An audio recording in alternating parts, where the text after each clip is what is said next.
Hello, ladies and gentlemen, and welcome to the NECC Overwatch Legends Division. It is the first match of the season, and it is the Bay State Maroons versus Waldorf University Esports. You heard that right, Waldorf. That is the name, and I am Corbeck, and alongside me is Tropic Theory, and I am looking forward to this, Tropic. There's been a lot of hype about this NECC season. Are you ready for some collegiate esports? I am extremely excited, Corbeck. We had 84 collegiate teams sign up for this season, and today we are kicking it off with none only than the Legends Division. Two of our best teams are kicking off the season tonight with Bay State Maroon and Waldorf University Esports. Yeah, it should be an exciting matchup. The Legends, these should be some of the top teams, right? We know that they are good.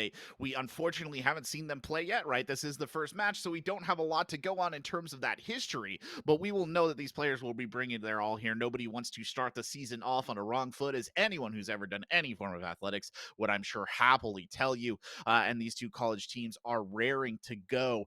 Looking ahead, kind of at our map pool for the night here, Tropic, it will be Ilios, Kings Row, and then ending with Dorado. And correct me if I'm wrong, but we play all three regardless of what happens across those maps, correct?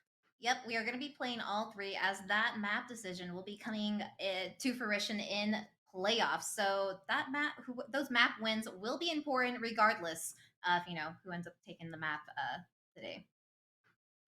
Well, what do you think we can expect to see from teams? I will admit that I have been a little bit out of the loop here on Overwatch of late. So what do you think we can see from these squads in terms of overall strategies and compositions going into these matches? Well, especially with these different the playoffs coming on with Owl recently, we're definitely seeing a lot more Ball Diva coming into play, really taking a lot of angles with that your DPS being that Tracer and Sombra. But you're really keeping the really low hills with that Zenyatta and Brick, typically keeping pretty much the king alive with Zenyatta. Those discords are so powerful. But on the flip side, we're also seeing just a little bit more dive in depend map dependent as well, Corbic. And today we're having Ilios, Kings Row, and Dorado coming through. So, especially for that first map of Ilios, I'm definitely thinking that we will see more of that dive centric hybrid play coming into terms. But for Kings Row, when we have that infamous main tank being that Ryan typically come to play, I have seen a little bit more of this Orisa coming with teams being played. So I'm curious if we will see more of that opt for Kings Row or even Dorado. It is interesting to think about an Orisa being played on Kings Row. It is such a, I would say, like an iconic kind of Reinhardt Zarya, right? A very brawly map. Mhm. So it was always interesting to see a bit of a difference there in teams. But it's fascinating to me, I think, to see these college teams go at it because this is really a very kind of protean area. There's a lot of innovation that goes down here, a lot of changes. It might not be as much in the Legends divisions because these are very experienced players, but I would imagine, I think it's fair to say that there will be a fair amount of experimentation and maybe some different things, especially in terms of like DPS lineups and stuff like that, that tend to shake the wheel a little bit and show us something different. So it's one of the big excitements of collegiate esports. And I should also mention, ladies and gentlemen, if you're getting into collegiate Overwatch here at NECC, this is not the only match of the day. We will have other matches, a stacked talent roster coming in behind. Tropic and I, we're lucky enough to be the vanguard here of some very Ooh. talented casters. And it's going to be well worth watching. And there's a lot of Overwatch action coming for you after this match, and hopefully this one sets a good tenor for the rest of the day. And I'm really curious. Both of these teams already kind of have that name on their back of being some of the best in the Legends division. So they're also going to be wanting to put out their play. So I'm also curious if some of these teams will have these unique compositions. You mentioned, the collegiate division. You have this opportunity to be a little bit more creative within the different compositions that come through. So maybe some of these teams will have that uniqueness come through than our typical meta that we're seeing. I mean, the meta has always been this issue that sort of defines Overwatch, right? I mean, as it defines so many Very true. competitive esports, sure, you can't get away from it, right? But it is interesting to see players kind of like try and subvert that, coaches try and subvert that, even, and in this collegiate area where talent is really looking to shine so that they can move onwards to the path to pro and maybe chart careers of their own at higher levels of the game. This is a great place to do that. So that does present us with a very exciting prospect. And I think you're spot on, by the way, about compositions we might see. I mean, like I said, I've been a little out of the loop, but I have seen some of the playoffs footage coming out to us, and I have definitely seen, what is it, like Ball Diva as like a dive. Yeah. I'm pretty sure I saw things like that coming out. Things that I think before I sort of stopped playing organized play were foreign to me as concepts, and now I look at them and I'm like, this is crazy. Like, what? I guess this is where we're at though in terms of comps. I mean, the first thing that comes out is the supported me just thinks, "Oh no, I'm gonna be yelling for help of this ball, the diva, no, the tracer, just everything coming in." But again, Yeah. I am not at all near the Legends division, and I mean, this we're gonna be seeing some high play coming in. This is the division that is within 4 to 4.5K. Some of these teams have even played in some contenders games, as well as some of the other tournaments out there that have those high top OD names, such as region plane, such as the All Star Brawl tournament. So I mean, I'm excited, and I know that both of these teams, Waldorf and Bay State, also participating in some of those tournaments. So they also are warmed up and ready to kick off the season. It is interesting to note, just in terms of roster depth, which I think more than a lot of other games does come into play in Overwatch, just because we do see players often swapped out and often sat in specialty positions. If you compare it to a title more akin to like Rainbow Six Siege, where usually it's the same five, there's not a lot of subs. In terms of roster depth, these teams are actually relatively tied in that regard. I think that Bay State only has 7 players overall on their roster, 8 on the side of Waldorf. They are certainly not the most expansive teams in this particular division. And that does raise, I think, some interesting questions as well, right? I mean, Mhm. I think we can comfortably say that with a team with only 7 players in total, with just one person sitting on the bench, a lot of that hot swapping probably isn't going to happen, is it? No, definitely. And I think that that is could be very advantageous to both of these teams, that they have already built that synergy coming through to make these plays that are very team centric, especially running, your hit scan or your DPS being that Tracer Sombra, with your tanks being your Diva and Hammond. You really have to get your dives in pair, really have that communication be really high, with EMPs and hacks being communicated, as well as keeping your supports alive with that Discord. So I think this could be really advantageous. It really shows that these players are used to playing with each other, and we'll see. I'm excited. Well, it looks like we're having some intermittent connection issues with our players getting to lobby. And as much as we hate to do this, because both Tropic and I are stoked to get Yes. into this game, I assure you, we are going to take a brief intermission just to work that out. And then we will be back, hopefully, with the start of our first map, Ilios, on the other side of that. Don't go anywhere. NEC Overwatch kicking off right here on the channel.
Hello, ladies and gentlemen, and welcome back to NECC Overwatch. It's the Legends Division. I'm Corbeck. This is Tropic Theory, and we apologize for that brief break right there. But the good news is technical issues were solved as best they can. We will be hopping into our first map, Ilios, here in just a second. We'll get the action started here between the Bay State Maroon and Waldorf University Esports. And by the way, Tropic, let me just say, I very much appreciate your tropical background to match your name. The map of Havana right there. I nearly had a background like that. I should. Initiating match.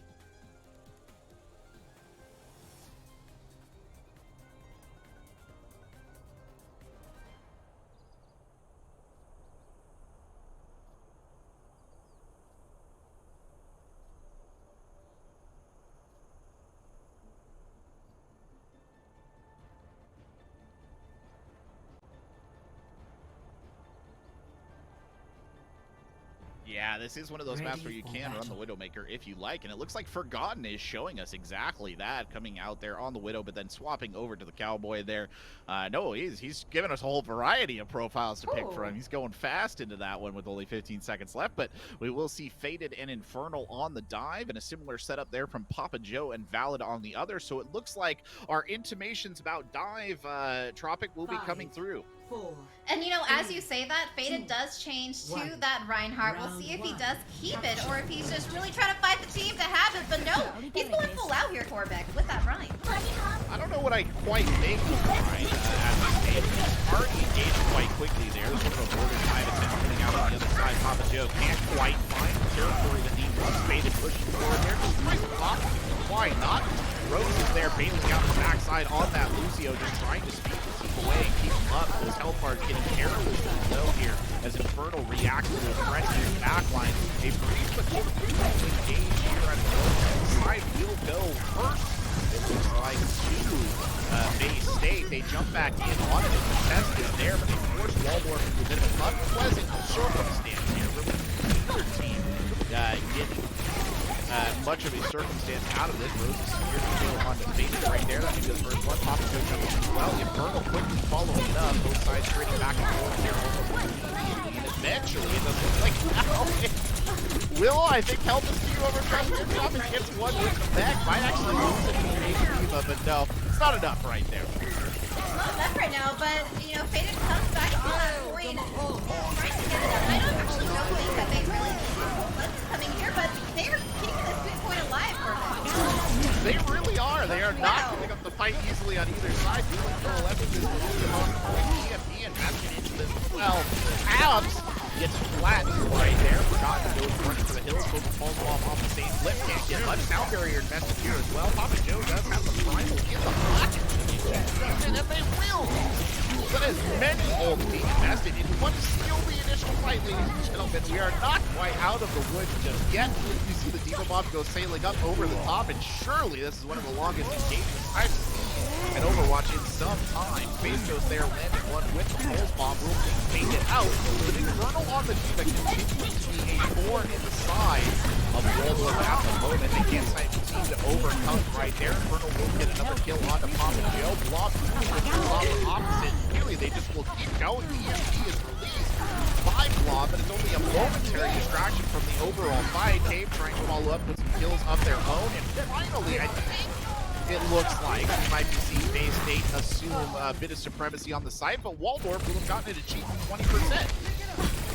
Oh wow, as we're seeing this cleanup coming through, that was such a messy fight. Each team probably got their ultimates, at least one each, and as we're coming in, Wardus utilized that EMP in the end there with the Blob. I was even though we were really trying to desperately keep that point alive, the twin was down. I was surprised that they didn't keep that such an important ultimate to having our Waldorf Warriors living up to their name. They're also living up to investing a lot of ults into that fight, which I would say only a little bit of gain. 20% now on the clock. We've got 24 here alongside of Bay State. Bay State trying to continue to keep this fight alive. Tone, though, getting in there with the Coalescence, and then Papa Joe delivering death in the form of an angry space. He will add 2 more kills to the total. Cave jumps in there in the tail end. fight, but it's really a vain effort. Does buy enough time for the tank to get back in, but again, what can Faded really do? Well, he does have that in the pocket, I guess, and he will pop the Primal Rage and just continue to stall the sound barrier coming back in on the other side of this as well. My lord, they just don't want to give up engagement on either side. Roses invests his sound barrier as well, and now does a little bit of sweeper duty on the edge of the map. He's got multiple members of the enemy team into the dip. Tone somehow secures 2 in the midst of all of this. And this is a crazy starting to this match. This has been an insane ruin. This is insane, and all these teams are consistently having ults in their artillery as we now see Waldorf taking point with 50% on point for Bay State, but they have that pulse coming through. Probably will be a little bit of a dry fight until Cade gets that ultimate for that initial engage, but it goes right through. Infernal will get one pick in here and sort of herald the start of this. Though these fights are so complicated, the kills are flying back and forth quite quickly, and then the kill feed decides that it's going to light up blue right here, and it will be Bay State surging back on, getting a swath of kills and taking back the point. And I think we're really seeing this synergy come out with both of these teams. They're really fighting, really understanding when they can really engage and when that team member has that point with that ultimate. Faded has been getting so many primals where he's just keeping the point alive for his team as we're getting to this last fight territory with Waldorf having that initial pick as well to start it off. Well, over the top comes the EMP to open things up from Cave right there. Can they capitalize it? Infernal will get one, going for the other support here as well. And Roses tries to escape, but Faded catches him on the backside. The Primal coming out here from Papa Joe, and we are definitely into last fight territory. You cannot lose these. They're well aware of that on the side of Waldorf right now. The EMP being invested here by Blob, a much more effective EMP, I think, than the one that came down last time. And that will usher in a series of kills for his team and should be enough for them to flip the point. Enough for them to flip the point, but it's incoming that Bay State has almost all their ultimates besides EMP coming through to really initiate this next fight, where we're looking at Waldorf not having much. Actually, the only person my eyes are on right now is Roses. Roses needs to get his Lucio ult to be able to really save the team from this barrage of ults coming in. Roses is trying to do exactly that. Is so close to percentage. No! Will not make it. Dies at 99. Forgotten there to get the cleanup. Also manages to get Valid in that fight as well. Infernal will come in on the back end. The two tanks doing their job and securing the point. And that, I think, should just about do it. None of the Waldorf players in position to retouch this. A desperate attempt there at the end from Valid. Will actually skate on. The sound barrier will be unleashed, but only 2 members of the team kept up in the midst of all of that. Will sort of keep the fight alive, but Roses is shown right back to the spawn room. There goes Space Ghost as well. Another casualty here. 2 players from Waldorf still contesting on the point. One of them is Papa Joe. He's currently hacked, but he does have the Primal. And the Primal usage has been over the top here by both of these main tank players who will just keep these fights going for as long as possible, but it will ultimately end with a Bay State victory. Oh my lord, Tropic, I need a shower. Oh my goodness. That first fight had to have been admitted with both teams just coming with barrages of the ults being made within the first 30 seconds. That was absolutely insane and just really showcases how much both these teams really want to showcase that they are the top of their divisions this week. Wow, Corbeck. The one thing that I definitely am looking out for, though, is Bay State. You know, we talked about previously about both of these teams has that advantage of having that synergy come through, and we're really seeing Bay State's communication and their ability to collapse from all angles really come through, putting them just a tad higher than Waldorf at this moment. But, you know, we're just on our second map here on Lighthouse. Yeah, Lighthouse action already heating up. Dive there into the gazebo, starting us off with some very aggressive play out of both these sides. Again, the dueling Winston's kind of the main feature. The Tesla cannons tickling away on their respective flanks.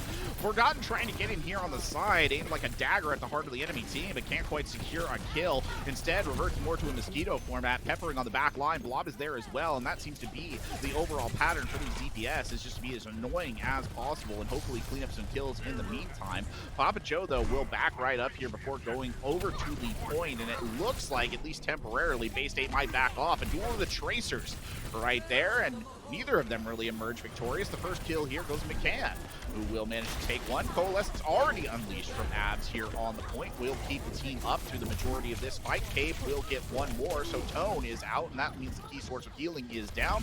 Faded capitalizes on that by getting a kill there. I think Papa Joe attempted to ult. It did not work. Goodbye, Roses. Off the edge of the map, a little ego onto a Lucio. You're not supposed to fall off Ilios. It's supposed to be the other way around, Tropic. Exactly. We're seeing a little bit of what happened with Ruins coming through. Waldorf really taking that initial point and that collapse, but Bay State having this patience come through, the understanding that they have the players to take that point and recapturing it with ultimates to spare for this next fight. And as we're seeing here, we're meeting them halfway with Blob actually starting it off. EMP dropped right in the face of the enemy team, but it doesn't matter because McCann is there. He will get the sound barrier in, canceling out the majority of that impact. Papa Joe, who did try and engage right there, is brought down. You'll see Space Ghost coming in on the Reaper, tries to get the kill onto Infernal, but the healing is just too much. The sustain inside the Lighthouse base, way too strong for the enemy team. Sustain has been incredible coming in from McCann and Abs. You know, Abs really having these coalescences into each and every fight to really just pepper in that damage and healing support on each fight has just been so incredibly important for this domination coming from Bay State at this moment. They haven't really been able to let Waldorf really have a chance to jump in. Brutal engage up here on the high ground, kind of bit off a little bit more they can chew. Cave does go down, but Infernal and Forgotten both trade out kills here to equal it up. And now Faded, he's going right to the spawn doors here with the Primal. Has he gone a bridge too far? No, it looks like he will be able to escape. A nice hop and a leap over a building right there. Call him Superman, he's actually Winston, and he will get back to the rest of his team. And again, we're seeing Bay State really have the ultimates in preparation for this next fight, and as I say that, they are released. Now, Tone does hold on to the Coalescence, at least temporarily. Will get bullied right there in the gift shop. McCann does manage to secure a kill here as well. He egos the other Lucio quite effectively. 95% on the clock, and time has run out, I think, for the Waldorf Warriors trapped in their own spawn. There is a desperate attempt there for a touch at the last second, but it will not come through. And we finish it off with the invisible Moira Coalescence of Doom. What a celebratory coalescence coming through, but we definitely have to talk about the communication coming through from Bay State each and every time. I mean, we saw just a little bit coming through from Ruins on those attempts, but I mean, we have to also talk about Rose's triple boop coming in here. Wow, Corbic. But as I was saying, with this fight coming through, I have to say Bay State made a point with that spawn touch doors coming in for Lighthouse, not even letting them breathe, really understanding, you know, that they had the leg up each and every time with the ultimates and the fluff that they had to play with. And we also saw Faded having the understanding of when he needs to dive in and out, and the supports. Each and every part of the team of Bay State did a great job. And what I'm really looking for coming into this next fight is really taking out those key players from Bay State, Corbic. Yeah, it will be interesting to see. Well, don't go anywhere. Can the Waldorf Warriors win their way back onto the scoreboard? We will see our next map, Kings Row, coming up right after the break. Hey man, I just can't find a comfortable headset. I mean, I've tried everything. Literally everything. Sheesh, my brother. I got you. The HyperX Cloud 2 Wireless. Legendary comfort goes wireless. That is comfortable.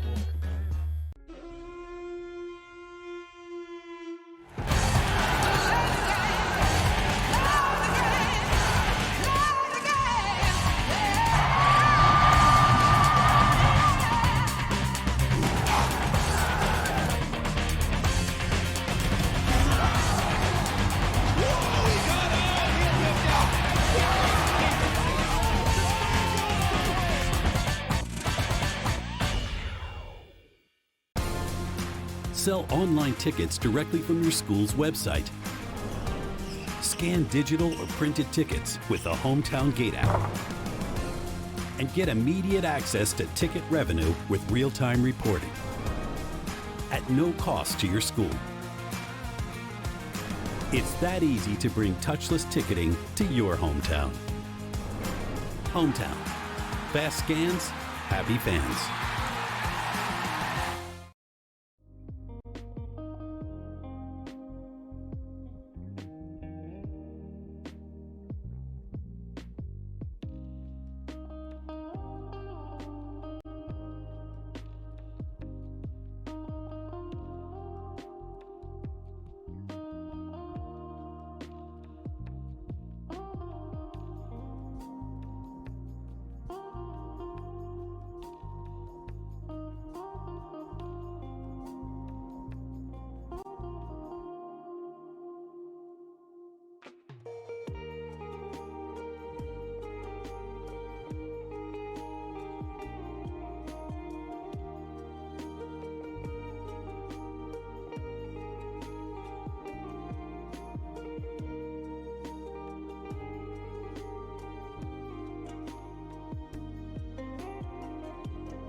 Hello and welcome back. It's NECC Overwatch here, Bay State Maroon versus the Waldorf University Warriors. And it was a heck of a matchup we just saw right there on Ilios. A brawl, a scrum, at least on that first map, Ruins. You really felt that both teams were giving it their all. I'm Corbeck, joined here by Tropic. And Tropic, I don't even know where we start to break down that madness as we get ready to go on King's Row. I am not even sure either as we continue on to King's Row, but I just really want to touch really briefly with last map before we delve into this next one. We definitely saw that communication coming through from Bay State College Bay State. And I'm just excited to see how Waldorf will be really taking apart this next map. As we see with our next map coming into King's Row, we're definitely seeing that infamous Rhine and May. So we'll see how they're going to handle these walls to potentially split off the teams in this next preparation, Corbic. It's gonna be a snowball fight, or I should say a snow wall fight. Probably is a more accurate characterization of I think what we're about to witness. But should point out, real fun fact here that King's Row, at least for one of the players over on the side of Bay State College, a bit of a homecoming because I believe is it Abs whose interesting fact was just the word that British. Yes, actually, Abs is British. the That was it. is the lone British player on the Bay State side. So he probably feels right at home with that Baptiste play. Wouldn't you imagine, I guess, the old classic Omnic statue in downtown London? Everybody remembers that. One of the iconic landmarks right there. And speaking of iconic here, Faded looking for perhaps an iconic charge around that landmark. He won't find it. The wall coming up almost immediately. There's Infernal trying to clear up on the backside. Jumps in on the dive. The Immortality Field will already be deployed here at this early stage of the fight, trying to keep the teams in it. And if anybody who are confused at home, they have swapped sides. Waldorf is in blue here, and Bay State is in red. Blob there backing up will secure a kill onto Faded, but the Rhines have traded because Papa Joe is down as well. Ooh, the amplification matrix comes up there from Tone, who's going to use that, I think, to escort these unwanted individuals back down the other side. The amplification matrix then comes out from the other side as well. Ab's trying to take advantage of it, but the kill feed starting to light up blue here, which means that Waldorf, I think, has secured this victory, and sure enough, Faded will fall back, fading, dare I say it, around the corner of this wall. They're not going to give him much of a rest here, Tropic, but I think this fight is safely over. Definitely safely over, as Waldorf is really utilizing the map's positioning to keep the team safe. And of course, Papa Joe, even though he was out, the team really utilized Space Ghost's wall to keep the team safe, as well as Tone keeping the team alive. And Rose is already ready for this next initiation. Ow! And as I say that, the hammer comes through. It wasn't much of a shatter, but it was enough to secure them the kill of Blob. Roses, however, immediately investing the sound barrier here on the remaining members of the team. The Diva Bomb coming in as well. Won't find anyone. Most of it was mitigated by the ice block, I think. They did lose Valid's mech there. The Immortality Field of Tone is out. A high noon being used here as well, and Papa Joe just sends the Cowboy to the grave there over to Boot Hill with one big mighty swing of the hammer. The sound barrier coming far too late into that fight from McCann, and it will do not much more. I think they get the supports out if they can make it, and they can't because a Death Blossom was thrown at the end there, Tropic, because why not? Yeah, it's definitely a little hard to stay alive when you have that shotgun to the face coming through from Blob. And Wardorf really doing a great job at really keeping these ultimates in their tool house each and every fight to protect the team, even though Papa Joe was done. Right after he went on that hammer swing, Blob was right there to protect the team.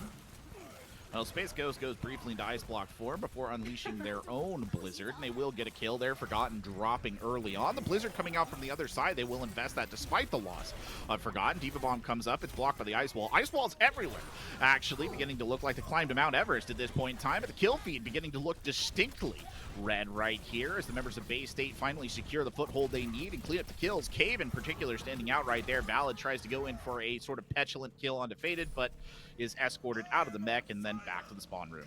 You know, as soon as we saw Roses of Tone out of the play and in that kill feed, that is when Bay State finally had that opportunity to really go in. So I'm really looking for Bay State to continue that trend. And as I say that, Tone headshotted to the ground and has to go and reset as we're seeing Mordor really push back to get that healer.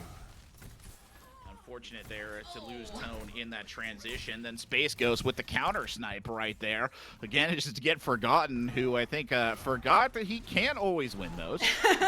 Faded here pushing up the street just a little bit to clear him some distance. And, you know, it's interesting, Tropic, we were talking about this before the broadcast, but the entirety of Bay State College are freshmen. It's an entirely freshman lineup here. Yeah, definitely new blood on the team, and as we're seeing this really great team as they're just continuing on and pushing forward with that huge shatter from Papa Joe. Wow, Papa Joe.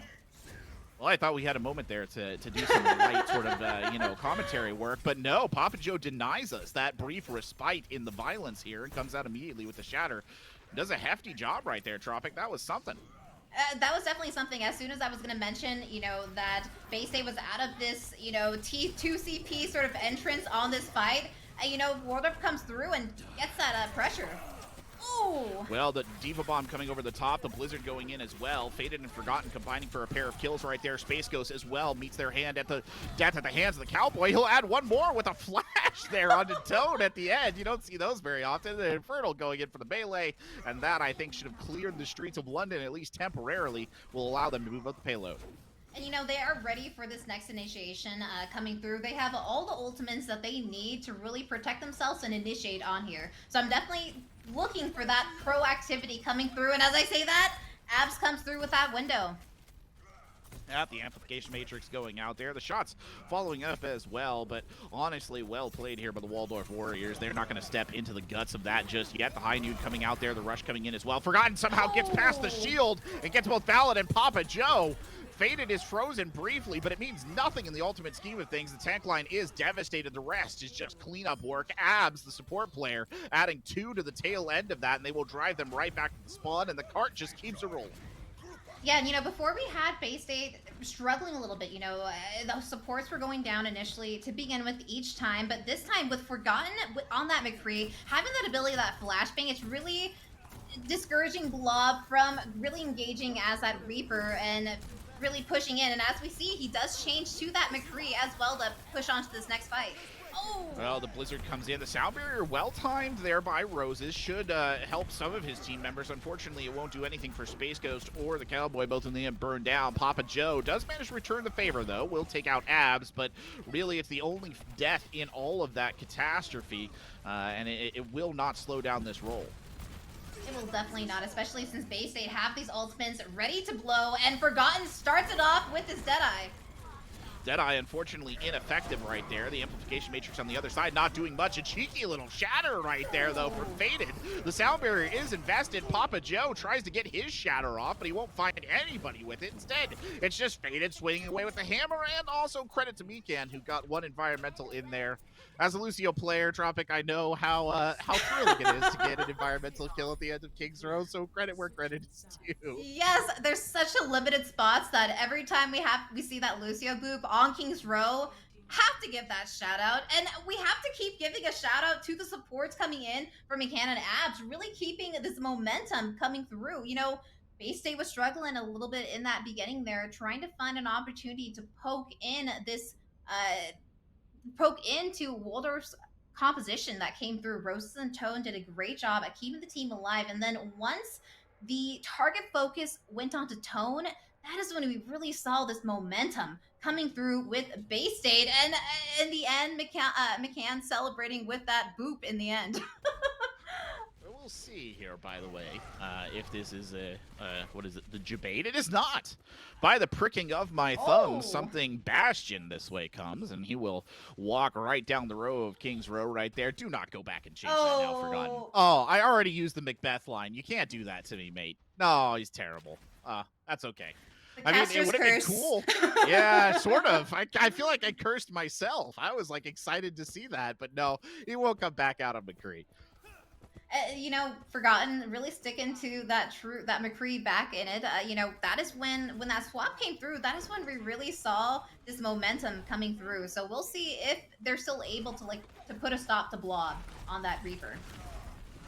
Well, Papa Joe already in the lee of the statue there, and they will rotate through the hotel. They're just passing through, though, just trying to use the restroom for free. They're not checking in. Papa Joe, though, can't get much distance here. That ice wall putting up right there will slow them down. Tone just trying to keep the team alive as they rotate in for the engage. The heal boast is used, as is the immortality field, almost, I think, to just keep them all alive right there. Tone, in particular, was falling precariously low, but he will survive. Space Ghost now trying to get a kill in here. Valid, Papa Joe, they'll get him. Valid gets two. Blob adding as well.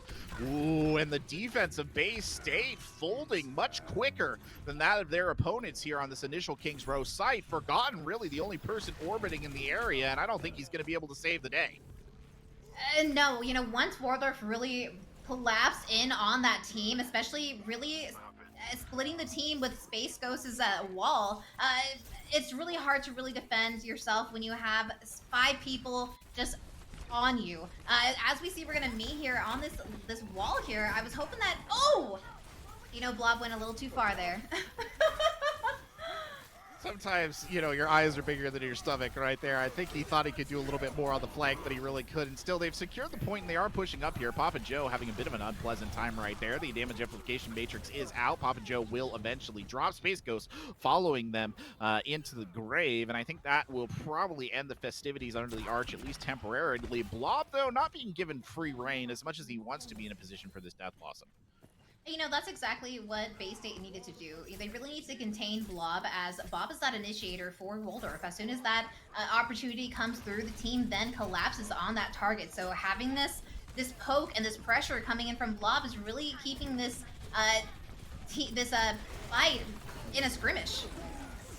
Unfortunately, they won't be able to use that. The sound barrier coming out alongside the blizzard right there. So an interesting combination of ults to push forward under the arch and just take the fight to their opponents. Very aggressive defense coming out from Bay State, but not one that I think is so overly aggressive it's left them cut off. I say that, though, and it does look like Waldorf will be able to go ahead and clean up some of these kills on the back end. Papa Joe, in particular, just swinging away for the fences, will clean up a couple of kills. The Diva Bomb used there for the remake primarily, and that should be enough to clear the initial difficulties of the Streets phase. Yeah, you know, they definitely want to get out of that area. It's almost comparative to that 2 CP, just getting out of that archway. There's only a limited amount of spaces to really engage in. So that is great. With 3:40 on the clock, but no ultimates really coming in from both teams. We have that those Rhine ultimates coming through. So I'm looking to see which DPS will really shatter that shield to get the best opportunity for the Rhines. Okay, but trying to do some work here, can't quite find it. The ice wall going up, he's boosted on the other side. Unfortunately, he's still not able to find targets right there. A sad day for Forgotten, but a valiant effort nonetheless. I think that we are trying to see some shatters come through here, neither one being particularly effective in that fight. Ice Wall's continuing, I think, to be the defining feature of this battlefield. Kebe now pushing up here, trying to get one more, but it won't really come. Forgotten rolls in on the backside, though, gets blocked. Cheeky little kill from behind. He rolled out of the bar and rolled straight into the back of the Reaper. And now the rest of the team, they're here in the pub. They're going to be escorted out. I think they're not allowed to stay.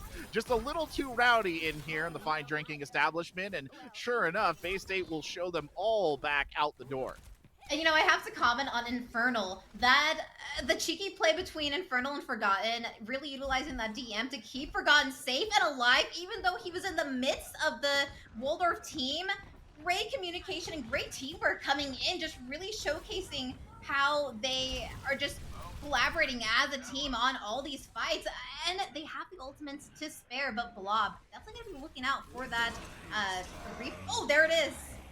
Maywall comes up there. Blob unleashes the Reaper ult. The High Noon did kind of force them into a bit of a direction right there, but not one that they could really capitalize on. An exchange of unpleasantries here in the street, but neither side really going down just yet.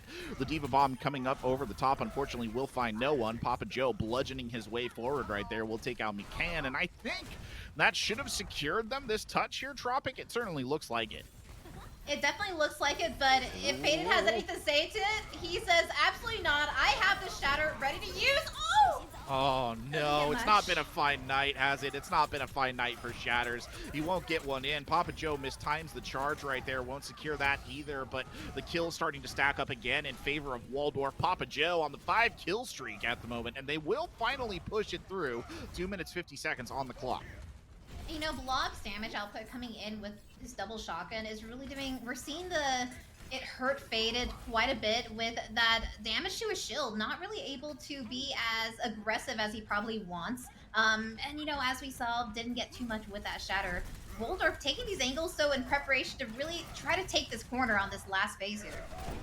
Well, Valid has the bomb. Papa Joe goes in, somehow gets the Shatter off despite the stun. A little bit of timing right there. Unfortunately, Forgotten will die. The Blizzard coming in on the other side will section off Papa Joe. The immortality from field from Tone already gone, and somebody gets pushed into the wall by an ice wall. I think that was Faded, who got elevated there for a moment, but it did take him out of the fight, and I think perhaps Tropic allowed a little bit more of a clean disengage right there.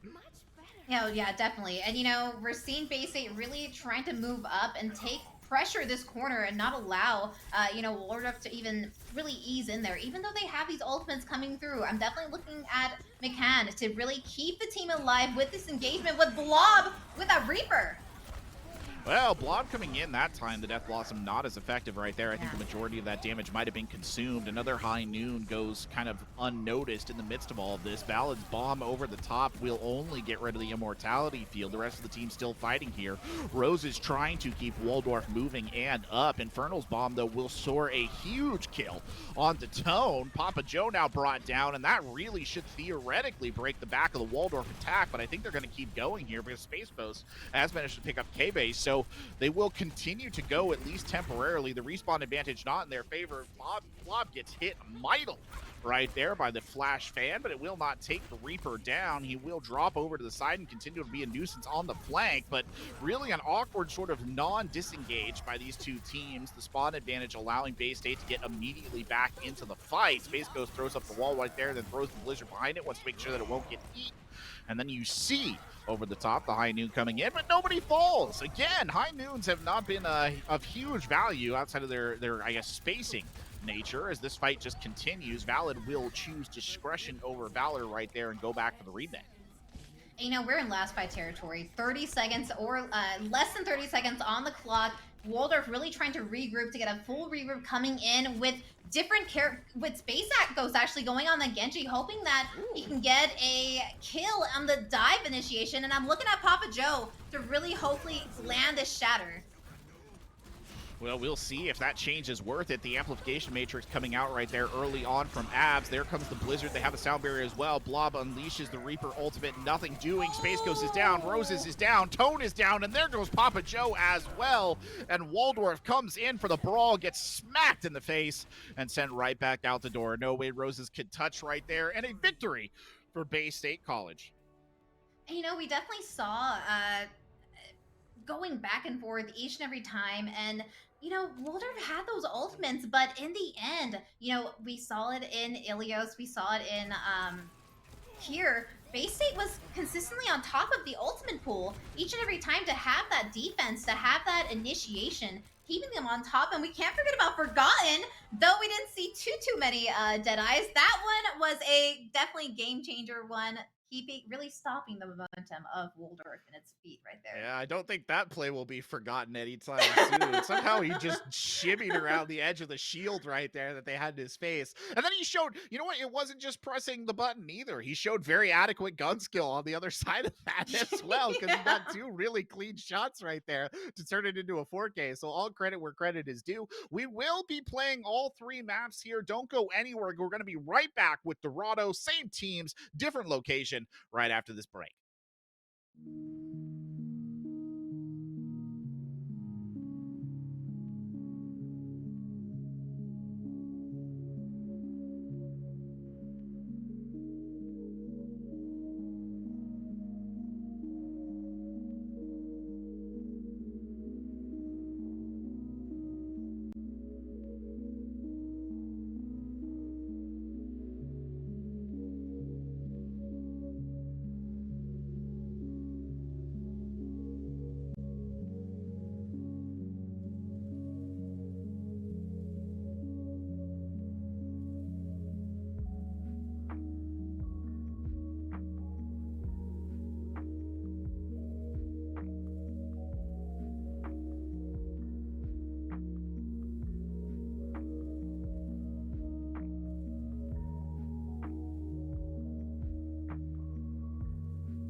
Welcome back to the NECC here. It's Overwatch, it's Legends Division, it's Corbeck, it's Tropic Theory. I think I looked the right way that time. I've been trying to nail that all night long. It's so hard. Directions get swapped, but it's been an exciting match so far between these two teams. We've actually seen some really close fights here, and though I should say Boston College has gone up, 2-0, we will play out on the maps, but Waldorf has not exactly shown themselves to be lacking here either.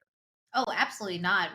Each and every time we have seen Waldorf neck to neck, really fighting for that.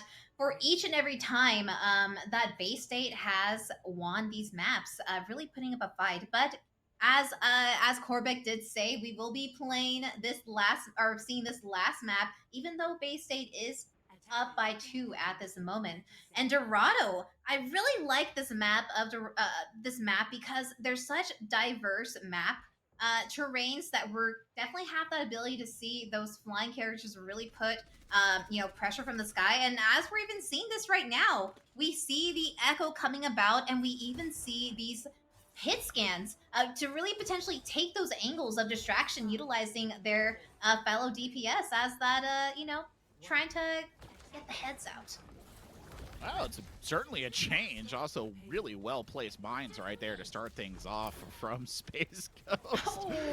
Just didn't give him a moment there. Blob already securing a kill onto Forgotten, so a little bit of sniper duel domination to start things off here. Space Ghost floats and fires there up in the sky. Waldorf in the blue, Bay State in the red, by the way, as we keep going. Blob backing up now, just trying to get a clear sight line as you see more mines go flying over the top. Blob once more finds the head of Forgotten here, continuing to just be an absolute nuisance. Still, though, the cart is rolling. They haven't really done much to stop it as it comes underneath here. And, well, Tropic, it looks like we might just be able to see them keep pushing this one forward. Relative low intensity at the moment. Yeah, really, both the teams are just poking from above, and I do actually want to notate that Neb has been subbed in instead of Mikan, so we're definitely going to see Neb on this Brigitte trying to keep Abs alive and keep them from this diving competition. Yeah, Brigitte is such a difficult character in so many ways, in the sense that she really still, I think, trying to find exactly what her role is. But speaking of roles, Bob, the friendly robot butler, knows his, and his role is to kill.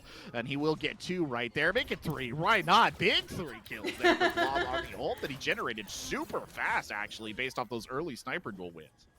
Yeah, you know, Waldorf right now is doing a great job at, really defending this payload at this moment. We have these really stationary tanks coming through to really control this point and keep the healers alive. And we're seeing Tone do lots of healing and enough to where we have that ultimate coming into play for this next fight. So I'm definitely, and we have the change of Cave that is no longer the Echo, but instead opting for the Tracer.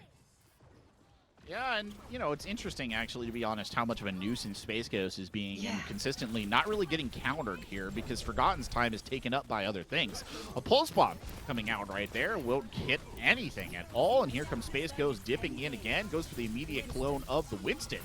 Drops down into the middle of everything. The Primal Rage coming out almost immediately right there. KB does manage to get 1 kill in the midst of all of that, but I just don't know that it's really going to be enough. A Sleep coming in here, I think, to slow things down just a little bit. You'll see the Gravitic Flux come in as well. I don't think they got much out of that, though Bob has certainly returned to the action here on the side of Forgotten, as the 2 DPS from Bay State will rack up a couple of kills. Now Infernal trying to get back in on the action, really putting the pressure on the front side. Papa Joe will go down, but Flob has secured 2 kills in the midst of all of this.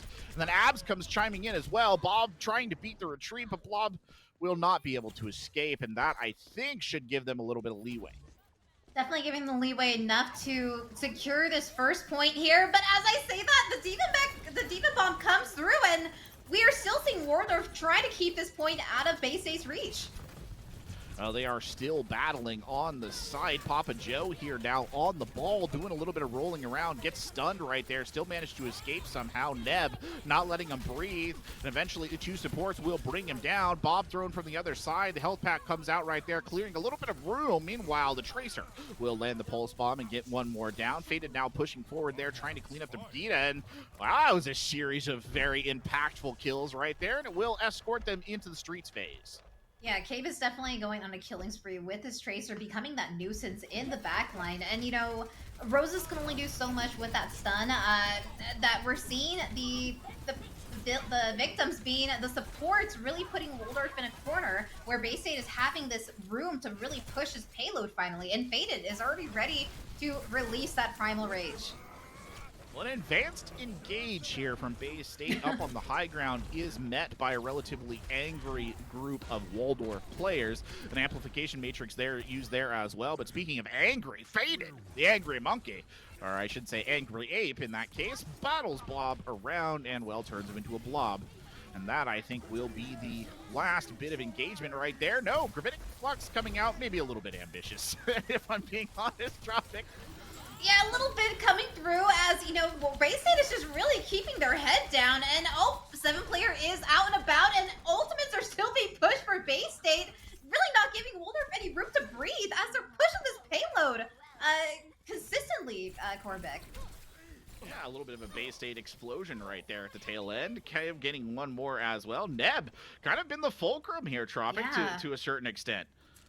Yeah, definitely keeping Abs alive and really enabling them to just heal, Fated and Infernal to do just so much damage. And Papa Joe goes out immediately, and this momentum from Base State is just continuing on to this second point.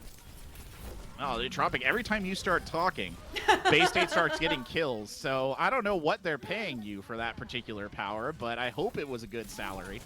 They will actually get through here. On the back of your beautiful voice, they will push their way through and click this third checkpoint as well. And it looks to me like Waldorf is in a bit of disarray. And I have to say, the tank composition coming in from both of these two right now, we have Fated and Infernal really having this mobility to really flank and go behind along with the DPS line, where Papa Joe really stationary. Really, Orisa is definitely a point control type of character, and we're definitely seeing that coming into fruition with these dive attempts each and every time. Well, the beatdown bongos are out from Papa Joe, and it looked grim there for a second. I think Bob got invested in well, and honestly, what is one of the ugliest, most complicated fights I've seen in a while. Valid just holds down the mouse button and keeps firing, gets 3 kills in the midst of all of that, and then loses the mech at the tail end, but not before their work is done. But oh no! The distraction! Oh, they got bamboozled. Oh my goodness! I can imagine that Cabe was there, or Abs, excuse me. Abs was there pushing the payload, yelling at his team to just keep feeding, keep going in, just keep distracting. I'm pushing it, guys. And we did, congrats to Abs for getting that third point with a minute 49 to spare, which is a very generous time bank towards the end there. Well, I mean, Sun Tzu did say all warfare is based on deception, so... And he was a GM, so he knew what he was talking about. He was a GM tank main, actually, not a largely known fact right there, but it is true. You can trust me because I'm a caster. But anyway, I digress. No, it's funny, I was literally reading today about misdirection and magic tricks, and then we saw it illustrated live today on the screen right there. Some very good misdirection. Unfortunately, I think Waldorf just a little too eager, too eager to get those kills. Didn't realize what was going on.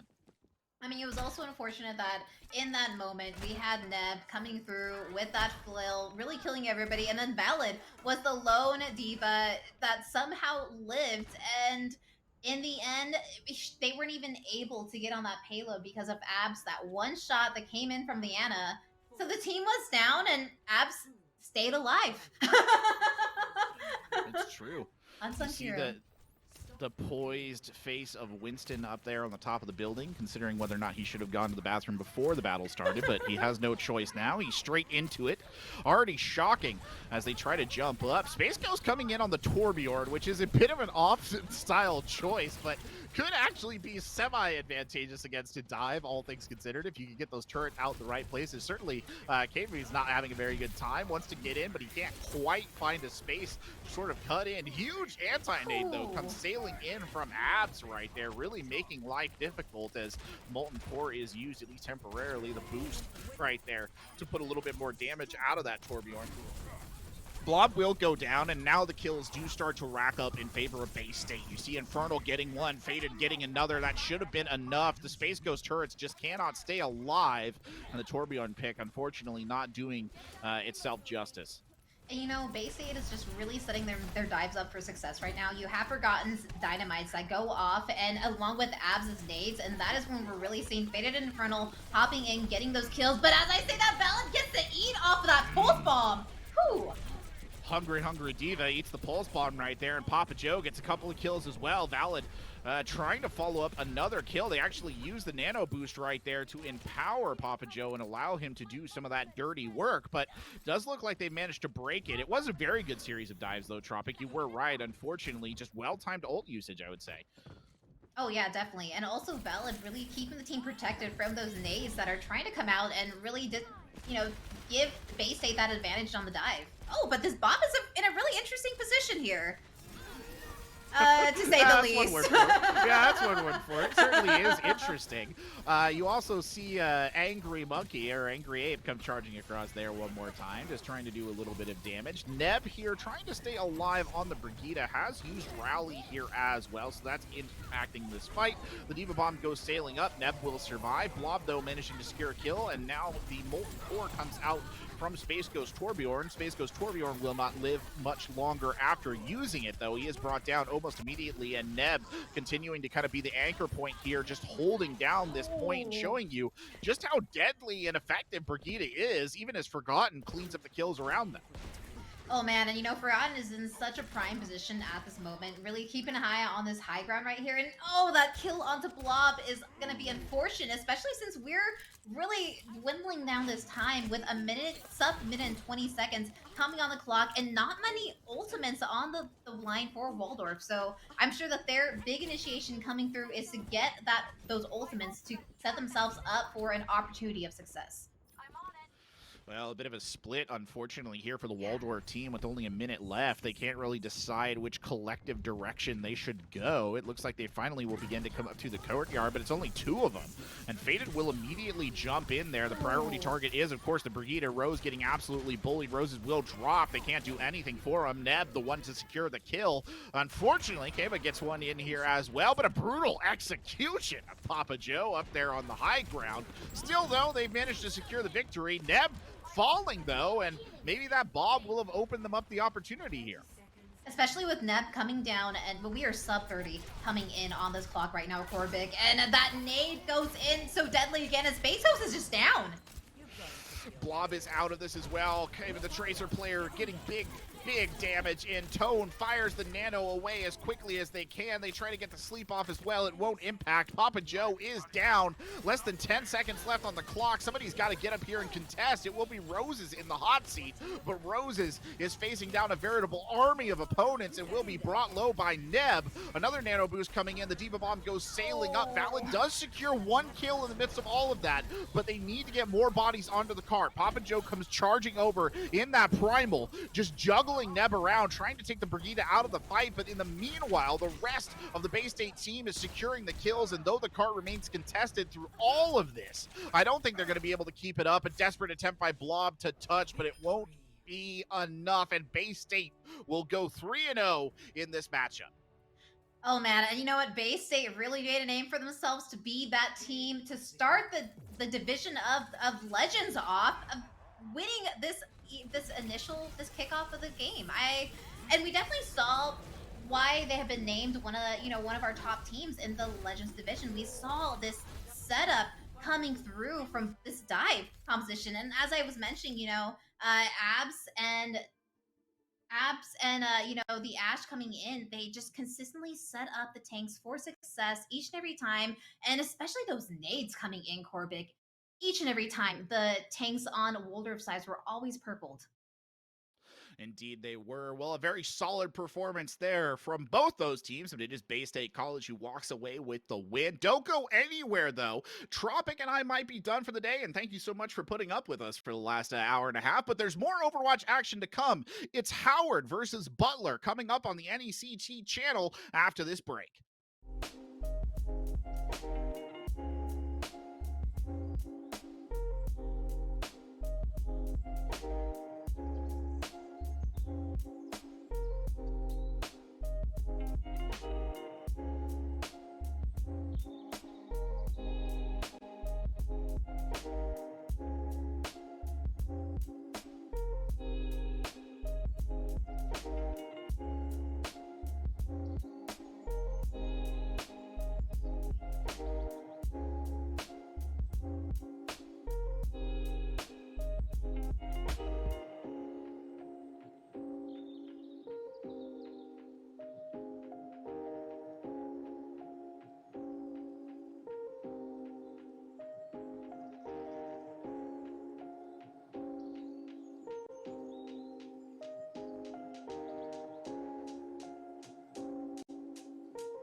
What is going on, everybody, and welcome to NECC Season 1, Game 2 of 5. I am Septilence, joined by the handsome and wonderful LaFon, and we are going to be bringing you a fantastic game. But before we jump into all of that, LaFon, how you feeling, man? It's good to be here, Septilence. I mean, Collegiate Overwatch, what more can you ask for, really, right? So we got to see a good game earlier today. It was a 3-0, of course, but the maps were pretty close. And, Septilence, that, I think, started the mark of a great day of Overwatch here today. You and I, of course, get match number 2. As we're about to get underway in just a moment, we got to talk about the map pool, too, yes. as we get set. Because we got to set map pool, and so maps 1, 2, and 3 will look the same as we go through the day.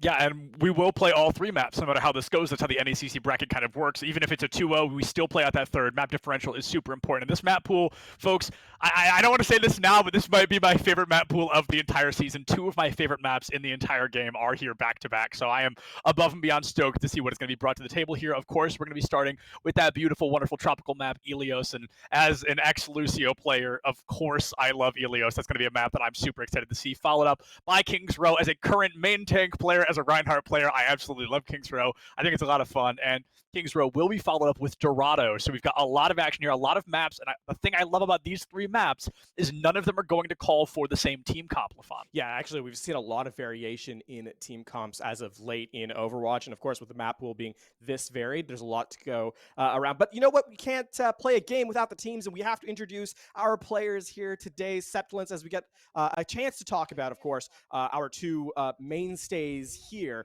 Herald Community College Dragons is their name, as well as Valor Esports Blue, as we get set to go underway in just a moment, as we said, of course, on Control. Talk to me about these 2 teams, because, we get a chance to see here at NECC teams a lot of the time, and obviously this is being the first week, we're going to see teams for the first time here on stream. But what are your expectations, really, as we get sort of set for map number 1? So I definitely remember Butler Esports. I remember the name, and honestly, that's about it. I don't remember how they did. I don't remember how far they ended up making it, but I know that they are a little bit of a familiar face, just kind of so be it. And Howard Community College, I believe they're a new team. I might be wrong. Production, feel free to correct me if I'm wrong on that, but I believe this is going to be kind of their... No, they were with us last semester, so no, excuse me on that one. But it's going to be making a reappearance here in the beginning. This is the first game that they're going to be playing here in the NECC Season 1. I'm super excited as well, because both these teams, we talked about this a little bit during the break, entirely freshman and sophomore, except there's a senior and a junior in the mix. But other than that, we are looking at entirely kind of these newer to college types, and that's super exciting. Kind of these teams can be consistent moving into the future, but of course we have to see where that consistency falls now. Before we look into the future, we have to see how strong these teams can really appear starting today. Yeah, that's one of the great things about collegiate Overwatch, right? You get a chance to experience that competitive aspect of gameplay, right? When you talk about esports, that's a chance to sort of set your mark on the big stage, as we get to set for the stream here. And of course, as you kind of go down the road, your studies and so forth, being able to kind of balance those 2 is a really interesting sort of dynamic. I had a chance to do it when I was younger in college as well. So I've been there, I've done that, so to speak, and it's always a great time. But, I want to pivot a little bit now to the actual game itself in terms of the mechanics of what we're likely to see in game. And, this is where collegiate is probably the most interesting scene, I think, for me at least. And it's that the variance that we see in the meta is not only variance right now in Overwatch, specifically in terms of balance, but of course in terms of what players are comfortable running, right? We often see players play to those comfort picks a lot, Septilence, and expectations here is we'll probably see stuff that's sort of quote unquote the ideal composition, but we'll probably see some interesting things come into play as well. Yeah, I mean, definitely on Ilios, those control maps as a whole are very unique in the facts that these people usually bring out unique team comps. You look at a map like Kings Row, it's usually a little more bread and butter, a little more Ryan Zarya seems to be that expectation. But on Ilios, all 3 stages of Ilios are going to call for different team comps. We might see Ryan Zarya, we might see Orisa Ryan, we might see Sigma, just so on and so forth. So many opportunities and possibilities for these teams to bring out. And Ilios in particular, I want to keep an eye out and see, are either of these teams going to fall into what I always refer to, you kind of talked about this as well, a comfort comp? Are they going to be playing the same composition on every single stage, every single map? Or are they going to be shaking things up a little bit and trying these new comps, trying to catch the enemy team off guard? And speaking of off guard, we got to talk about something I like to talk about a lot, which is tempo, right? That speed of play. Yes. And that highlights, I think, the compositional setup that you mentioned just a moment ago, and that, if you're playing that high tempo composition, right, the Winston, the Wrecking Ball, even the Reinhardt, if you're playing sort of a Rush-esque alongside the Lucio, you can make a lot of aggressive plays on control. And if, we talk about Wells specifically with Ilios, that third stage, there's a lot lot of environmental effects Right. and abilities that kind of come into play, Lucio, as mentioned earlier. But I'm curious to see how that kind of opens up, and we'll get into that in the moment when we get into the map, as we're about to get set underway here. Septulence, match number 2 about to be underway. Ilios is our first playground. Yes, Ilios Lighthouse going to be the one to make an appearance. We've got the Howard Community College Dragons up against Butler Esports Blue. If you're just joining us, we're going to be jumping into the swing of things. All 3 maps will be played no matter how the rest of this appears to go. And now, I just cannot wait to see. LaFon, do you have any kind of suspicions on what comps might be making an appearance on Lighthouse? I mean, in this particular instance, I could see the high mobility like the Echo, like the Pharah, but I could also see the Rush, with the Reinhardt. Wrecking Ball is also a very popular pick, as we've sort of seen as of late. Looking like Dive versus Sustain here. One thing to note, Howard CC Dragons are in blue. Don't get confused, as Butler Esports Blue is in red, and that's going to trip somewhat up, I'm sure. So I'm giving you a heads up now as we get set to go here on Ilios. It is Lighthouse, as you said, Septulence. And, right now, initially, Howard CC Dragons, with a composition that they're sort of posturing towards, they're expected to kind of play up aggressively, post up, and then play poke. And Butler is going to try and play around that, play a little bit more pressure with the dive. And we'll see how they fare. Gates are unlocked. We're underway. Game start. Yeah, I mean, dive is definitely not a suggestion. That is something you need to do to make this team comp work. So we're going to have to see what level of energy, what level of aggression Butler brings to the table. They don't have a Lucio in play. It looks like it's going to be Depression who goes in early on that Winston, trying to find some value. Gets a little bit of ult charge here and there, but definitely almost bites the bullet, almost taken offline. Gets everything they needed. They live to tell the tale, and that's truly all that matters. Optimal on the high ground, looking for those optimal shots, trying to farm some shields, possibly taking a tank out of the fight. If you remove the Winston or the D.Va, the team comp really crumbles underneath it. So Butler, they really know where their win condition lies. They need to keep their tanks alive. They need to find at least one elimination, but so far we've got a kill-less game. Twent's dropping super low, but going to be able to survive, jumping in down to 40 HP. No recall available for about 7 seconds here, and now it's going to be high tension as well. Butler I did it. The wrong team is blue, but Howard, they decided to drop off the high ground. It looks like it's going to pay off there, as Depression will be the first to fall. Riseku is going to be taken offline as well, so you trade that tank for that support. It can be a little bit more difficult for Howard to push forward, especially as Butler seems to be farming these ults, but there goes Butters. As I say it, Nile does find that opening elimination, and this is where I expect Howard to really start cleaning things up. Twent does get one, so it's going to be a little bit of a stagger play out here, and, it's not over and done yet. There's another kill from the Rally, or sorry, from the Brigitte coming in from Intrepid Cash. And Septulence, this is going to be a hold here from Butler Blue. Yeah, things definitely looked good for just a moment for Howard. They found that opening kill. They found what they needed to succeed, and then unfortunately Twent tore it up in the back line, found 2 crucial eliminations, was able to really keep this fight alive. Butler already halfway done with Ilios Lighthouse. 3 ultimates, nearly 5 at the ready. They are just waiting for the opportunity to strike. Yeah, Butler Esports Blue is going to try and go off the Nano Blade here from Shadow Edge and Butters, that dynamic duo of the Ana Genji. I'd expect them to go as soon as the initiation comes in here from the window from Tinoy. Right off the top, here's that blade.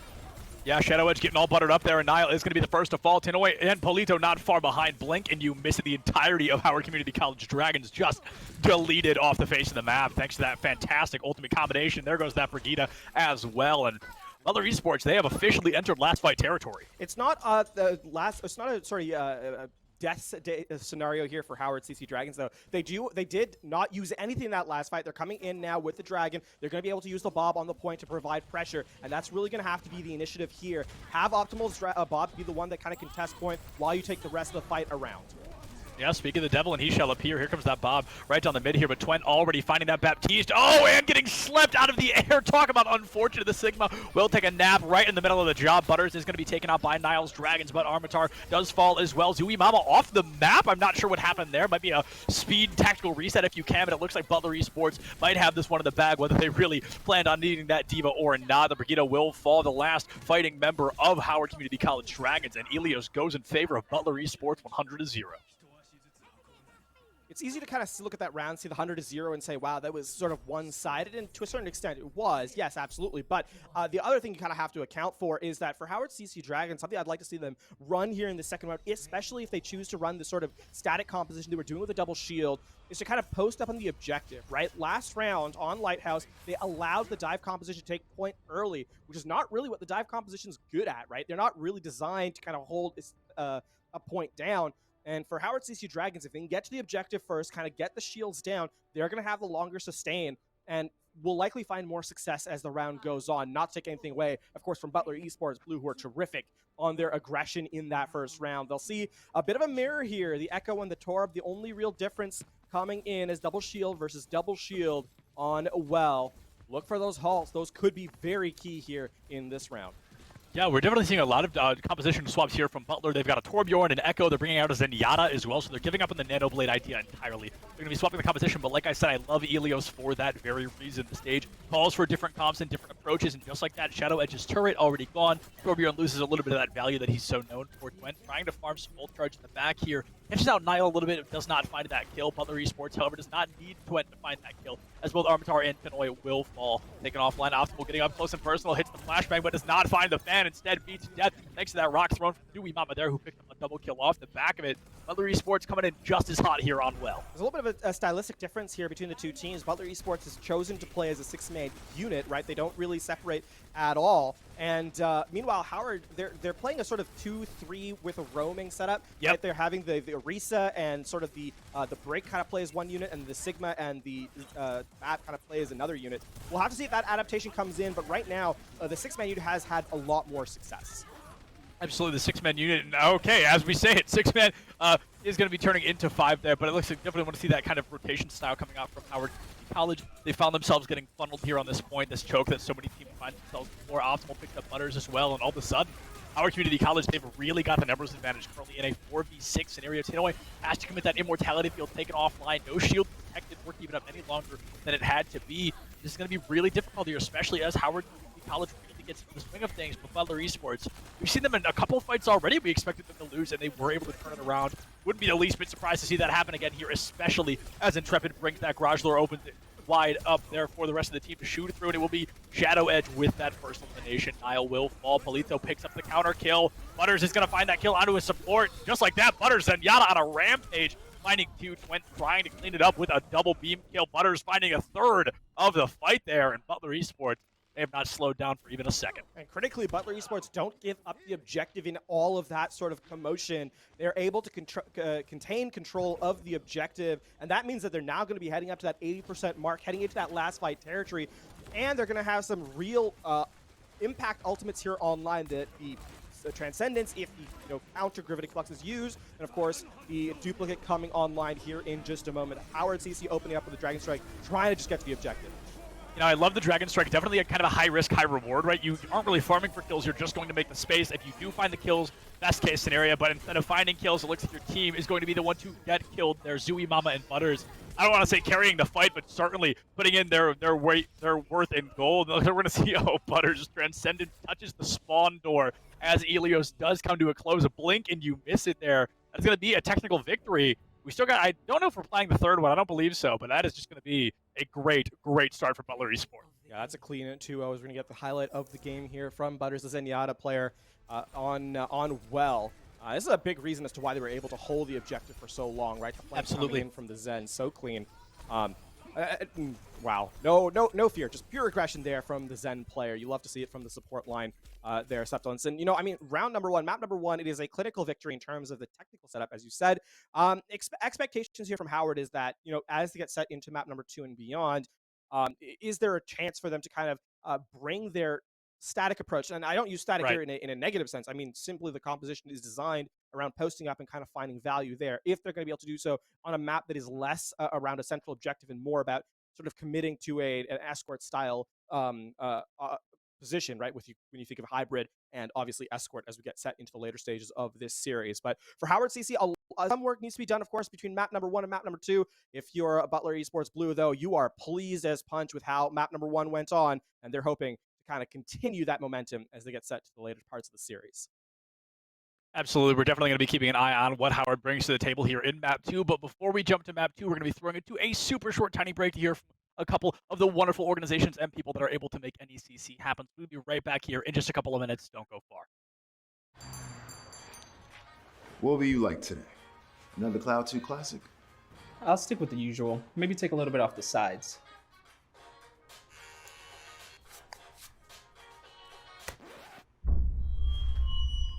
Oh, that's fresh. The HyperX Cloud 2 Wireless. Legendary comfort goes wireless. Hey, watch your head. Sell online tickets directly from your school's website. Scan digital or printed tickets with the Hometown Gate app. And get immediate access to ticket revenue with real-time reporting at no cost to your school. It's that easy to bring touchless ticketing to your hometown. Hometown. Fast scans, happy fans.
What is going on, everybody, and welcome back. We're going to be jumping right back into the swing of things here with Kings Row, Butler Esports, Blue up against Howard Community College Dragons. LaFon, moving into Kings Row, what do you think the Dragons can do a little bit more consistently here to succeed? I think this is really all about like kind of positioning at this point in time, right? Like play around the composition that you have and what you're kind of strong at, right? What the characters you've selected are strong at, right? When you're playing the Orisa, when you're playing the Sigma, really it's all about kind of setting up behind the shields, putting in some spam, and then snowballing that into a fight win via just damage potential.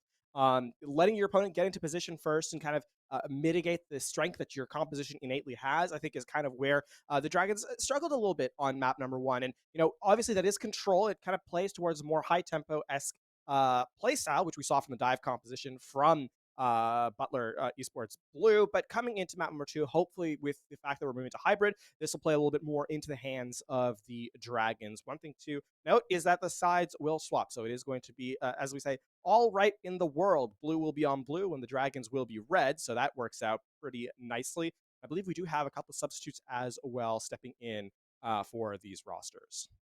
Yeah, there's going to be a couple of player changes, I think, on the side. Actually, I don't remember which side, but we'll find out with you guys when we jump back into the swing of things. Either way, Kings Row, a map, I kind of think of it as the face of Overwatch when it comes to the map. A map that these players have all played hundreds, maybe even thousands of times. So I expect to see a lot more comfortability. And LaFon, I liked something that you said a lot on Ilios was we aren't seeing the Dragons play in kind of a full 6. They're playing kind of that 2-3 floater kind of comp, and I want to see what they kind of bring to the table here on Kings Row. I think sticking together as a crew would obviously be much more successful moving forward than sending somebody into the back line. And as I say that, of course, if you have a Wrecking Ball, that would change things up a little bit, but I'm not sure they're actually going to be bringing that one out. Yeah, I'll get a little ahead of the map select or the hero select. We should be careful. Spawn chess as it is, it's always nice to play with the casters. I've done it once or twice.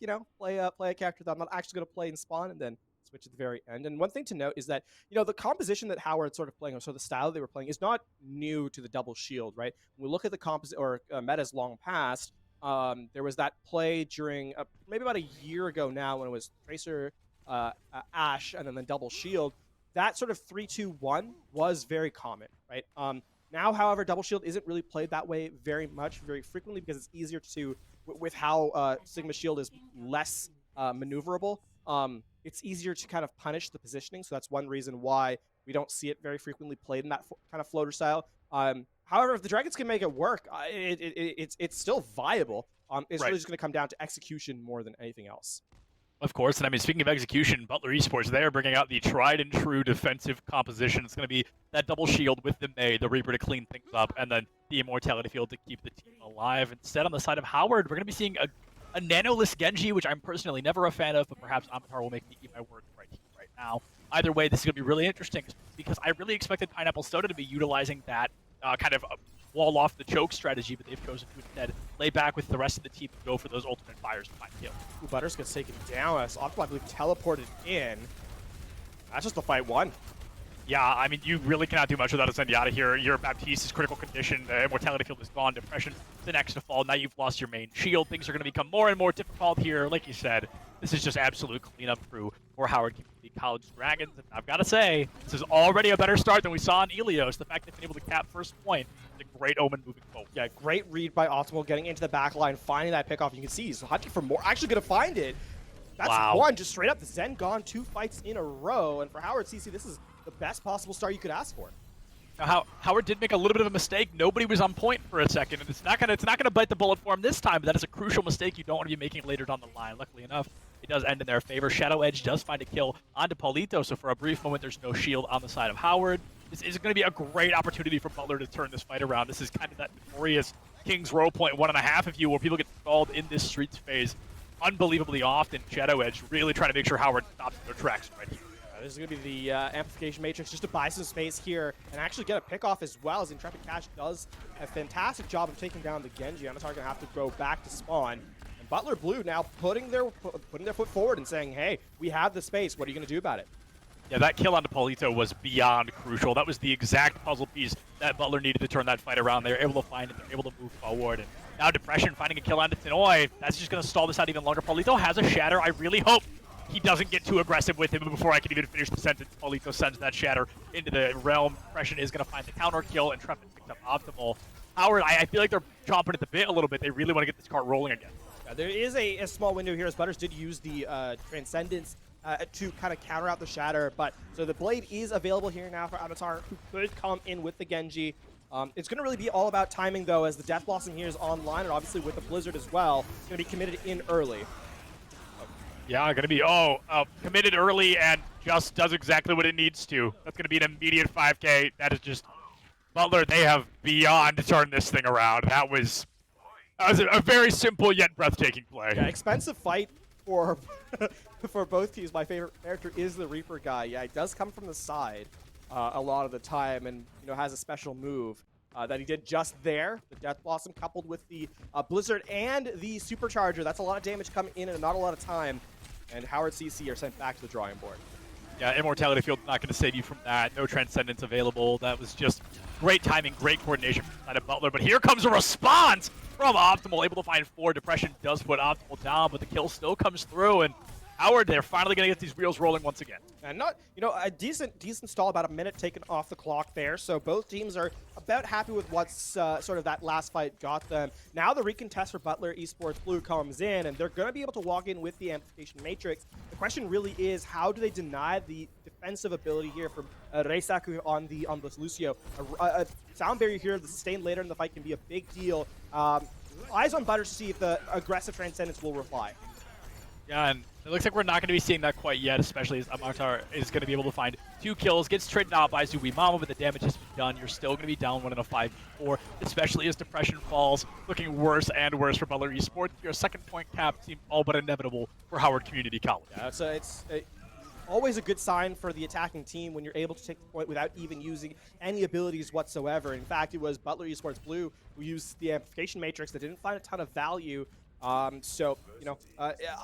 ideal here, but coming into this last fight, the last point, the Blizzard's going to be available coming online soon from Pineapple Soda, obviously the Supercharger as well, and critically, the defensive ability here from the Transcendence from Butters. All of these are going to have to be a difference maker against the damage abilities that are coming in from Howard CC here. Yeah, Howard CC, like you said, they're going to have to live up to their name, I guess, and really keep an eye out on these ultimates. Paulito, again, hyper-aggressive Shatter, goes for the play of the lifetime and gets walled off by Pineapple Soda for the second time. Speaking of Pineapple Soda, that Blizzard does come out, clears the point, 2 players taken offline by this great May gameplay, and Paulito deep in the back line finds 1, but gets traded out, and that's going to be another fight win for Butler. Things are looking good here. Yeah, the timing there was actually pretty impressive from Butler Esports Blue, pardon me, is the Blizzard prevents anyone from following up with the Graviton Surge and the Shatter. Shatter obviously blocked again by a Maywall, and Polito has been struggling a little bit with this Reinhardt, and we're going to see a switch coming in from Armatar actually on the D.Va now as opposed to the Zarya. So not really that efficient, though, as the Reaper still able to get in the backline, get the D-Mech, and this fight's over before it even starts. Yeah, the fight doesn't even get to make an appearance here as 2 eliminations on both of the tanks. Just over and done with. That's the scariest thing about hybrid maps like this, is the closer you get to the end, the better the spawn advantage becomes for the defending team. Howard, they're really, I feel like I've said this a couple of times, they're really starting to struggle. They've got another Shatter online. Maybe this is going to be the Shatter they're finally looking for. Good eye out early. High ground. Cowboy does not find any eliminations there, so that's going to be an ultimate down the drain. Here comes 1 onto Shadow Edge, so that's another ultimate down, a flashbang into a headshot kill. Here comes Amatar in the back line looking for that Zenyatta, but Immortality Field saving the day once again, keeping the dream alive. Picks it up on Depression, is going to be able to find that Genji. Howard, they are out of ultimates. Butler Blue getting a ton of value out of the Immortality Field there. It denies, I believe, 3 different ultimates nearly by itself, which is, considering that it only lasts about 5 seconds, that's incredibly impressive. And so the support line here for Butler Esports Blue getting a ton of value from their resources. And there again, they show up in the kill feed as well. That's a pick off onto Amatar. And now Power CC Dragons, they're running out of time. Yes, they have 2 minutes remaining, but you want to finish ideally with at least above a minute to give yourself a chance on the re-attack. So some changes, switches, Optimal going over to the Hanzo. So we have the double Shimada brothers. They need to find a pick off here from this player that's an early Gravitic Flux. Gravitic Flux, and the first one to actually make an appearance, because the last one we saw actually ended up getting slept. It does find the D.Va D-Mac. Going to find the immediate kill onto a D.Va as well. Butler looking very strong. They're going to be able to find that second kill. Optimal does pick up the kill onto Butters, so swapping off the Cowboy onto the Hanzo has made a notable difference, especially with Butters being the one eliminated. Probably one of the most bloodthirsty supports I've had the pleasure of seeing in a long time. I love nothing more in this game than a support who knows how to get dirty. It looks like it's going to be Depression finding that kill onto Thinoi as well. One kill from Optimal on the depression there. Hanzo, I've got to say, making a huge difference. Dragon's already online. Yeah, and Optimal stood at about 20 HP through that entire fight. Still being able to dodge projectiles from afar is a big difference maker there. Depression does go down, so it's going to be a slight retreat from Butler Esports Blue as they continue to try and work time off the clock here. They have the closeout ultimates, though. Both support ultimates. The Blizzard as well to zone out, and the Supercharger. Butler Esports are in control here of the time and the objective. Absolutely, and we're definitely looking at the fact that things are going to be coming through. And we're seeing a bit of a panic pause, perhaps a disconnect, and something isn't going to be figured out there. Either way, we'll make an appearance here. Some ultimates being used, the game coming to a pause, and I'm sure we're going to get that solved in just a minute there. Definitely an unfortunate time for a pause to come through. Butler Esports, I think they really just had their hand on the hammer. They were ready to slam that final nail into the coffin. Both support ultimates at the ready. Like you said, they were simply in control. Yeah, it's that's the thing about these hybrid maps, right? Once you get to that point where, especially on sort of the choke points of certain map types, you run into the place where it needs to be, much like Assault, where you need to kind of throw a lot of resources into a fight to win convincingly. Right. If you kind of get jammed up in a fight or in a particular portion of the map, then it starts to kind of run away with you. And that's kind of what we saw there in terms of the time bank. Because, again, Howard CC Dragons had a remarkable time bank coming into third, right? It was about 4 minutes, I believe, and it's been kind of drained away down to now in the last minute of play before the pause kind of came in. So certainly a lot to kind of go over, I think, as sort of a recovery after the series has kind of finished. But for the moment, I think you got to give credit to Butler Esports Blue in terms of identifying the win condition and going for it pretty cleanly, I think. Yeah, absolutely. The win condition has beyond been set. We saw a really good start from Howard there. Unfortunately, they got stalled in the Streets phase a little bit longer than any team would want to, but making it through the Streets phase, I think, was a huge success, especially off of Ilios, that 2-0 loss. They're really able to turn things around. They've found a win condition here on King's Row. They weren't really given the opportunity to find on Ilios. I believe we're going to be jumping back in just a second here. We know Butler is in the driver's seat. We know they have the win condition. We're going to have to see what Howard can bring to the table here to turn things around. Oh, and that's gonna, okay, that's certainly gonna help. An immediate triple kill. Both tanks and the BAP down the drain. DPS and Butter's not far behind. A complete and total team kill for Howard Community College Dragon. 0 time left on the clock, but every inch of that card matters right now. They need to move this card as far as possible. Yeah, overtime is going to take into play here. Oh, Avatar caught out of position. It's now a 5v6. There is going to be the sound barrier here from Racing in a moment. It's going to have to do a lot of work, though, as there is the Supercharger online as well. Timing running out here, Zeppelins. Yeah, time is running out. You've got the ultimate time to use them. We're going to probably see a Death Blossom from up above, I'd assume, right about now. Able to find one kill immediately. Tanoy does fall. Not able to catch the Diva, however. Optimal taken offline by Pineapple Soda up close and personal. Paulito's Shatter. I didn't see it, but it couldn't have been a big one here as Howard is going to end up losing this fight once again.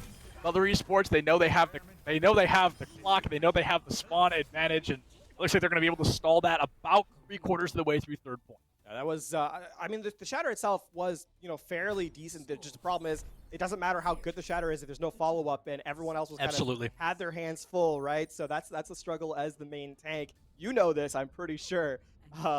Getting that, doesn't matter how good of a forward play you can if the rest of the team is kind of tied up. And we saw that. The Death Blossom obviously in the back line taking out the main support. There's no heal for the front line, and the Grividic Flux to clean everything all up at the very end. So Butler Esports Blue, I mean, we have to give credit for the time that they took off the clock, but this is not unwinnable right now for Howard CC Dragons, right? There is still very much a chance for them to kind of close out the map. If they can hold on first, and sort of, or even just drain time on first and kind of hold out on second, there is certainly a win condition available for them here. Yeah, absolutely. I feel more often than not I'm seeing this map get full held over anything else. I was quite surprised when I saw somebody actually make it through first point and they got the card moving. So I'm curious, can Howard come through and give us that defense that we so desperately need? It looks like they're really putting some thought into what they're going to put into that DPS slot. Tinoy back on the Baptiste, so no changes there. Matar going to start with the Hanzo, so that is a bit of a change of pace. Shadow Edge going for what I always call that King's Row Widowmaker. Where you just go up top, you look for one shot, and if you miss, you swap. I'm just assuming that's what Shadow's going to do. 5, 4. I promise, team, I'll switch. I've heard that one before.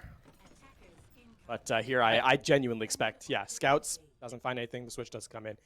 Reaper, okay, so this is going to be more of a brawl composition. We can see the high mobility from the Lucio, the speed boost, and the Mei to kind of wall off. And they're going to walk in, they're going to spot the Ryan, and they're just going to go for it. Yeah, they just gun it for that Ryan straight away. If they can find Paulito, that's an immediate fight win, and Paulito will be the first to fall. Frozen up by Pineapple Soda, who does get traded out. Main tank missing the supports are alive, so maybe Howard can clutch this back up. One more elimination would really help them secure this. Zui Mama loses the mech, though, so another thing in favor of Howard. 1 kill short. Reisaku here getting up close and personal on this Lucio, desperately trying to find even one elimination to make the team proud. Shadow Edge take out the Immortality field, and now we're just looking at a straight-up cleanup crew for Howard. Butters is gone, Intrepid not far behind in Depression. The third to fall. Paulito just hold left flick, 85 damage, a swing, and 4 will fall. Howard Community College looking good on that first hole. Critically, they don't give up a single tick of progress on the objective. They're able to buy time, just clean out resources. We saw the DMAC, obviously. Paulito comes back after, the trade earlier in the round and is the driving force in terms of damage later in. Shatter is going to be nearly online here for both Reinhardts, but Armitar has actually done a ton of work. His Gravitic Flux is going to be here in just a moment. Aggressive run from Butler Esports Blue as they use the window early. Yeah, the window used Gravitic Flux as the counter there from Sigma on the side of Howard, and trying to cancel out the window. The Immortality field going to keep the team alive, and the counter window coming out, a great 5-man Earth Shatter from Depression. But like you said, if nobody follows up on it, those simply do not matter. It's going to be Howard who follows up off the back of that Shatter, able to find a complete and total team kill. But Butters did respawn just fast enough, I believe. Either way, full reset. That is already almost half of the time bank gone. I'm going to credit Armitar 963 in that last fight. Critically, the Sigma able to dodge around the Shatter, and is the reason why there was no follow-up damage, right? Just spamming through the window, and no one was able to kind of take advantage of that 5-man Shatter. Now Butler Esports rotating through Hotel. They're going to try and force a flank fight as Depression so low. Ooh. Oh, Depression is going to be able to block that Shatter. Just barely had Paulito waited. A little bit better trigger discipline. Not able to really utilize it there. But it looks like that's not really going to matter here, as Howard is going to win this team fight once again. This is what I talked about earlier. I said more often than not, I feel like we're seeing teams get full held on King's Row. And right now, that could be in the cards for Howard here. I'm really liking the discipline from Howard's CC Dragons as well. They're not over-aggressing into these fights, right? They're just committing enough. However, this is the most critical fight of the map for them. There's going to be the Blizzard online, the Death Blossom as well, and so too is Butter's Amplification Matrix. Butler Esports have to dump everything because this is the fight they absolutely need to win. Yeah, they need to win it right here, right now, or they're completely out of time, and it looks like it's going to be on the shoulders of Shadow Edge. Goes for the Death Blossom, but your team is already gone, my friend. Half of them missing. Oh, make that all of them. The DMAC comes through, and Zui Mama has nowhere to run. Fantastic visor there from Optimal. I would say that truly was an optimal visor, finding some great coordination and elimination. Yeah, not only was the tactical window good at getting kills, it actually denies the Blizzard. Pineapple Soda, in the last moment, tries to activate the Blizzard and gets taken out. Now Butler Esports, they're in that 50-second mark. They don't have their big win conditions anymore. Self-destruct, they want to go despite being down one. Sometimes you got to do what you got to do. You need to stall this out. You need to find the elimination before that clock hits 0, and Shadow Edge going to be the very reason that is going to be possible with a triple kill. One from each role, a DPS, a support, and a tank. Offline Optimal caught out in the back here. Cannot get on the stairs fast enough. Zui Mama finds that cleanup kill. 30 seconds left, and Butler Esports stays in the game. I mean, it's a tough call when you're down one to kind of force a fight, right? But there, in that particular instance, Butler Esports doing a great job of recognizing that the self-destruct finds an out-of-position Armitar, and they're able to clean up the rest of the kills, obviously off the back of the Death Blossom. Without the ability to just deny damage from the off-tank, the Shadow Edge getting so much more value. Now, Butler, they're able to walk forward. They don't have a lot of time, though, only 2.5 minutes. This street phase needs to be clinical from them. This street phase needs to be practically perfect. I mean, they really need to make sure they don't get stalled out at all, and that Gravitic Flux is going to make it a little bit easier to get stalled out if they get the kill, which they do. Intrepid will fall. Armitar 963 getting a little bit hyper-aggressive, but does not pay the price of their life, so everything is A-OK. Depression goes for an Earth Shatter, blocks the counter from Paulito, so back-to-back, just nothing off those Earth Shatters there, but Paulito does fall. Again, a crucial elimination here for Butler Esports to keep moving forward. Yeah, it's going to be the later sound barrier that is often more valuable, but holding it for the moment is actually going to mean that players go down as Pineapple Soda gets caught out. Again, that Amplification Matrix is putting so much damage throughput here. Butler Esports choosing not to retreat, though. They're going to commit this fight. They're going to commit, and it looks like it might already be working out very well in their favor. Hanzo is missing the Dragons, taking completely off the table, and Optimal's visor here a little bit less rewarding. Not able to find any kills there. No eliminations coming through. Immortality field has to be forced out by Tenoy to keep the team alive. Butler being forced back, however, so Howard loses one. They're still going to be able to win the tug of war, if you will. Oh, that's certainly going to help. Butter's offline. Yeah, without the amplification matrix coming online, the damage throughput just isn't there, and neither is the healing more critically as Depression gets taken out. And now it's going to be a reset for Butler Esports Blue as Howard CC Dragons have now put themselves a minute away from equalizing this series. And I mean, you know, they don't have necessarily the biggest impact ultimates coming online immediately, but they do have the pressure of the Dragon Strike to be able to sort of zone out the approach from Butler Esports Blue, and they're going to be able to build up to the amplification matrix as well midway through this fight.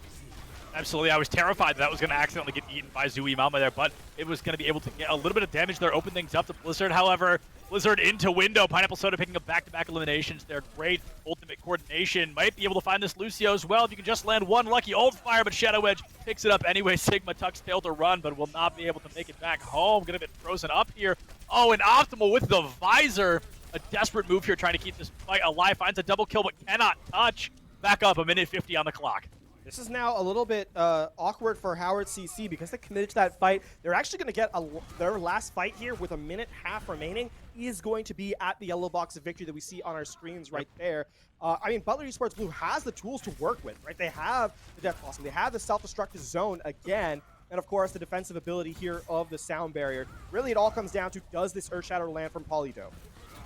And Polito, I'm not sure they've landed a single Earth Shatter yet. A very unfortunate day here on King Pro. Oh, and losing your Sigma. Now you've got a Shatter. You've really got to make up for it. No shield left. 0 HP. Butters finds that kill. We are 2.5 meters away. Things are going to get cleaned up with a phenomenal Death Blossom from Shadow Edge once again. Howard, I've got to say, looked much, much better on King's Row, but unfortunately for them, Butler Esports take the second map as well. Yeah, it's easy to kind of get lost in the narrative of the fight. As we get a quick look at the highlight here, it is going to be the Death Blossom. The Reaper's special move as he comes from above, not quite the side. But yeah, this is just a lot of damage and not a lot of time. Everyone kind of goes down. But, you know, to kind of highlight, the narrative of the game has been kind of around Butler Esports Blue and what they're doing in the middle of these fights. But you got to give credit to Howard CC Dragons here, right? They were able to make that a very competitive map down to the last minute and a half or so of play. And I think their defense on point A was especially clean. It took an ult dump from Butler Esports Blue to really open up that objective. And so, yeah, while map number 1 may not have been close, clearly these two teams are hotly contested the rest of the way. Yeah, no doubt about that. And we'll be moving into map 3 in just a couple of minutes, which is going to be Dorado. So Butler now, they're going to get to talk about it a little bit, as well as Howard CC. Moving into this third and final map, these teams are going to talk about what to improve during the break. We're going to do a quick break as well. Get up, stretch, get some water, use the restroom, do whatever you have to do, but come right back here for map 3. We'll see you in just a couple.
Hello, everybody, and welcome back. Still Subtilence and LaFon here to bring you map 3 of this technical best of 3, but we're playing all 3 maps. We talked about that earlier. Anyway, Butler Esports, they are up 2-0. LaFon moving into Dorado.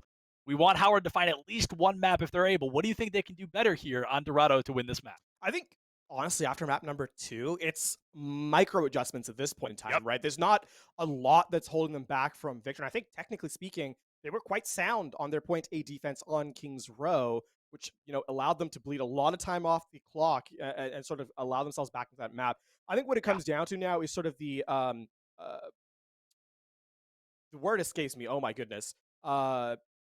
Strategically playing together, right? Not over-aggressing, not overstepping their bounds in some of the fights on their offense. I think defensively they're fine. It's really the offense that kind of gave them a little bit of a trouble, especially when you have 4 minutes heading into third and you're not able to close out. That's always a tough place to be. And I think for them, they don't need, as long as they don't like kind of trickle in on the offense and they go in as a 6-person unit, they'll find a lot more success offensively. And that really, I think, is the moment that's sort of holding Howard CC Dragons back at this particular point in time. Will they be able to do it in map number 3? Well, we'll have to find out because, as you said, Dorado is underway. We do have a couple of subs to talk about, though, as Trent comes back in, and so too, for Nile for Howard's CC Dragon.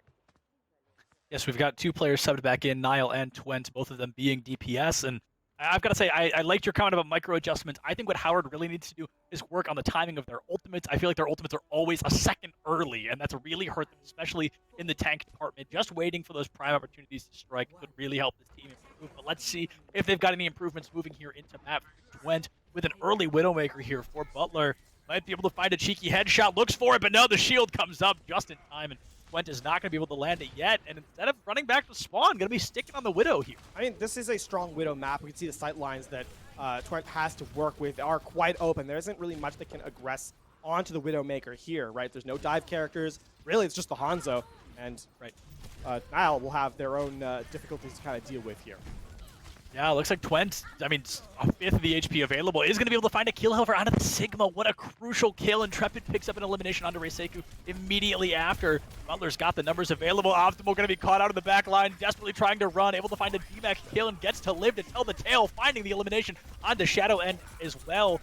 Mortality field down, Tinoi not far behind. Butler, they've got the numbers. There's Nile. Optimal going to be the next one to fall. And Orisa, she's got 4 legs, but she's still incredibly slow, not able to run from that one. Butler Esports already capping.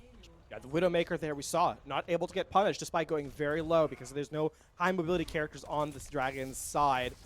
It's going to be a reset here. Now Depression can play up aggressively because Depression has that, you know, primal rage, and I would expect Winston here to kind of play for those picks. We can see going after the Hanzo, just taking space away, and Howard CC need to find a way to punish this Winston. Yeah, Winston, very similar to Wrecking Ball in a scenario like this one. Just being a general nuisance means you're doing your job. And Depression is certainly being a nuisance up against Howard here. Oh, what a shot from Gwen. Gonna send Tinoi to the graveyard there. Gonna immediately find that phenomenal kill. Looking for another one onto the next support, but nothing yet. A headshot onto the Sigma. Twent right now is just completely uncontested. Yeah, there's a lot here. If you're gonna play around this double shield, you need to kind of play out of line of sight of the Widowmaker, and Depression's going to go down, but I don't think it's enough as the Remac comes in. Well, I think Depression not falling was not going to be enough, but Shadow Edge kind of just walked into that one. Reiseku was swinging around, and Shadow Edge tried to find the kill a little bit too aggressive. Going to be able to find the D-Back as well in Azui Mama, so maybe Depression was simply the first domino, but Howard, this feels just like King's Row. They found their footing right about halfway through the map, and as Butters falls, yeah, Butler's got to go for a full reset. Yeah, that's, I mean... you know, we engage a little bit of funny business every now and again. There was a Nano Boost on Pilot Diva in that last fight. That's no Nano Blade available, but Optimal going down now means that Butler Sports can actually just come back into this fight. They're able to just walk up. No that's huge. Pressure to kind of worry about. Yeah, no range pressure to worry about at all. I mean, yeah, a little bit of an overcommitment there from Optimal made all the difference. And we've seen some incredible gameplay from Gwen, but... Oh, no! Oh, that's devastating. That's so upsetting. I mean, what a great play from Shadow Edge, but I've been that Hanzo, that hurts. But Optimal now on the Widowmaker going to be able to find the kill onto Butters as well. Zui Mama picks up the elimination onto Tinoi, so a lot of back and forth. Reiseku's just, I feel, truly making a huge difference for Howard right now. And it's going to be taken out, though, as the self-destruct finds that value, and that means that Howard CC are kind of running out of resources here. The tanks are staying up front. I think Howard CC might have to do a little bit more with their name implies. I'm kind of just not putting the pieces together. We have not seen a lot of CC from them. Yeah. We've got a shield bash, we've got an accretion, but generally speaking, I mean, that's really not a lot, especially playing on the defensive side. There's no flashbang, there's no May freeze, there's not really a lot of crowd control coming through, and I think up against a Winston Diva, like that's what you need to succeed. Yeah, despite having the superior eliminations in that last fight, as you said, there's no positional control, and so I mean, Butler's Esports Blue just kind of walk it into third here, and 4 minutes 15 left. There's a lot of time on the clock. Big shot there from Optimal to slow things down. Big tempo move there. Yeah, that was probably the best headshot to find, right? You take out the main support, and there's not much Butler can do to keep themselves alive afterward. Maybe force a Transcendence if they had one, but Intrepid, not even close. So Howard, they may have gotten the opportunity. Like I talked about on King's Road, the closer you get to the end, the better the spawn advantage for the defending team. And I think spawn advantage is exactly what Howard needs if they want to win one of these fights. Looks like Tinoy is going to get traded out there with Gwent. I think it's going to be Optimal will get traded out with Gwent by Tinoy. A lot of ultimates at the ready here on the side of Butler, but they're going to lose depression, and committing an ultimate now might be a bit of a giveaway. Yeah, I think this is where you have to kind of cut your losses and go and reset here if you're Butler Esports Blue. You have a lot of... Oh, they're just going to go, actually. Whoa! It worked on King's Row. Maybe it'll work here. They're just going to run and gun, able to find one elimination. Optimal taken out by Intrepid there. Alito does pick up that counter kill, though, so that blade, that's 2 ultimates for technically 1 elimination. That is not what you want to be looking at here this close to the end of a map. Now you can see the switches come in as Racing gets anti-nated there, so that's going to be the break taken down. A lot of value gained from that position. Howard CC, they're back in spawn.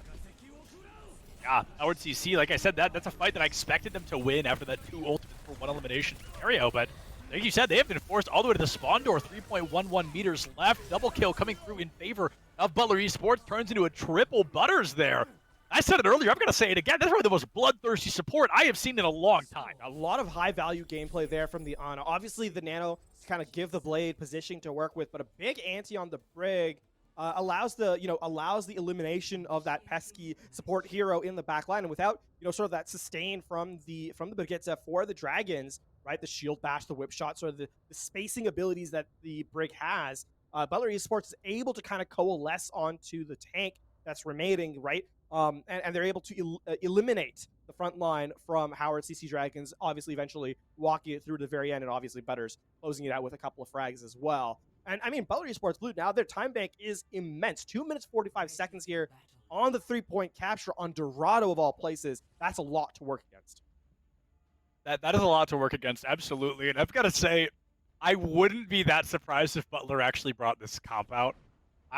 They probably won't, and I usually don't talk about comps before the attacking team comes out of spawn, but a lot of this makes a lot of sense for Dorado. The tank line's the only kind of weird thing, but if they play Depression like a 3rd DPS, I think Butler could realistically roll through the Dragons here. There is a lot to kind of say. The one thing I would say here is that this is it can be very strong in terms of damage output. However, its defensibility is a little suspect, right? In the sense that if one player falls, a lot of this kind of falls apart. So Butler Esports is really all about the contained aggression. We'll see if they're able to stay alive. Scouted out, actually. Armitar sees everyone inside that mini house. Armitar's rotation up to the high ground here. That's already 2 kills in favor of Butler. That Bastion finding the first, and Butters finding the second, the third, and fourth are going to show up as well. Paulito gone. That is all but a completed total team kill there for Butler Esports. Yeah, we're going to see some switches coming out as Harvard CC Dragons look to kind of change up their approach. It was close. Tenoy actually lands an anti-nade onto Depression there, close to taking out the Roadhog, but unfortunately, close is not good enough as Butler Esports Blue comes out with all the kills. Yeah, close only counts in hard hand shoes and horse grenades, or whatever that saying is. Either way, Optimal finding that first kill onto Gwent. Depression picks up a counter kill, but Nile got a great opportunity here, a spawn advantage as well. Shadow Edge actually finds the D-Mech, lives to tell the tale, but no chance they live much longer. They're caught out by Armitar. Resurrection onto Tinoy. Like you said, one fell, and it looks like the rest may not be far behind. The Howard DC Dragons may have found their opportunity to strike. This is, again, this is a very, this composition is not designed to kind of be a long-standing, sustained composition. And with a good read from Howard CC Dragons, right, they're able to stay alive. The punch does not apply to a squishy, and so Twent does not take down anybody. And obviously, having the Diva just focus the Bastion makes a ton of sense, right? The Matrix to deny damage, and then obviously the D-Mech, trying to fight a Pilot Diva in that close is very, very difficult. And Armitar actually comes out with the elimination at the very end. So now a bit of a reset here for Butler Esports Blue. They're not giving up the objective or giving up the composition they're running with. Woo! Twent just went right over that Mercy's head. That was so reckless, but it really would have paid off. It looks like they're not going to need the kill as Butler comes back stronger than ever. The fact they're sticking the Bastion, a huge surprise. They have ultimates, right? And I think they believe in their retake, the spacing that came in. Howard CC Dragons didn't take high ground. Ooh, the minefield in the backline here at the spawn is going to be deadly. I love it. But Dewey Mama's got to make it out for that to really be worth it. It looks like they're going to be able to. Of course, those adaptive shields are some of the strongest abilities in the game. Here come a very aggressive Dragons from Optimal, able to find Depression off the back of it. And the ultimate, here it comes from Shadow Edge, able to find one. One might turn into two. No, a great eat. I've got to say, Armitar, the unsung hero of the day, ate two of those, and Nile deflected the final one back into that Bastion. Great turnaround for Howard here. The Nano Blade to boot. Going to be able to find one elimination. Might be able to. Will put Twent back in the graveyard. And now, only be able to find two, but that might be all the space they needed. That is a lot of resources to kind of get out of spawn, though, right? And there is going to still be another fight. Shadow Edge is going to make a switch now to the Torbjorn. No Bastion available. Nile's life just got a lot more difficult, right? You have to worry about the turret. You have to worry about the high HP that the Torbjorn has with that overload. And it's going to still be a contested objective here as the Wrecking Ball comes in at the last moment. The Wrecking Ball coming in, already down to half health. Adaptive Shields not going to be around long enough to really find a great opportunity to stay alive. Butters, however, taken out. That is best case scenario for Howard. They find Paulito as well, so the 2-2 trade. Armitar putting Twent back into the spawn room. Howard, this is kind of their now or never moment. Only 47 seconds left. The hammer kill from Shadow Edge onto Tinoy. Picks it up in the kill feed. Armitar finds two. Nile puts the third away. Howard, they've got a great opportunity. They're just a couple kills short from capping first point. The hammer kill comes in, but the point will not be defended there as Howard CC Dragons do get value in. And I think, you know, credit to Armitar and Optimal, I think specifically, they're able to, between the flashbang and the defense matrix, deny a lot of space and damage from Butler Esports Blue. And now with the high ground control, if they can continue to keep this up and force Butler Blue off the high ground, they could find some value here for sure. Absolutely, and Twent going to be getting up close and personal, looking for a bit of value of his own. Goes for the Meteor Strike deep into the enemy territory, almost able to find the Ana, but unfortunately can't get stunned out of the retreat as well. Probably going to pay the price of their life for it. Paulito does find that kill. This is another great opportunity for Howard to come in just off the hubris of Butler Esports. Aggression is useful, but you kind of have to temper it with prudence at some points in time. And for Butler Esports Blue, that was not to be found there. We saw Twent not really get value out of the combination of the rollout. Butler Blue, though, still bleeding time off the clock. They're still trying to force the objective here. Another hammer kill from Shadow Edge onto Reiseku there, so that's going to be 2 in one game. Optimal picks up that great kill onto Intrepid. Might be able to find Twent as well. One bullet short, picked it up, 7 HP difference. Hopefully nobody knows you're up there, my friend. Drops down to grab the Mega here. But Howard, they've got the numbers advantage. They've got to find a way to get this card because the closer they get to second point, of course the spawn disadvantage grows. The one thing to kind of highlight, though, is the time bank disadvantage, right? Howard CC Dragons only a minute 30. That hook barely keeps the alive as the Immortality Field comes out at the very last moment. So things are still going from bad to worse here for Howard CC Dragons. Yeah, things definitely. I like the way you said that, from bad to worse. Your Depression uses that whole hog, but lucky for them, you don't really need it as a hog player. It's more of an optional ability. Not exactly known for being a strong ultimate. Nile is going to be able to find something. Reiseku picks up another one. I'm going to say I almost wish Reiseku was on the Brigitte here, but instead they are choosing to optimize on the Baptiste. They haven't used Mirage Lore at all, so really holding on to these ultimates. Howard getting very close to having almost 5 ready, though, in a fight where they should only need 1 or 2 to get the second point. Yeah, they should get the second point here as a matter of course, right? The spawns just aren't here for Butler Esports Blue. The stagger kills are, of course, coming in, and there is a late contest. Yeah, that's not going to happen 3 times, Shadow Edge. Yeah, definitely a bold move from Shadow Edge, one that may actually kind of help give this point away to Howard CC. Optimal with another high noon, doesn't find anything, but has great spacing. Gets traded out by Depression there, and Bionade from Intrepid picks the Armitar out of back. Oh, here comes that Nano Blade, though, from Nile. That could be the thing to turn this around. Picks up 1 kill right into the Molten Core, takes a lot of damage down to 20 HP. Will be taken out by Butters, who's then traded out by Paulito. Shadow Edge, desperate for this hammer kill, knows they've won the series, and wants to win this round as well, but Paulito on the Winston making a world of difference, finding 3 in the fight. Optimal puts Dewey Mama down. 7 seconds left, but it looks like they may be able to find the second point cap as the Roadhog, the sole survivor, will fall. The Lucio returns just in time to be sent back away, and the second point cap will come through for Howard. I mean, a minute half, and Howard CC Dragons were forced to use all their ultimates on the recontest. Butler Esports doing a great job of just denying space and time. And the resource management here from Butler Esports Blue has been phenomenal.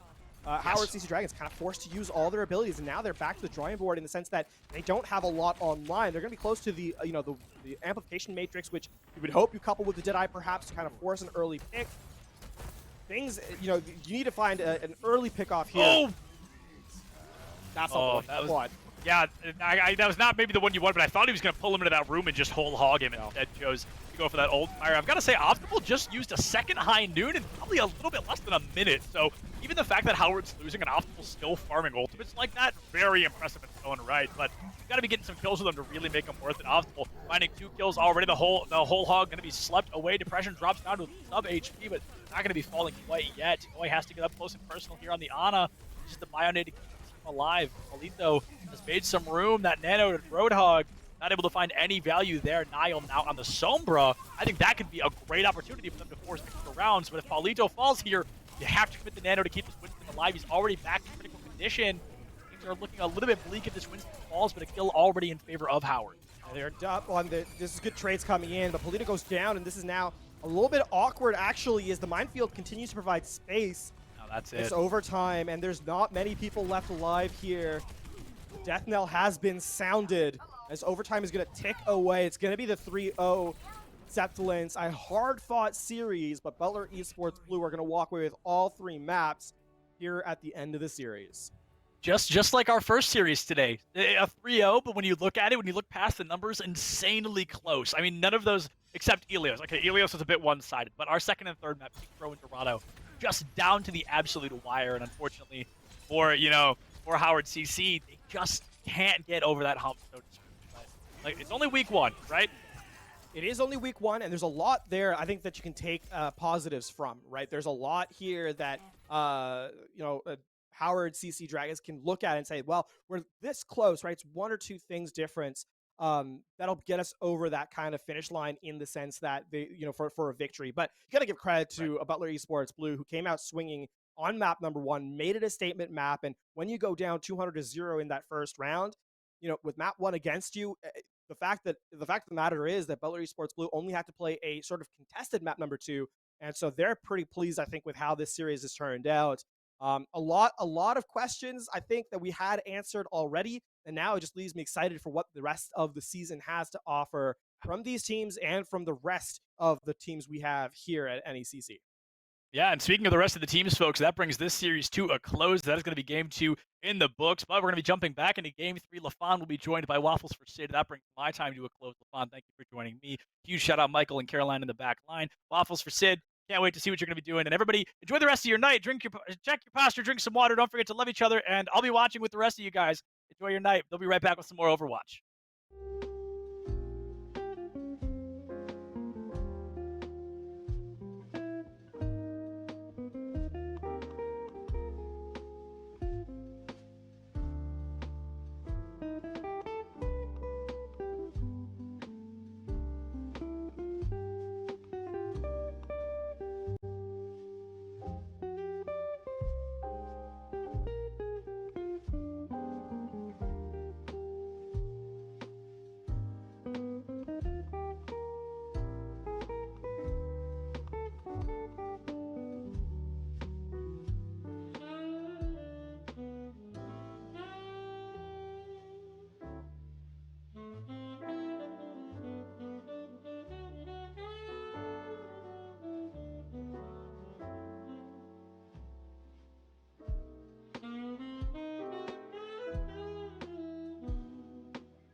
Hi, everyone, and welcome back to the NECC Overwatch matches. Today, we are here on match 3, going to be seeing Fanshawe Falcons go up against Ottawa University.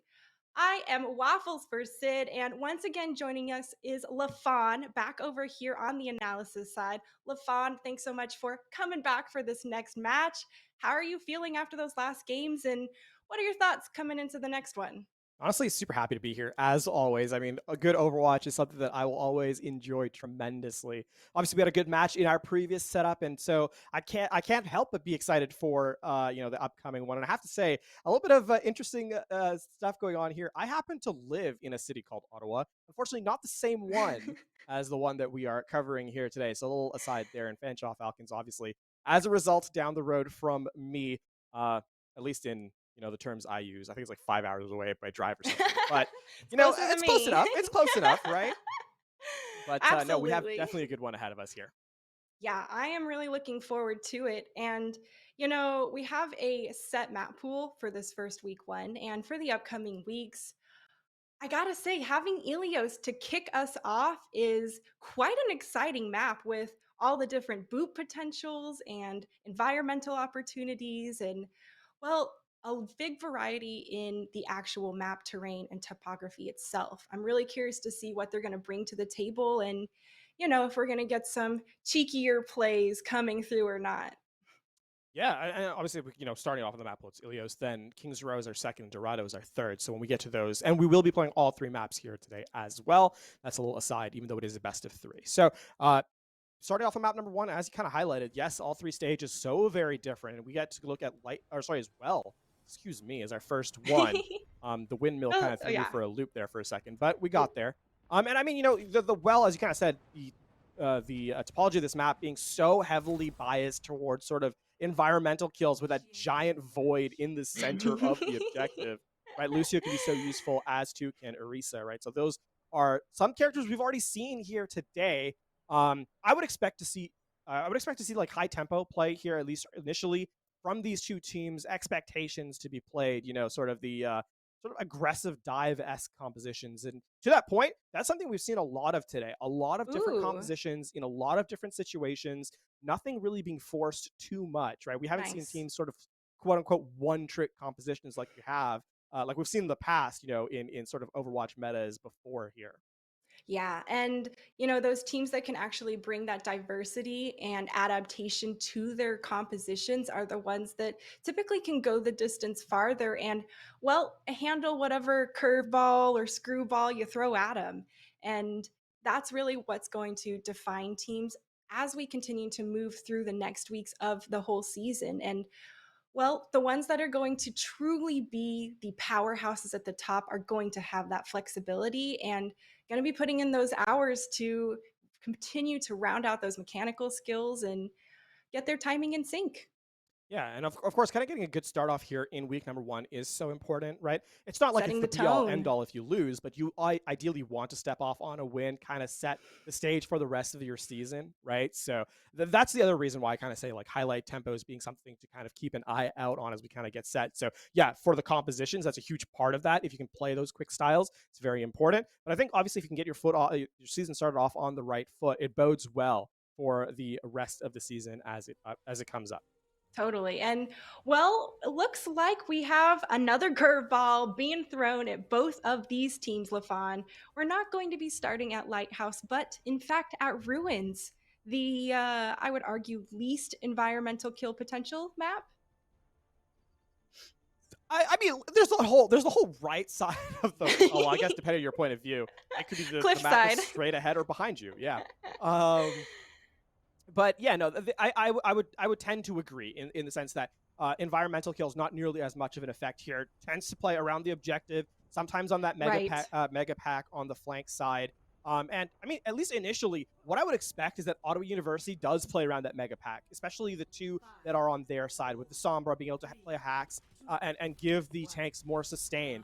Fanshawe, on the other hand, play a more static composition. The teleports out of spawn, getting everyone closer to the objective initially, and then the switch over to the Echo and Reaper respectively. You can see Nason on the Hanzo trying to get for that poke damage initially. Sonic Arrow to find that information early, Sid, and we are underway. Yeah, and Fanshawe has so much potential and damage burst potential coming through. Ottawa goes ahead and dives straight into the heart of them, though, and it's Nason coming up with the first kill onto Lump. Probably didn't have that translocator available to TP away. Beach goes in for a kill, and there's exchanges back and forth. The point is currently being capped in favor of Ottawa, but I'm not sure that is going to last long. The Fanshawe Falcons are going to get the cleanup. We're actually going to see a switch from Matt. Doomfist gets put away, the Cowboy brought to bear, and the point will initially be contested by Fanshawe Falcons. And I mean, look across the board at the ultimate advantage. Simplistic nearly has the Coalescence, but looking on the opposite side, Nason with the Dragon Strike at the ready already. And it's rare that you see the DPS ultimate come online that quickly. I don't know that Ottawa University is expecting.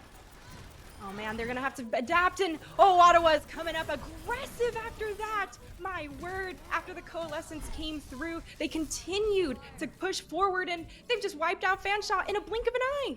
Ottawa University, a good read on their composition strength, right? Use the Coalescence to kind of force the issue. This is that Sombra Reaper rush that we're seeing much more frequently, right? If you can kind of get into position, get the Coalescence behind the Reaper, allow the Reaper to kind of deal that damage, it becomes very difficult to take it out. The self-sustain is so immense. Now Fanshawe, though, they do have the resources. There is the Rally to kind of provide sustain. It's going to activate, and then you've got the Supercharger once you get to the objective. Oh, corralled from the Rally straight into the Gravitic Flux. Ottawa was pushed into a tough spot there. Sound Barrier has been committed to try and save this fight, and a kill coming in from Squeak may do just that. Ottawa continuing to fight tooth and nail on this point. They're wringing out every little bit of possession as Squeak is continuing to just aggress forward in their face. That's going to be the cleanup here as Squeak is going to get the last couple of final blows. Tyrell assisting as well. And for Fanshawe, that was the fight they kind of needed to win because we're hitting up to that 60% mark or so, and they had to use a ton of resources in that last fight. The sustain of the Rally, obviously, but so too was the Supercharger committed. And now Ottawa University, they're going to have a couple of win conditions. You've got the self-destructor zoning or a second life. You've got the Death Blossom, which can kind of provide positioning. And I think more critically, Lump nearly has this EMP online, and we all know how valuable taking the abilities away from any member can be. EMP is nasty in a game where everyone is special, but they didn't even need it just now, LaFawn. Tyrell just dominated with his own Death Blossom, and, well, everyone else cleaned up.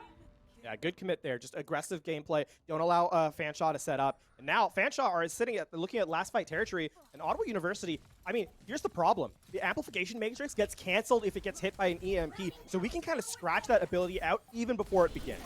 Oh man, the EMP launched early before that though, so a little bit of timing coming through, and Ottawa coming up aggressive here, continuing to hold strong. They are doing great against Fanshawe here on this first map, and well, at 100 to 22%, it's going to be, we'll have to see how map 2 goes.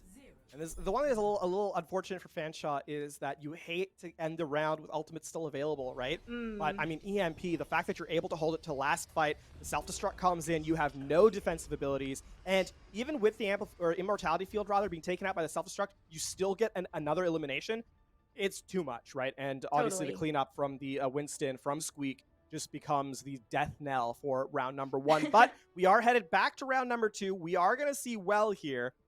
So we do eventually get back to it. Matt back on the Echo and going to be pocketed by the Mercy as well. So a lot more sustain in the air and obviously the double shield. Hopefully trying to take positioning on the objective and kind of force Ottawa University to come to them. Yeah, I did like that aggressive Sombra play coming out from Ottawa though in the end. And a quick pause here. We'll have to see how quick it actually is. But, you know, we'll talk about a little bit about that round we just saw instead. Preemptively using that EMP and those other ultimates to wipe out Fanshawe before they could even make it to the point to contest. That's a textbook use of your ultimates right there, and they can't touch the point to trigger that OT time. Well, there's the map win, just like we saw.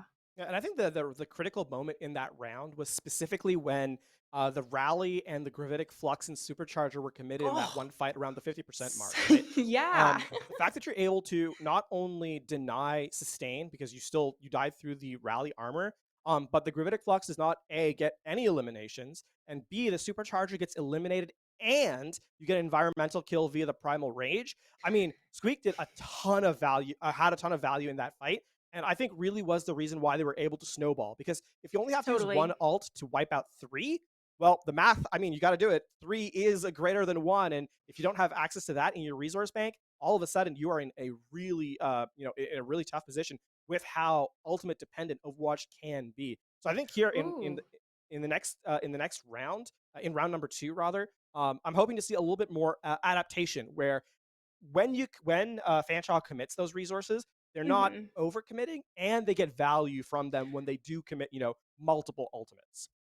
Yeah, and it's a good call out here of the 3-to-1 ratio for that fight, as Fanshawe did a good job of using the rally to corral people into the flux. I really thought that they were going to have some great value after almost that forced movement of Ottawa, and then, like you said, Winston, who was it? I think it Their was Squeak Winston, stepping up on the Squeak. Squeak stepping up Thank the you. Primal Rage. Yeah, Yeah, well, the name Sparkle came to my mind, and I know it's not that, but Squeak, yeah, absolutely clutched out with that Primal Rage, and I'm surprised that the value wasn't quite there, even with all of those resources pumped into that fight. And that type of communication is going to have to really tighten up for Ottawa if they're going to bring back this fight. for sure. I I mean, think for something for interesting that Fanshawe, yeah, for Fanshawe. I think for something interesting that Fanshawe, we saw in round number 1 too, right, is the compositional matchup. Right, we saw the double shield gameplay, right? The Sigma and right? the Orisa coming into vogue in that first round for Fanshawe. Now, the high mobility from the Winston Diva that Auto University brought instead was able to kind of bypass the shield pressure, right? We saw the Oh Somber yeah. Reaper as well get behind the Orisa, and the shield, it's static. You put it down, it's there for the duration of its HP or timer. But if you're not able to play around it, then it becomes a lot tougher. So credit to Auto University for recognizing that and kind of stepping behind the sort of the protective barrier of Fanshawe, the Fanshawe Falcons, and Yeah. a big reason as to why they're up 1-0 here on map number 1. Totally. And understanding each character's weakness, isolating that, and capitalizing on it. We're going to see who can do it better of, well, pretty much all the teams tonight. So far, though, Fanshawe Falcons going to open up with a Torb and Echo composition. Ottawa's going to go ahead and mirror the same DPS lineup for themselves. An aerial battle has commenced, but no one has gotten taken out quite yet. There's going to be some additional pressure from those turrets coming through, so those pockets are going to be absolutely critical, and they're going to have to play those angles really protectively. 2 people already have gone down from Ottawa as Fanshawe is up the advantage, and that's going to seal the deal for Fanshawe here to go ahead and just take this point. LaFon. Yeah, it's going to be the closeout, as you said. And the composition setup here is that the Torbjorn, it just provides an irritation from the flank with the turret. It just puts a lot of pressure on on an Echo to not play hyper aggressively, right? Because getting tagged up by the turret and then being damaged by the other Echo, by the mirrored Echo, can be a death sentence, right, in the sky. The difference here is that the shield from Tank Killer Mate, what a name, is you can play it a little bit more aggressively, and exactly that. Matt is kind of protected while Irel goes down before any fight even really happens. Yeah, and they've already committed the Amp Matrix on top of it, so Ottawa throwing a lot into this fight here, trying to get that value. Turret putting in a lot of pepper damage there, but of course, pockets are strong coming through from both Mercies. Can they continue to keep this pressure on? Ottawa's falling one after another, and once again, Fanshawe Falcons holding strong, but I am surprised at the duplicate commit. That was, I think, a case of just not wanting to be taken out, and you have the ultimate, why not, right? So it's not it's an awkward position. If this self-destruct gets any kills, though. Forces the immortality field. It forces, that's big. Matt, though, stepping a little far aggressive, gets taken out by Simplistic. Now, here's the difference. Tank Killer Mate now has to play a lot more defensively around. You can see Beach making the switch over to the Sigma as well. However, Fanshawe Falcons have the defensive advantage and the ultimate economy here as they open up the Amplification Matrix. dodges that accretion coming through from Beach on the far side. Molten Core is thrown all the way across the well. The floor is lava right now, and Fanshaw's trying to dip away from it. The Gravitic Flux catches Tank Killer right there, and now Ottawa has this chance to go ahead and take the point back. Right now, Fanshawe is holding strong, trying to wring out every little bit of possession, but it is going to go ahead and flip over to Ottawa. That's going to be the flip at 92%. So again, Fanshawe Falcons only really need to win one fight here to tie up the map and go to a round 3. And I mean, they have a chance to kind of force the issue. Here, they don't have a lot of resources off the initial engagement, but if they can sort of survive this amplification matrix from Simplistic here, they'll be able to walk back in with the Supercharger and contest against Sweek specifically. So Fanshawe trying to take position up on the opposite end. Matt, though, going down is going to have to slow them a little bit. I like how late the shield is thrown here at the end after a lot of other resources have been committed from Ottawa. Fanshawe getting aggressive in this corner. Siklov fell so low, but the Immortality Field keeping everyone alive for this scrappy, up close and personal fight here on this far side.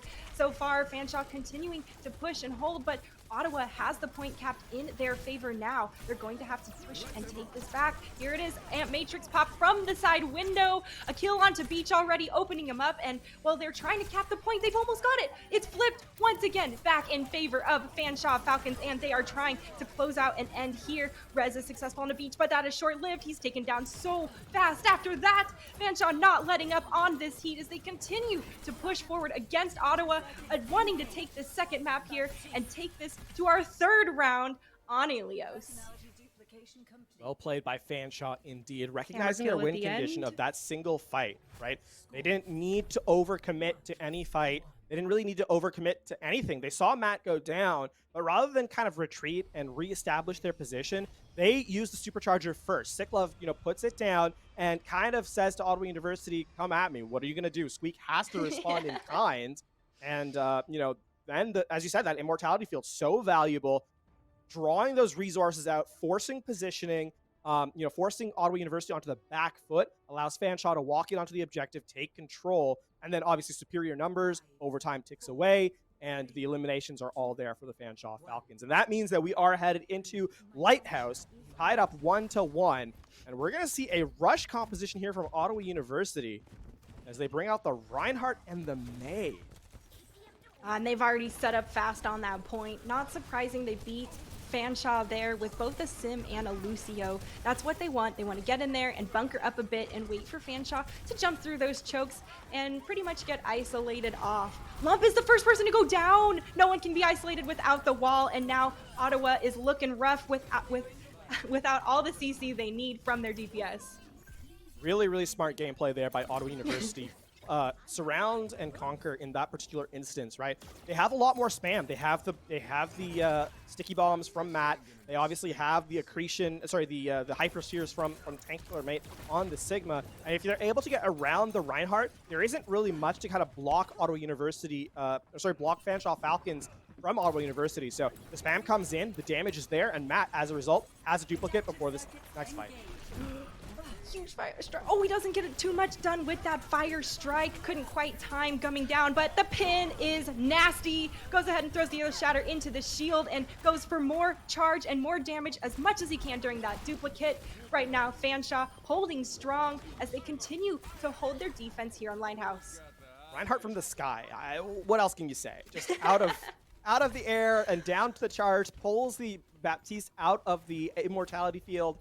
And Fanshawe hold on to the 50% mark. And, that was a very cheap fight. That was just the duplicate. Ottawa University going to make some switches over here. Lump goes over to the Sombra. They're going to play the more dive-esque composition, but Tyrell taken out is going to have to wait now as Ottawa University are playing with fire and their time bank as the clock is sort of ticking away. Fanshawe, they're closing in that last fight territory.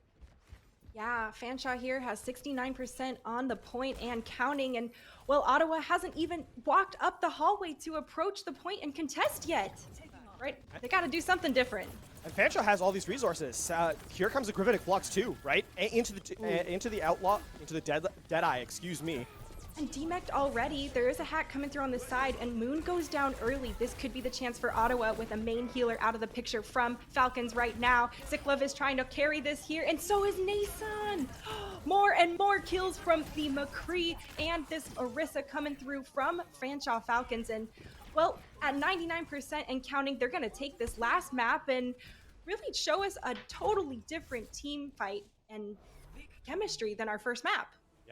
Round number, the 9-9 ticks away to the overtime, just barely in play. And good control from Fanshawe Falcons in the last two stages in terms of ult economy, right? We talked about it after round number 1, right? When that one fight where they had to commit the 3 ultimates and they weren't able to get value out of them. That wasn't the case for rounds 2 and 3. Fanshawe Falcons were in control in terms of ult economy. And while this is a flashy play, it does not win out the map. And so Fanshawe will set up 1-0 here in our best of 3. Pretty commanding second and third round from them. I totally agree with you there. The first map was like 100 to 22% in favor of Ottawa, and well, they lit the fire under the Fanshawe Falcons, and now they came to play and really showed, I think, a lot better communication and control around where they wanted to play and how. They didn't seem to be panic using their resources and abilities. And I mean, that second map on Well, I think really showcased a lot of their patience on the map too. Got a little bit of a better improvement use of that ult economy. And well, I'm not sure Ottawa was quite ready for that turnaround. There is certainly a lot to unpack here, Sid, but we got to wait for map number 2, and don't go anywhere. We'll be right back. But stay tuned for these quick messages. We'll be back with map number 2 in just a moment. What will you like today? Another Cloud 2 classic? I'll stick with the usual. Maybe take a little bit off the sides.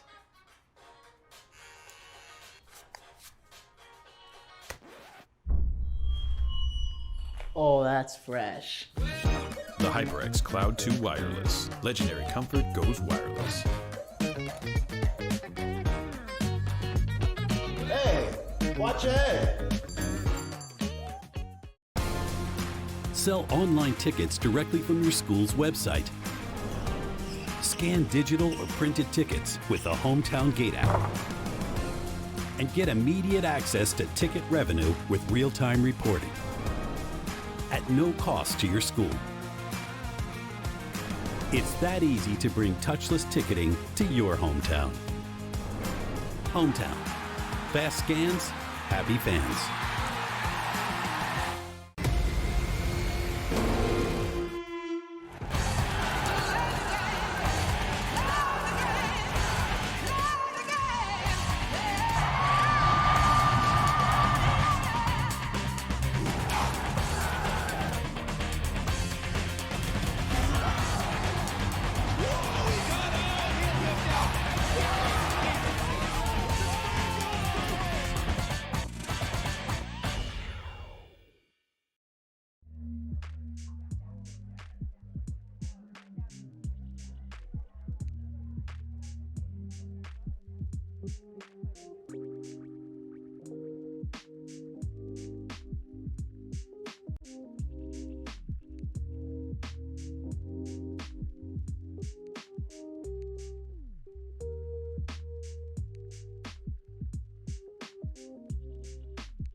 Hey, folks, and welcome back to the NECC match 3 of our Overwatch games today. We are seeing Ottawa University face off against Fanshawe Falcons in our best of 3, which we will be playing all 3 maps. LaFawn and I are here to bring you to our second map of Kings Row and break down some of the stuff we saw in our last match, too. Yeah, for sure. I mean, map 1 was contested, right? It went 2-1, so certainly a close map, even if the rounds themselves didn't kind of play out that way. And I think we've already seen variance in terms of compositional setup, right? We've seen the Winston, we've seen that Sombra Reaper rush from Ottawa University, Right. we've seen the more static double shield from Fanshawe. And I mean, we have a couple substitutes too to speak about, right? Matt's going to be stepping out for Fanshawe Falcons, and so coming in there. As we get look into the map itself, Kings Row. That's right. Wigan Hines coming in for Matt. And what's cracking? Oh, so okay, just a small aside. Our producer said told us what's cracking was coming in. I in my brain thought what's cracking, like, how's it going? But no, like what's cracking, like the sea monster, which I think is infinitely cooler. Yes, or what's crack-a-lackin'? That's what I also like to say as an alternative. But we'll have to see if he's actually as deadly as the Kraken he named himself after. And if he can, turn some of the tides for Ottawa coming up in this Kings Row match. I guess the question is, what Overwatch character is most like a Kraken? That's what I'm curious about now. I mean, wouldn't it be Zenyatta because he already has the octopus skin with the tentacles? Yeah, the Noctis skin is that I don't know. I feel like I know Zen's it's more just like too peaceful. Cthulhu vibes than an actual Kraken, though. Yeah. So we'll put that up to you. Who's the Overwatch character who's most Kraken-like? To the game, who though. is the most Kraken? Yeah. We've got the double shield in play from the Fanshawe Falcons. Ottawa University running the rush composition, coming out with the Rhine. And they're going to try and play for aggro play here, Sid. Running out with the Mei, trying to section off someone, and then, take them out, and then take the point as a result. Well, they just TP'd straight into the face of Fanshawe right there on the high ground, dropped a bunch of turrets, and then fell onto the point themselves, sealed Fanshawe off on the high ground here on this far side, forcing them to move around and try and take other angles. They move over on, just encircle Ottawa here on the point. It's going to be a slugfest. What's cracking already goes down, but there's been an exchange back and forth. Fanshawe now coming up big as they continue to hold strong, and well, it looks like their defense is going to hold, but they've still lost 2 ticks, LaFawn. Yeah, 76.8%. So despite Ottawa University ostensibly losing that fight, they still get a ton of value. A minute passes and they get 2/3 of the objective. That's not a bad trade. And they're going to be having this amplification matrix fairly shortly, which can be the initiation factor for this next fight. Ottawa University getting the go button right away. Such a fast go button as well, straight into the face of Fanshawe. But once again, they are being shut down. Ultimates have come out, and well, they've sent Ottawa back to the spawn. Simplistic actually had a lead against Cliffwater in terms of ult percentage. It was 84 to 75. But in fact, it is Cliffwater with the earlier amplification matrix despite that. And now Ottawa University is back to the drawing board. They will have the amp matrix here, which they can open up the fight with. They need to slow it down a little bit, actually. This quick rush, if without getting into a position to give their Reinhardt damage, is not doing them any favors. Molten Core has been thrown, and Wigan goes ahead and tosses the Deadeye too, catching another couple people. These DPS on Fanshawe are so bloodthirsty, and they just continue to put in that damage from not just one angle, but pretty much 3 angles when you include that turret. Yeah, it's becoming a little bit of a struggle here from Fanshawe to kind of get in. From Ottawa University. Ottawa University needs to slow it down, weirdly enough, despite them playing the supposed rush composition. They need to kind of poke for the damage, from the defensive abilities from Fanshawe, then hit the go button. They do have the Blizzard now, though. So this should be what they win the fight off of. One more forward charge coming through from Ottawa once again, and they have a couple exchanges, but who can continue to keep that advantage? It's going to be a spawn advantage for Ottawa if they can make it back and continue to keep this pressure on. Fanshawe's lost a bunch of people, and it looks like Ottawa is coming up big and is going to be able to finally take this point. Ottawa will get that point, and well, they should. They used 5 ultimates for that. and are that's if you can't commit to a fight and win off of that, then that's going to be a real problem. Right. Self-destruct, Blizzard. They use the amplification matrix. They use the photon barrier as well from Tyrell. Now trying to push up and try and get scouting information here. Squeak does have trying to get an opportunity to get in the front line. I would say though the rally is available from What's Cracking, so the sustain is there for Fanshawe, and of course the Gravitic Flux. And if there is damage follow-up, Fanshawe are in a good position to hold here on the early parts of the second phase of the Hero. That's absolutely true. Oh, a beautiful shield to block that opening accretion from Tank Killer Mate right there. He's forced to use the Gravitic Flux and is trying to keep Ottawa back, but they have so much charge. They've been reinforced with that sound barrier, and, well, they give some space, but they've still been moving the cart. So different type of space being given. LaFawn, a stun onto that in the middle of the self-destruct. Probably didn't go quite as far as they were wanting and has to use it to remech right here by the payload. Now as we continue to push forward here, Matrix popped in front of High Noon, trying to charge him up, but all it does is discourage anyone else from pushing up this alleyway. Yeah, 2 ultimates used to gain space there, the Deadeye and the Amplification Matrix. Not ideal, but Fanshawe does buy time here for Nason to use the Molten Core, and that's going to be the damage required to kind of slow this fight out and trade out the eliminations. Fanshawe send Ottawa University back to the drawing board. Now setting up for this next fight. I mean, Ottawa University, their win condition here is to slow the game down. I think they're playing too quickly, right? I think they're trying to play too aggressively. Here, Ottawa University needs to play the poke face, trying to get the Blizzard online, try to get the Earthshatter online, and then kind of commit with both of those. Fanshawe has been allowed to kind of dictate tempo, and that has really been one of the big difference makers here. I do agree with you there, and Ottawa is going to have to take some control back in this game. They've pushed forward here, and What's Kraken has already gone down. That's a lot of in-your-face brawl out of the picture for Fanshawe here, and they've given space towards this checkpoint here on the second point. Right now, a big fire strike has come through. Blizzard's frozen everyone up, and Ottawa is finally able to clean them up and is going to continue pushing this payload. That's the play they needed. What's Kraken gets caught out just a little bit far forward, and good punish by Ottawa University. What's Kraken has been playing on sort of the edge of disaster, and that's not a bad thing, right? If you're breaking get value, Brigitte by nature has to kind of ride that fine line, keeping the Inspire up while still staying alive. And What's Kraken, unfortunately, there just tips a little far over the edge, and Ottawa University punished. Now, though, here's the teleport, looking for the Shatter. DP into the back line. There's been a kill onto Tank Killer, and, well, Ottawa's continuing to get the kills that they are looking for. Tyrell has gone down, and that's a lot of damage out of the picture. DP is out of the picture on top of that, and once again, Ottawa has been fended off and didn't get all the value they were looking for from that. Yeah, Squeak was looking for the teleport Shatter. I think actually takes down Tank Killer Mate. They're going to reset and re-aggress with the Amplification Matrix and Sound Barrier as Fanshawe tries to deny them. Yeah, that Molten Core, though, from Nissan is going to be tough.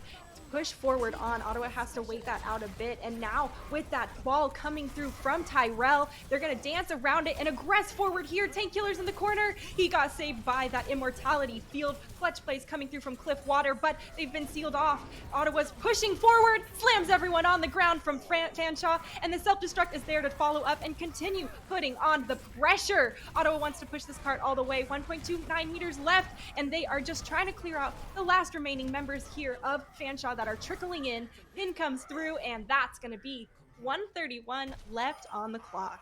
Ottawa University there recognizing their spacing and actually getting the tempo play they need to close out the round. And I was a little bit critical of them in the second phase of King's Row, right? And first phase too, where they were playing hyper aggressively, where they were running in and trying to force the fight with the brawl. Yeah. As we got a quick pause here. But back to my point that I was trying to make, I was critical of them playing that hyper aggressive style. I think what was the difference between those that sort of ineffective first and second phase in terms of how aggressive they were running is that when they got to that third phase, and first phase they used ultimates to kind of just brute force their way through. Second phase, arguably the same thing. The third phase, though, the big difference was that when they were forcing those aggressive fights, they weren't running into the backline as a six-person unit. They weren't like all going in and then not getting any trades. They were slowing it down just a little bit, stretching out the defense, so Fanshawe couldn't support each other. And that's where the sort of hyper aggression from Rush can be very useful. And so it's a good mid-round adaptation from Ottawa University, and allows them to get that 131 time bank, as you highlighted at the end of their attacking round. I totally agree with you there on that change we saw come through from them. Kind of felt like in the beginning it was, more similar to football, where you see them just clashing into each other right there on that defensive line over and over and over. And eventually it kind of turned into some more dynamic and positioning elements. And, you could see them running the full plays and actually getting the traction they want instead of just pretty much running into the brick wall over and over that was Fanshawe. I'm curious to see how they're going to handle their defense here. They've picked the Reinhardt and they've picked the Mei. We all know Mei on King's Row near this wall is not one you want to get chunked away from.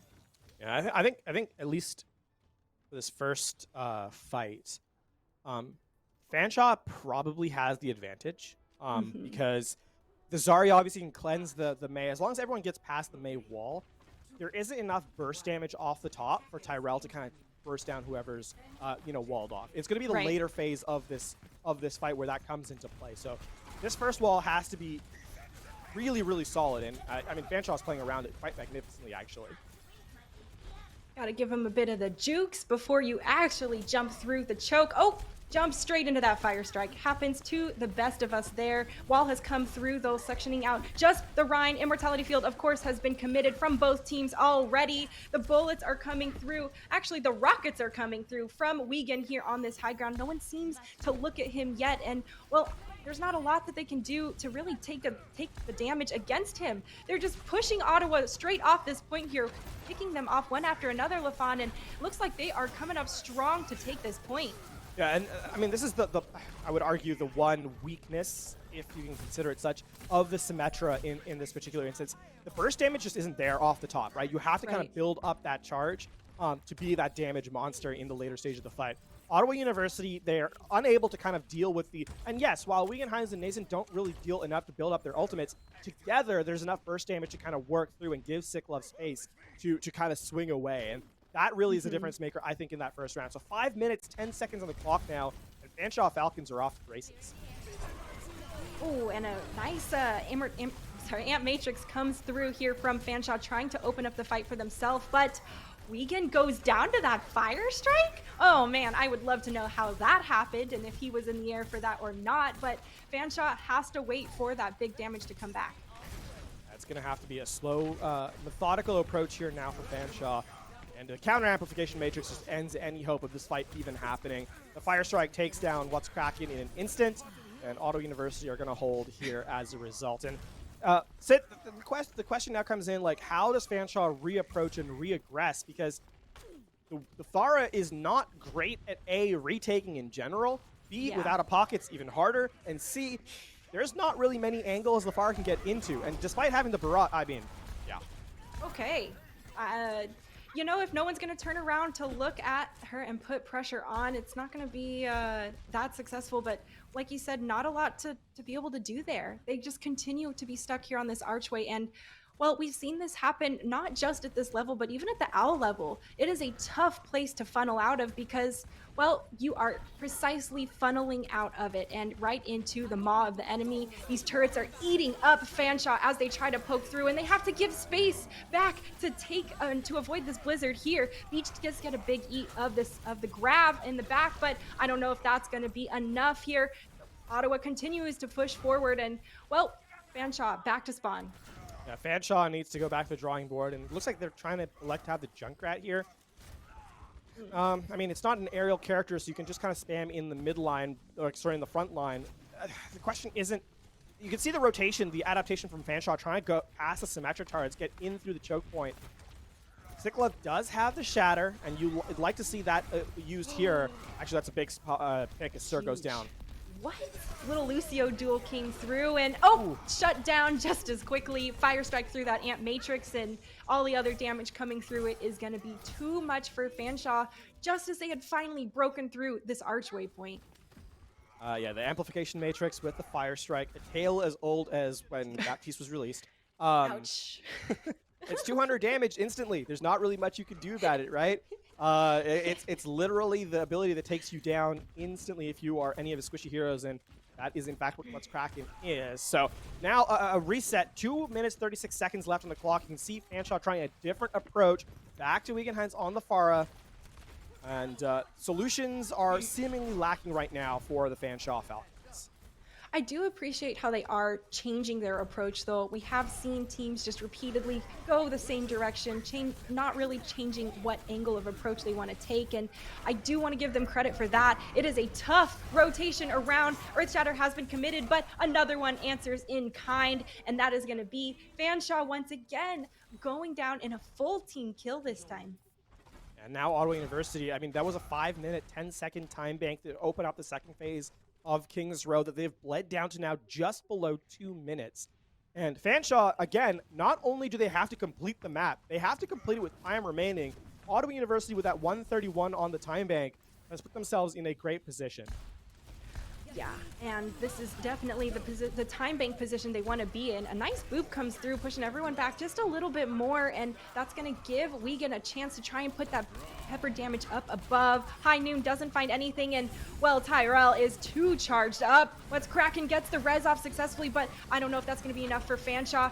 He has been sectioned out alone, goes down, and now the Grav is committed on top of it. It is a chaotic fight here on the point, and right now Ottawa is thriving in it. Yeah, Tankular, mate, is this going to be a switch to, like, the Diva here?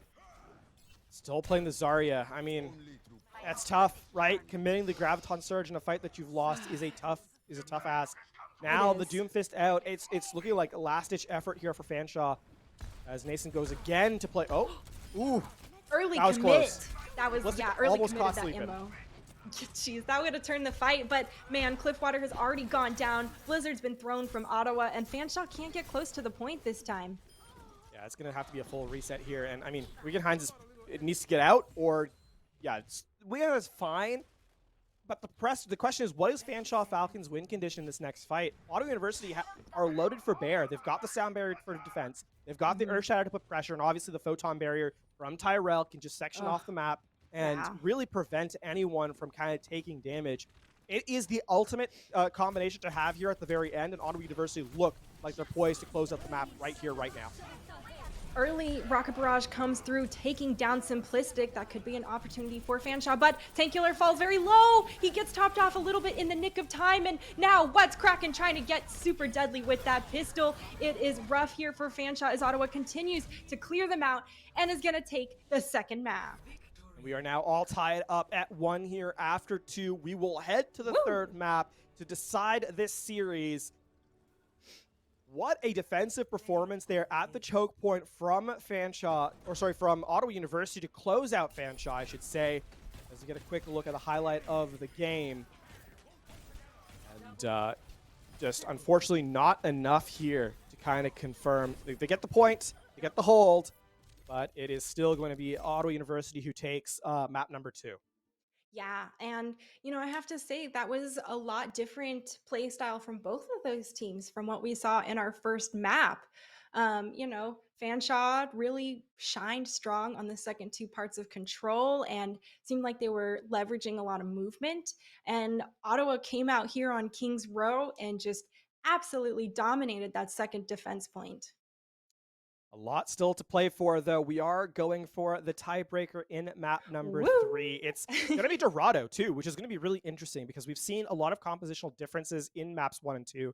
If map 3 plays out as the first 2 have gone, I wouldn't be surprised to see this one really play out to the last stage on that third map. Yeah, I am in agreement with you there. Both of these teams have been pushing back and forth pretty strongly against each other.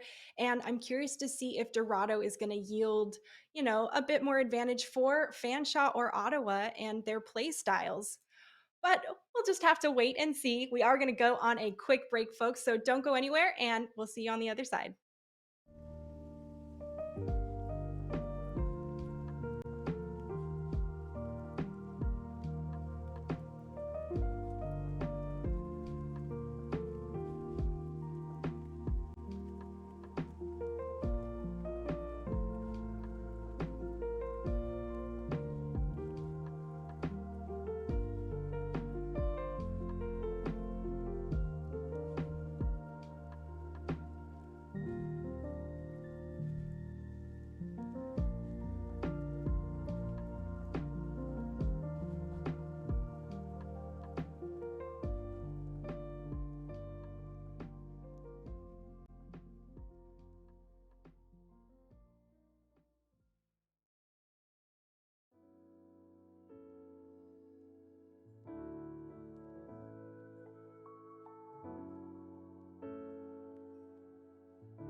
Hey folks, welcome back to the NECC Overwatch games. Today we are here on match 3 of Fanshawe Falcons against Ottawa University. LaFawn, so far both of these teams are going the distance. We are 1-1 on the score right now, going to our last map into Dorado.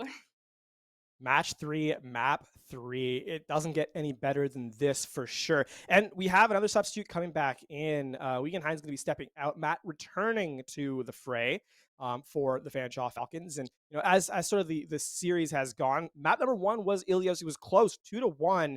Fanshawe edging out on that victory. Obviously, then going to Kings Row and a bit of a defensive clinic from the Ottawa University to hold Fanshawe Falcons at bay. And that is where we find ourselves all tied up at 1, as you said, heading into Dorado for our third map. And, as we kind of watch throughout the series, we've seen a lot of variation. We've seen the dive, obviously the Somber Reaper coming.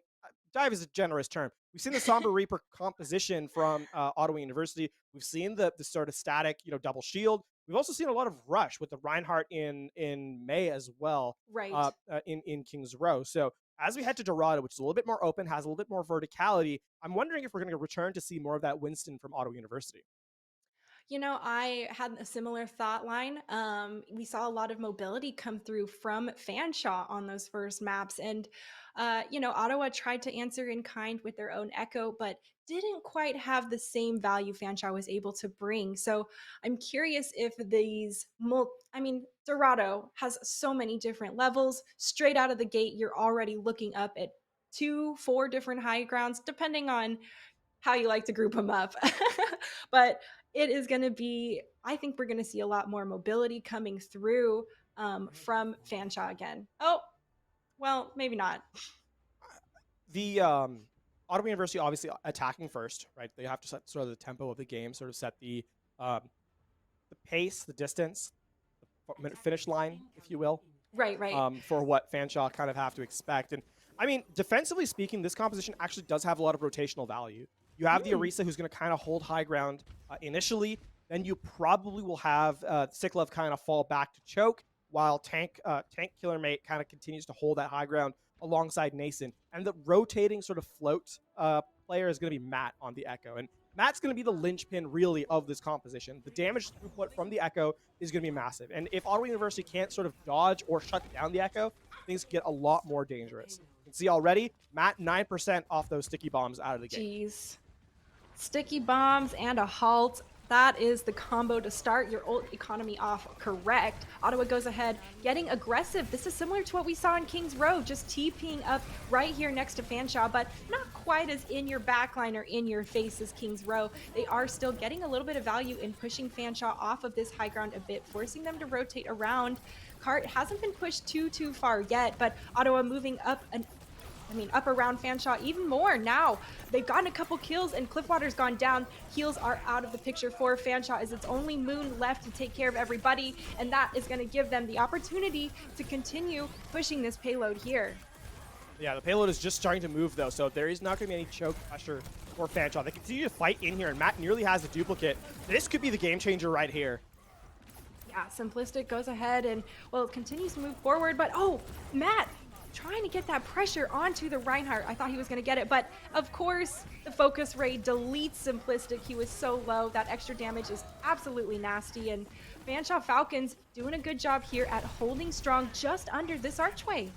So one of the ways that this kind of, as the fight kind of devolves here at the very end, Matt trying to stay alive, one of the ways that you kind of play this is have the cart move up to the first choke point while you kind of take high ground. And what that happens is it's a two-pronged pressure. Pressure from the cart moving in, as well as the damage from the high ground kind of coalescing and forcing the defense to back out. Because the cart was so late coming to the choke, Fanshawe didn't have to worry about it. They were able to kind of fight at full force on the high ground, and that is one of the reasons why Ottawa University are in the position they are right here.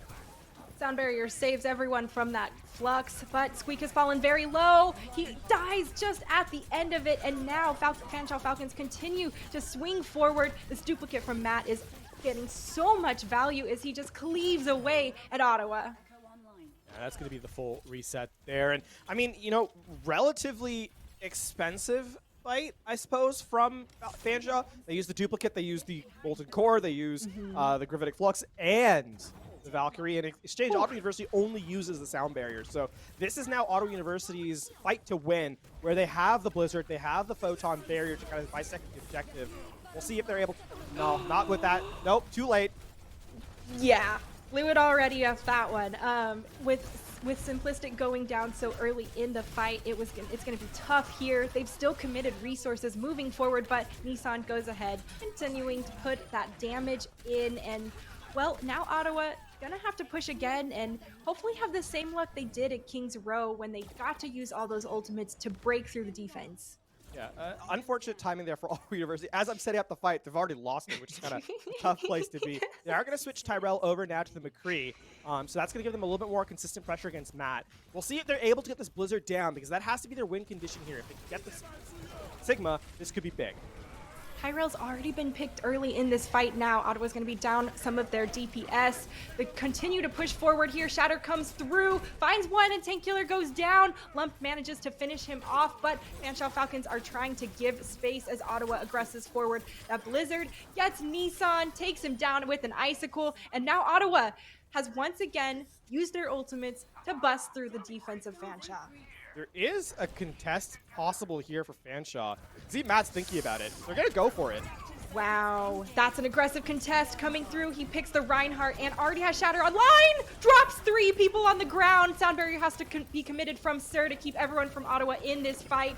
Fanshawe wants to contest this last point here and stall out as much time as they can. 3 seconds left on the clock, and they are continuing to fight forward here. Ottawa trying to do their best at pushing forward, and that is going to be them capping the point at the last moment.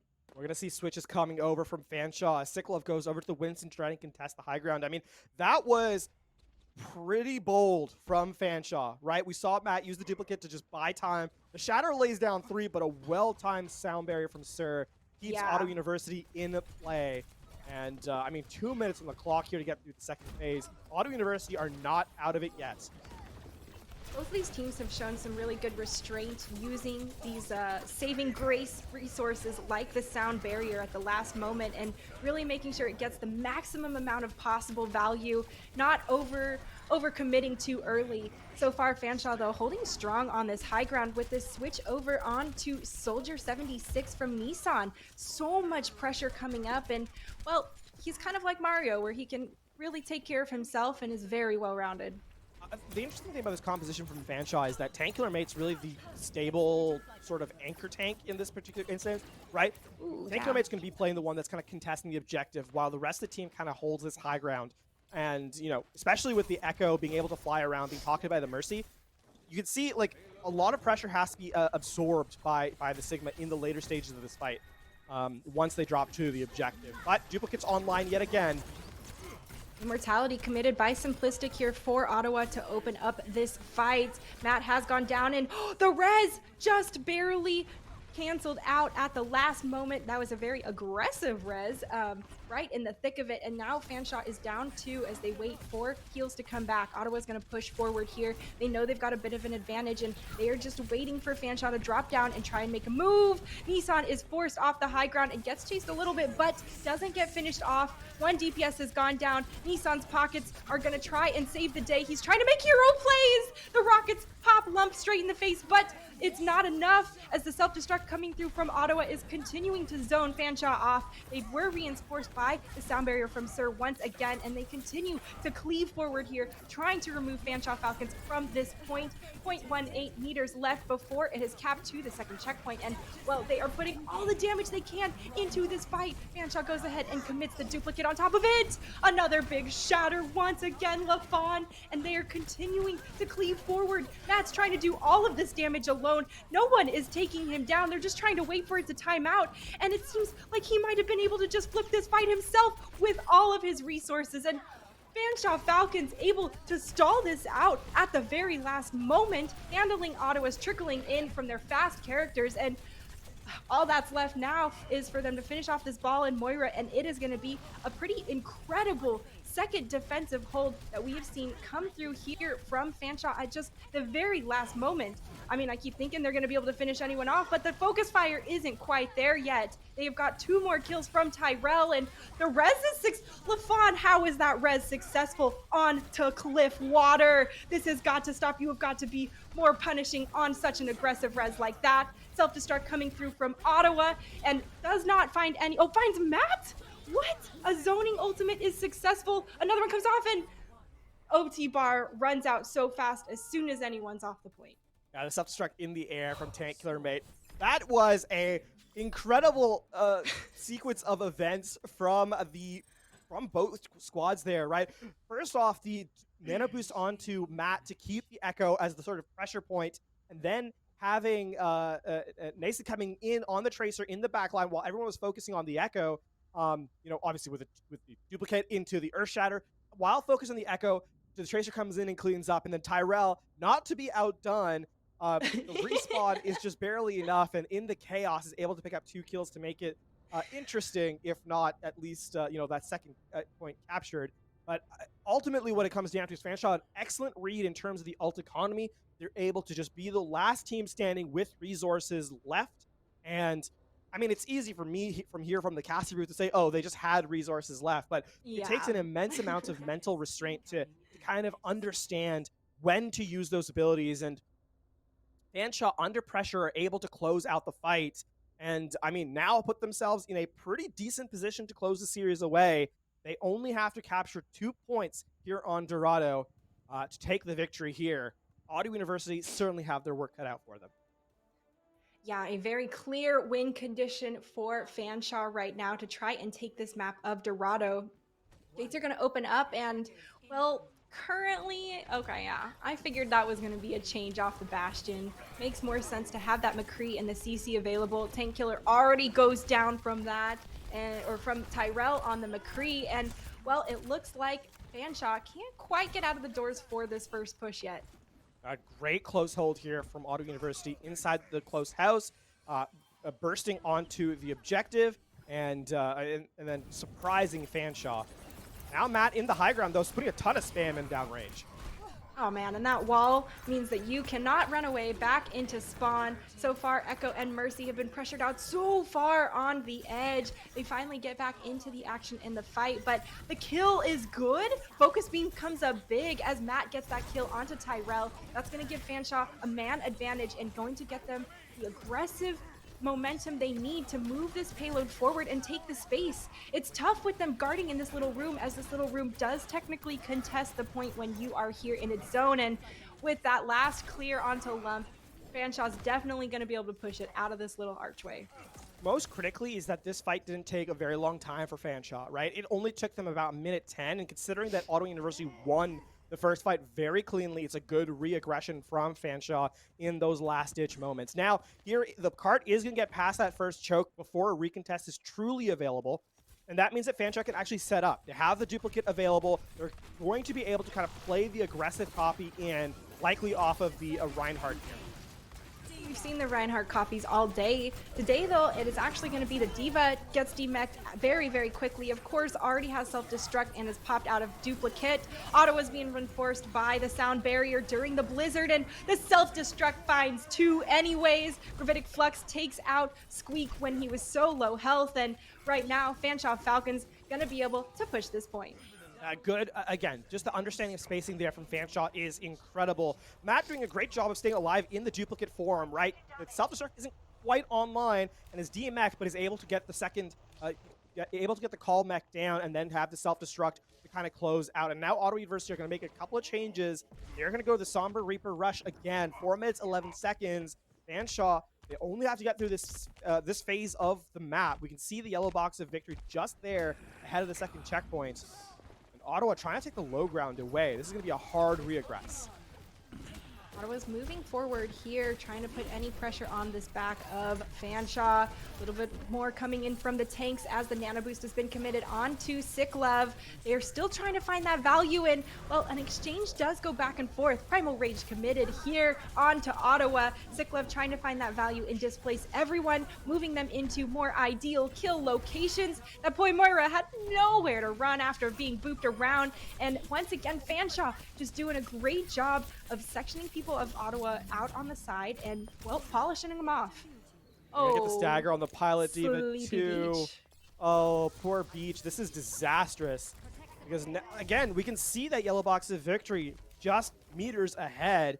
And Ottawa University is not going to get a full, true 6-person recontest. That's going to be tough. It's going to be tough. Fanshawe, they're here. They're in position. They're waiting. Oh man, Fanshawe knows that they just have to push it to this little box. There's still 2:57 on the clock. A good manual hack coming through, but there's still a couple of kills coming through onto Ottawa. Can they continue to hold and push and hold strong?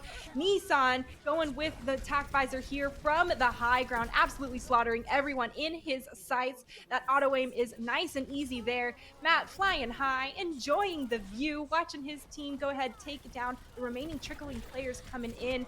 And Fanshawe, this is theirs to push this last little bit as they continue to try and handle Ottawa coming in. Lump is coming back. An EMP could be game-changing as the sound barrier. There it is. EMP captures 4 people on it. And, well, the kills are starting to come through. They managed to get 2. This is big. Cliff in the back being harassed and pressured by Squeak. No more sustainability for Fanshawe on that fight. And that was an incredible defensive hold at the very last moment. Fanshawe taking the foot off the gas pedal just a little bit, and Ottawa University finding that moment and taking their advantage. They use everything. They're not out of the woods yet. This is still very difficult. They have no resources, and Fanshawe has a nano boost and both tank ultimates, but at least they've bought themselves a reprieve. Fanshawe coming in over the high ground yet again. Matt looking for that first pickoff. Almost had that manual hack come through, and well, right now Ottawa does have that spawn advantage if they can get some early picks. Sicklove is hacked here and goes for the Primal Rage in the back line. Nothing found from Tank Killer's self-destruct, but Tyrell going down is going to be tough with a lot of DPS off the table. Fanshawe's brought back their other support, and now they are 2 peas in a pod. They're going to continue to aggress forward here. This duplicate might see the nail in the coffin, as the Primal Rage is going to be so difficult to try and combat once that's online from him. And Fanshawe Falcons rolling the cart forward. Hack comes through. This is the last desperate attempt again. This one catches 5 people. Moon goes down, and Cliff goes down. This is almost a repeat of what we saw on the last nail-biting fight before they were able to defend successfully. They used the EMP, hacked everybody, and took down the supports. That is indeed a repeat of the previous fight. Lump coming in clutch with a second EMP in as many fights. Fanshawe, they're moments away from closing out the map, and they just can't quite find that full team wipe to give themselves the win. And now Ottawa University have actually put themselves in a position to close out the series right here. Tank ultimates are online for Ottawa University. They have the defensive ability in the sound barrier. Fanshawe do not have the same engage tool they did before. It seems to be falling apart now. Hack comes through onto Matt. Matt falls down. That's it. They are down one of their major damage dealers. The res is successful coming in from Moon once again, but Nissan is taken out of the picture during his ultimate. Ottawa is trying to hold strong as they've launched their self-destruct here to try and zone everyone from Fanshawe off the point. But it's 2 people from Ottawa that go down to that self-destruct. Oh man, it is all over for Ottawa now as they are continuing to fall one after another. And that team kill is going to give Fanshawe Falcons the one and final win of week 1. What an absolutely stellar last couple of fights there from Ottawa University. Unfortunately, not enough to close out this series, but what performance under pressure from both squads. Teams. Yeah. I mean, here we're seeing the highlight from Matt and how they were able to take out point A, but despite that, we have to draw back to Lump. I think specifically on the Sombra, the EMP in back-to-back fights.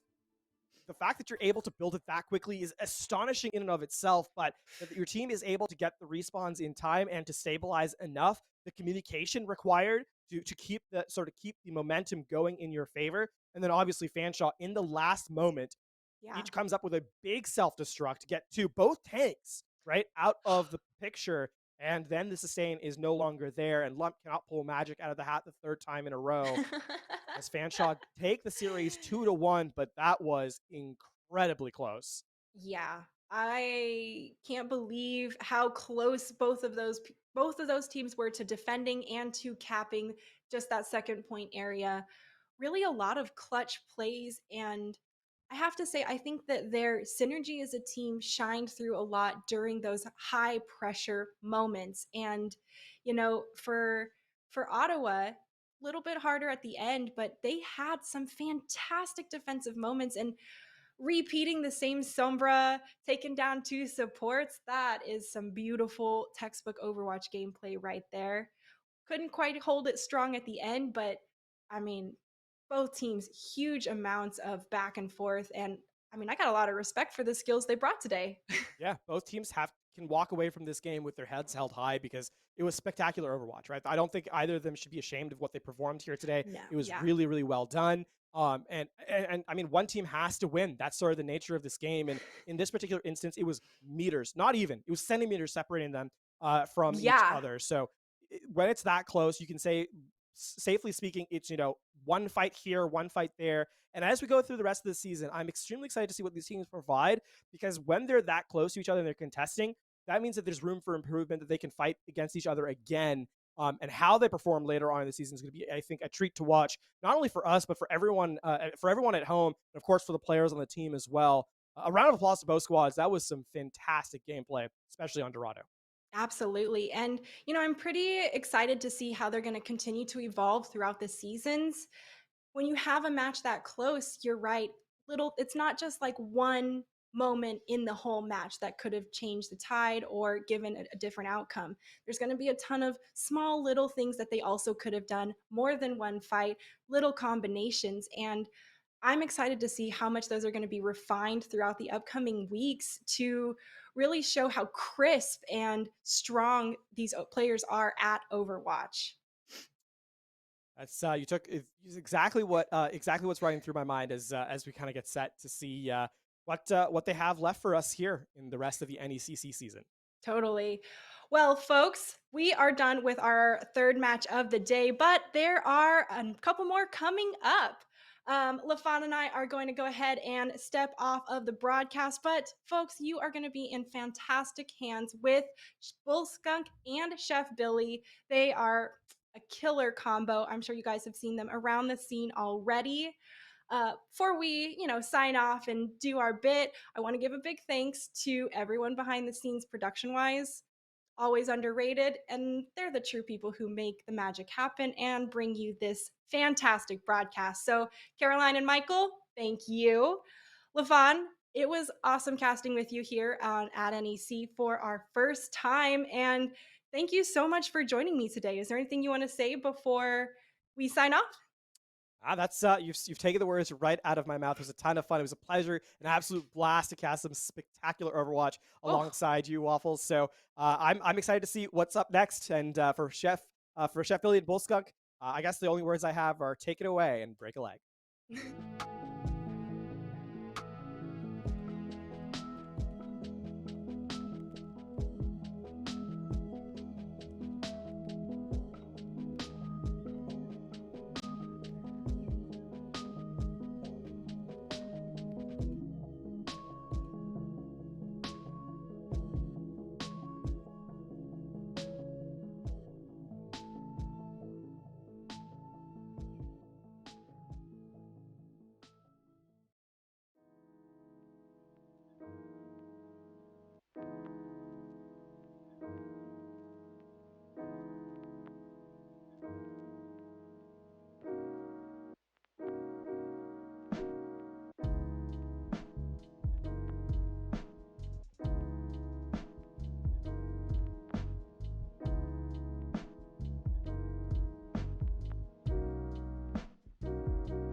Hello, friends. We are back with our fourth match of the evening. My name is Jeff, alongside my good friend Billy over here. And we're headed back to the Legends Division as we continue with week 1 of the NECC Fall Tournament.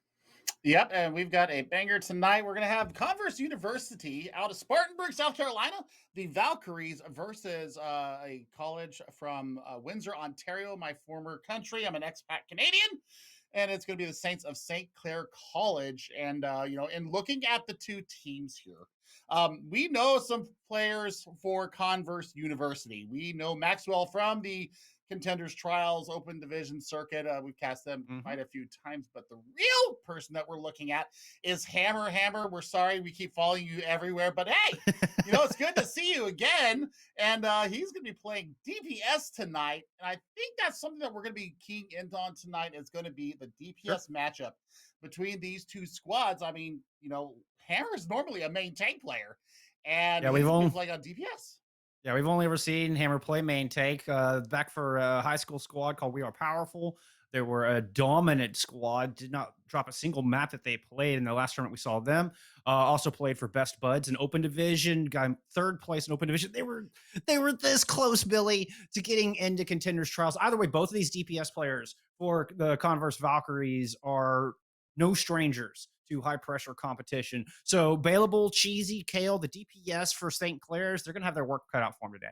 They really are. And, we've got a fixed map set here in our best of 3. We'll be playing all 3 maps. We're going to start out on Ilios. And, I'm hoping to think, do we go to the well first? Do we go to Ruins?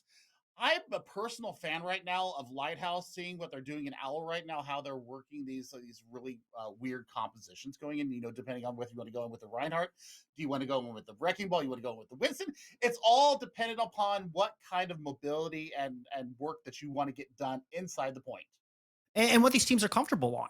So this is going to be a good indicator of where the comfort zone lies for our two squads and can give us some real insight as to what they're going to favor going through the rest of the series. So, I mean, that last fantastic match that we just saw with Waffles and LaFawn at the Helm going down to the very final fight, we saw a lot of double shield from one side versus a lot of brawl comps on the other. I think our opening map on Ilios will give us that kind of inside look as to what these teams want to play. We're not going to waste any time, Billy. Let's get into it. We're headed to beautiful Greece. You've actually been here, haven't you?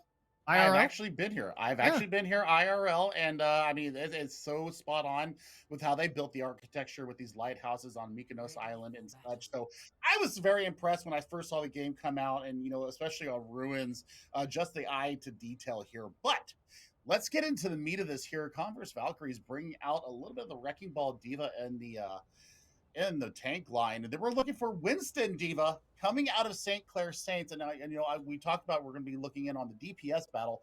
But, man, this is two completely different philosophies for the tank line. Who's going to be able to create the most space? Will Quicks be able to get enough disruption in the back line?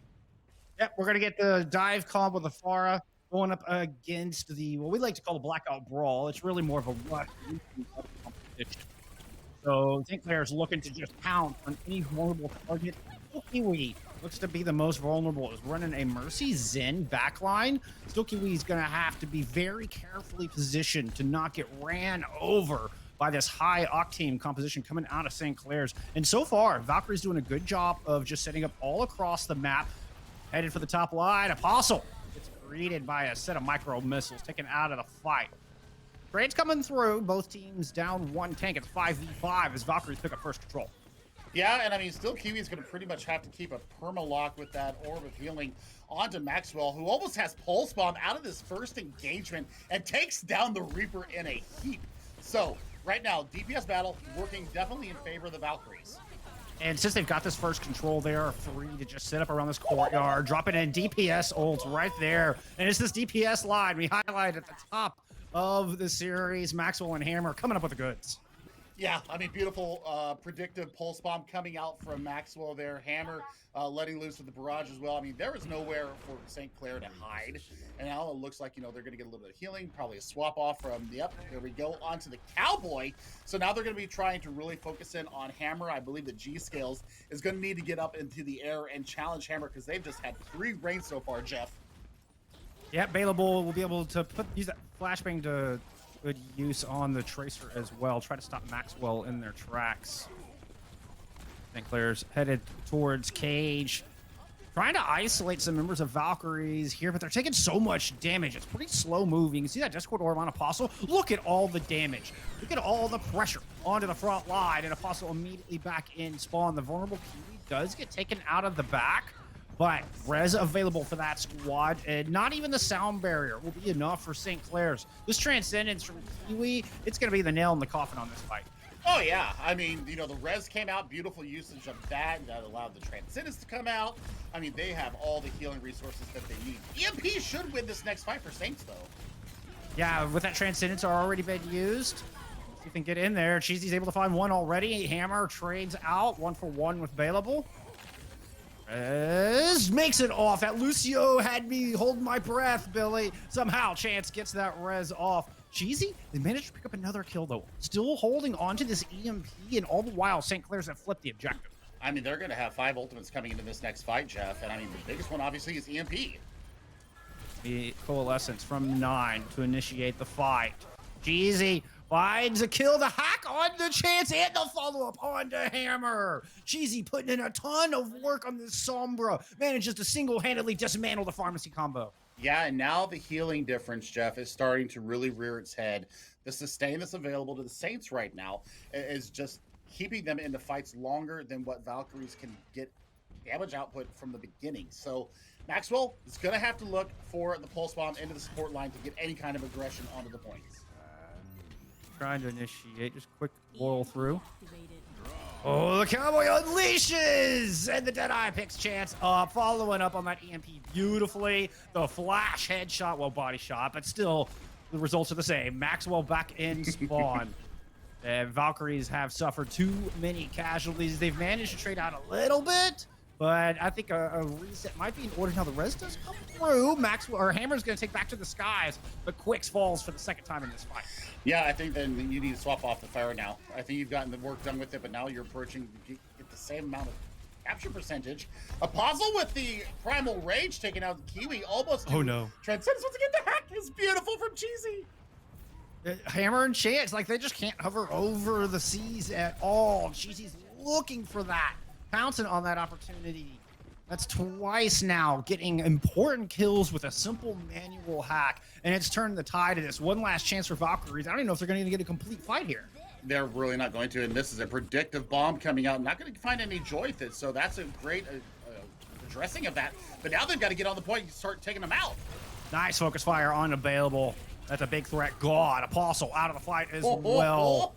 Oh, man. Quicks had enough. Went in there and stormed over that point like the wrecking ball that he is. Yeah, and I mean, there's a reset from Garchomp there. And now, you know, Barrage is available. They've got to watch out for this manual hack from Cheesy. Once again, EMP could win the fight. No, nobody gets a touch. Down to the wire. It was so close, Cheesy. It was like a step away. But in the end, it's Converse University. The Valkyries walking away with round 1. And, you know, DPS. You know, maybe not getting done as much as they really needed to there. You know, they started out really well, but then the adaptations that came out from St. Clair really took it to the Valkyries, and they did not have many answers. I think, you know, the flip with the mines coming in from Quicks, you know, a nice usage of that ultimate, but really it was a pick here or there. That could have gone very differently for Converse University. So what are we looking here on Ruins? I mean, we're looking at, you know, a lot of the same. Maxwell's going to go ahead and use the Symmetra to get them out of point and then probably swap over to a different character. Yeah, I'm guessing the Tracer, yes, indeed. There it is. Our British cover hero. Their pulse pistols coming out. Wicks, once again, on the Wrecking Ball, trying to initiate. This is a very difficult composition to take the point with. Once they take control, we saw it in that last round, Valkyries will be able to set up, but that's if they can conquer this. Still Kiwi, still on the Zenyatta. Easy pickings for Apostle. And Bailable is going to win that Tracer duel. Couple of quick picks going for St. Clair's. Now Hammer is able to strike back a little bit, but especially with Garchomp out of that mech, St. Clair definitely in control of this fight. Yeah, and he's still fighting for it here on the point, but I mean, once the manual hack comes through on Quicks, that is done and dusted. Bye-bye, that is first point to Saints. And now it's all about holding the point here. Chomp, you know, can probably get some work done, but I think they need to get back to the safety of their team. I mean, that's one of the benefits of this high mobile composition, high speed composition, rather. They're going to continue to fight. I mean, it seems like one prolonged engagement, and now we've got a barrage on the battlefield. Finds 9. Primary source of healing off the table. Chance manages to get another res off. I've been very impressed with Chance's play so far. Very good at staying elusive and getting in some clutch reses. Yeah, Maxwell is winning these Tracer v Tracer one-on-ones here, but Available does have Pulse Bomb available. Kiwi's got to be the main primary target for that. Now Valkyries are in a great spot. Again, just pepper in some rockets from afar. Look for a prime target. You can see Quicks going into the back. Big slam in. 87% towards those mines. Going to go rolling through the back line and try to find 9 yet again. 9 desperately wants to get up this coalescence, and there it is. Immediately pops at the moment it becomes available. Try to keep the team alive. Chance, Kiwi both fall at the hands of Available in the back, and Maxwell gets burned down with that coalescence. They even invest the EMP into this, Billy. I'm not even sure that was needed. Oh, I don't think it was needed at all. And there we go, Available once again, getting the value there with the machine pistols. And now Primal Rage will keep you into this fight and allow you to keep accruing that capture percentage. Sound Barrier also available, Jeff. So, I mean, Valkyries are really going to have their focus fire down to be able to take this point. There's not really a big initiation ultimate that you want to save Sound Barrier for, so they're free to use this and up the tempo of this fight. And what has already been very fast engagements from both sides. Hammer with a nice direct. Finds Arjun K. Now the barrage from up above. Has sights on Cheesy. Cheesy has 1 health. Nope, never mind. That's both DPS back in spawn, courtesy of Hammer. Oh, main tank on DPS, and well, winning the battle right now. Maxwell has another pulse bomb into this next fight. They also have the Transcendence, which will keep them up as long as they avoid the manual hack. I'm looking for Junk, maybe to initiate on tempo with this Sound Barrier.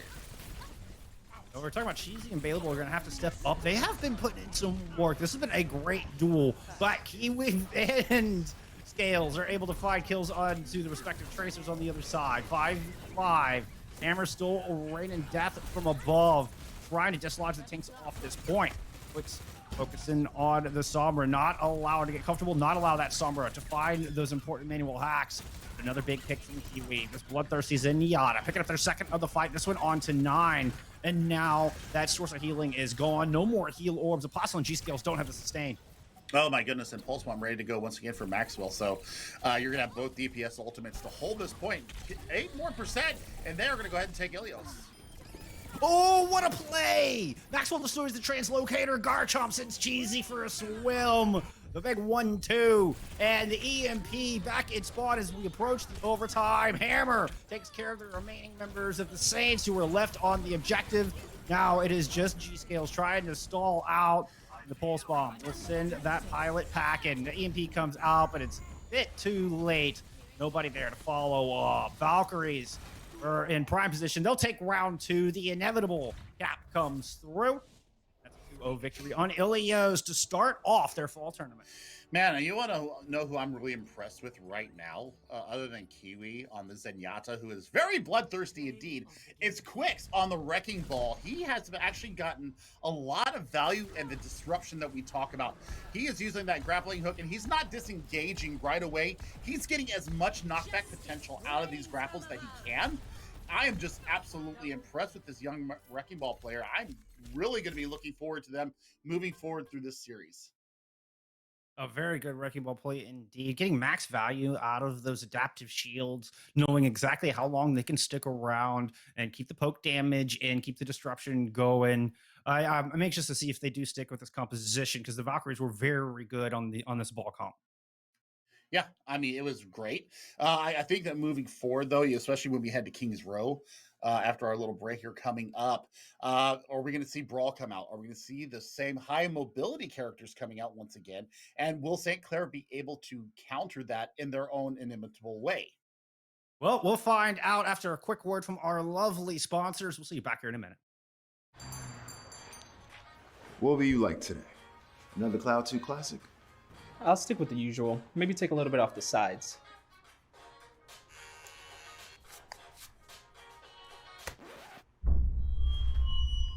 Oh, that's fresh. The HyperX Cloud 2 Wireless. Legendary comfort goes wireless. Hey, watch ahead. Sell online tickets directly from your school's website. Scan digital or printed tickets with the Hometown Gate app. And get immediate access to ticket revenue with real-time reporting at no cost to your school. It's that easy to bring touchless ticketing to your hometown. Hometown. Fast scans, happy fans.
Valkyrie's putting up quite a showing in map 1, taking the early 1-0 lead in our best of 3 series. You know, we were talking about those DPS, and they certainly did not disappoint. Maxwell and Hammer really putting a lot of pressure down, doing a lot of work. But hey, I mean, Bailable and Cheesy put up their fair share of kills in the feed, Billy. Yeah, I mean, I really like Cheesy on the Sombra, man. The manual hacks that came out, split-second decision making. I think they kind of sniffed out where translocators were going to be hidden there on ruins there That was a towards sick the play. end. So I mean, Maxwell and Hammer showing the game knowledge and the game sense as well into that. So 9,000 IQ on that. I think right now, if I have my dithers about me, I want to see Hammer switch off to a little bit of something different. Kiwi on the Zenyatta, I don't mind. However, I think that maybe a switch from the Mercy might be something to call for. I'd really love to see, either a BAP come out or a Brigitte. I mean, Or the Brigitte Brig, Zen. yeah. Oh man, I mean, you could be really greedy in the back line with that and get that Inspire uptime going on. So we'll see if they go more brawl centric here, Jeff. That's what I'm looking forward from both sides here. We'll see Converse Valkyries come out onto the defense here. And, you know, we'll see what they can bring to the table. St. Clair Saints, though, they have got to really get their act together here. Shake off, you know, the first map there controls its own beast anyways. So, you know, I see a Baptiste here for the Saints, and I'm not hating it. That's going to be a lot of stability for the Saints. Also, Available going to be looking for a headshot right out the gate. Yep, you know, go for that tried and true. See if you can give yourself a one-player advantage right as the gates open. Not really a whole lot of targets, I don't think, to lock down as Valkyries are going over to this Rhine Diva brawly composition. We're getting a little bit of the Lucio BAP, so a lot of speed, got Immortality Field. This is going to be a tough nut to crack open if you're the Saints. We are in for a treat, too, as Maxwell, we know how good they are on the Doomfist. So early Immortality Field out from 9. Really from both squads, dropping that Immort. Oh. Maxwell bet off a little bit more than they could chew. Quicks goes down with a quickness. And the Saints, well, they cracked that open hard. There are just shells everywhere. And now Saints are feasting on this objective. McFlurry beats out the punching hammer there from Converse Valkyries. So, I mean, they're going to have to try to hold up close on this archway. But Apostle not having any of that, pulling up the bookstore right away. And dropping an Amp Matrix from 9 to try to help the team push forward. But look at the aggressiveness coming out of Valkyries. They just push right on through it. Now they do end up paying for it. I like the attempt, though. You know, Valkyrie's choice to muscle through an Amp Matrix. That says a lot about the pace that they want to play at. But they're going to need to tighten up their execution a little bit here, Billy. Jeff, if you want to talk about the pace, how they want to go to it, let's talk about the pace of them getting this through the streets phase of Kings Row. They are on 5:05. They're looking at, you know, maybe close to a 6-minute time bank if Valkyries do not stop the line here. This makes this a very important defense for Valkyries. If they can put up a good hold here, it will go a long way to eat some time off the clock. Plenty of ults on both sides, and it's already a 2-player advantage for the defense. Maxwell landing the big right hook. The Valkyries do make a hold. Hammer, somebody check his PC because he just got a 3K into that fight. And really, the aggression came through nicely. Also, you know, looking at usage of that Deadeye, really cracked the shield of Apostle as well. But they are coming into this next fight with almost 5 ultimates. Saints should be able to win out unless still Kiwi gets a very important Amp Matrix and just burns them down. Fire strike through that Amp Matrix. Blizzard gets eaten! What an important play from Garchomp! Able to chomp down the Blizzard. Now Chance can use that sound barrier aggressively. And Garchomp follows up with a 2-kill self-destruct. Oh, that's a beautiful fight win there. A little bit of overcommitment there, but I like the aggressiveness and I like the willingness to do something. They didn't just stand there and let things happen. They are absolutely going to stagger out this baby diva as well. Love to see it. 345, Jeff, going into this next fight. That cost the Saints their entire bank, and they got 0 progress for it. Yeah, talk about overcommitment. The Saints, who really invested hard in that fight, came up with a big old goose egg. Valkyries, on the other hand, some nice rotation, some good ult economy. It's going to help them win in the macro, but they still have a lot of time to whittle down, so they're going to need that discipline going. Another great Deadeye coming out of Hammer to start the fight off strong. Into the small room. Quick goes in a swinging like a madman. Oh, that's beautiful work. And it brings a tear to my eye seeing a Reinhardt just be invincible, be the big man, and swing the hammer with impunity. That's beautiful support and follow-up from the Valkyries. And now, Saints are going to have a hard time getting around Bookstore here. They do have the Deadeye, and Cheesy getting in position to get it down. Whoa, Hammer! Got a very aggressive spot. Did get out, but unfortunately put still Kiwi in a very bad spot. Now the BAP off the table, and that Immortality Field goes with it. Wix is going to try to get aggressive. Can't even complete the pan. What a save from Apostle. There to keep available in the fight. That's a 4v6. Favoring the Saints as they continue to press forward. Both Cowboys off the battlefield. And self-destructed vest and try to buy some time. Garchomp gets 2! Wow. I mean, there's a reset. Also on the Meteor Strike, it gets the May into boot. Hello? with Blizzard in hand. That is a massive set of stones there from Garchomp and Maxwell to be able to stop the aggression coming in. They thought their win con was set in stone, but nay. Garchomp and Maxwell turned the fight single-handedly. Oh my, they were down and they had no back. They were like just heals. What a turnaround. Now the Salvador off a chance. The Shatter does hit on the 4 from Apostle, but the counter Shatter comes through. And both teams back on their feet. Unfortunately for Valkyries, Quicks is back in spawn. Chance able to answer back. Hammer gets another one. Are you kidding me? They're going to fight back from a deficit once again. This time without their main tank. Valkyries still managed to come out on top. Oh my goodness. Just a singular skill there of all the members of Valkyries, taking down their 1v1 duels. It was a 2v1 inside a bookstore there on Garchomp, and Garchomp still came out ahead. I think G-Scouts needs to have a little bit more accuracy with these self-destructs as well. They are 0 for 3 so far here on their attack phase. Garchomp 2 for 2, looking for another one.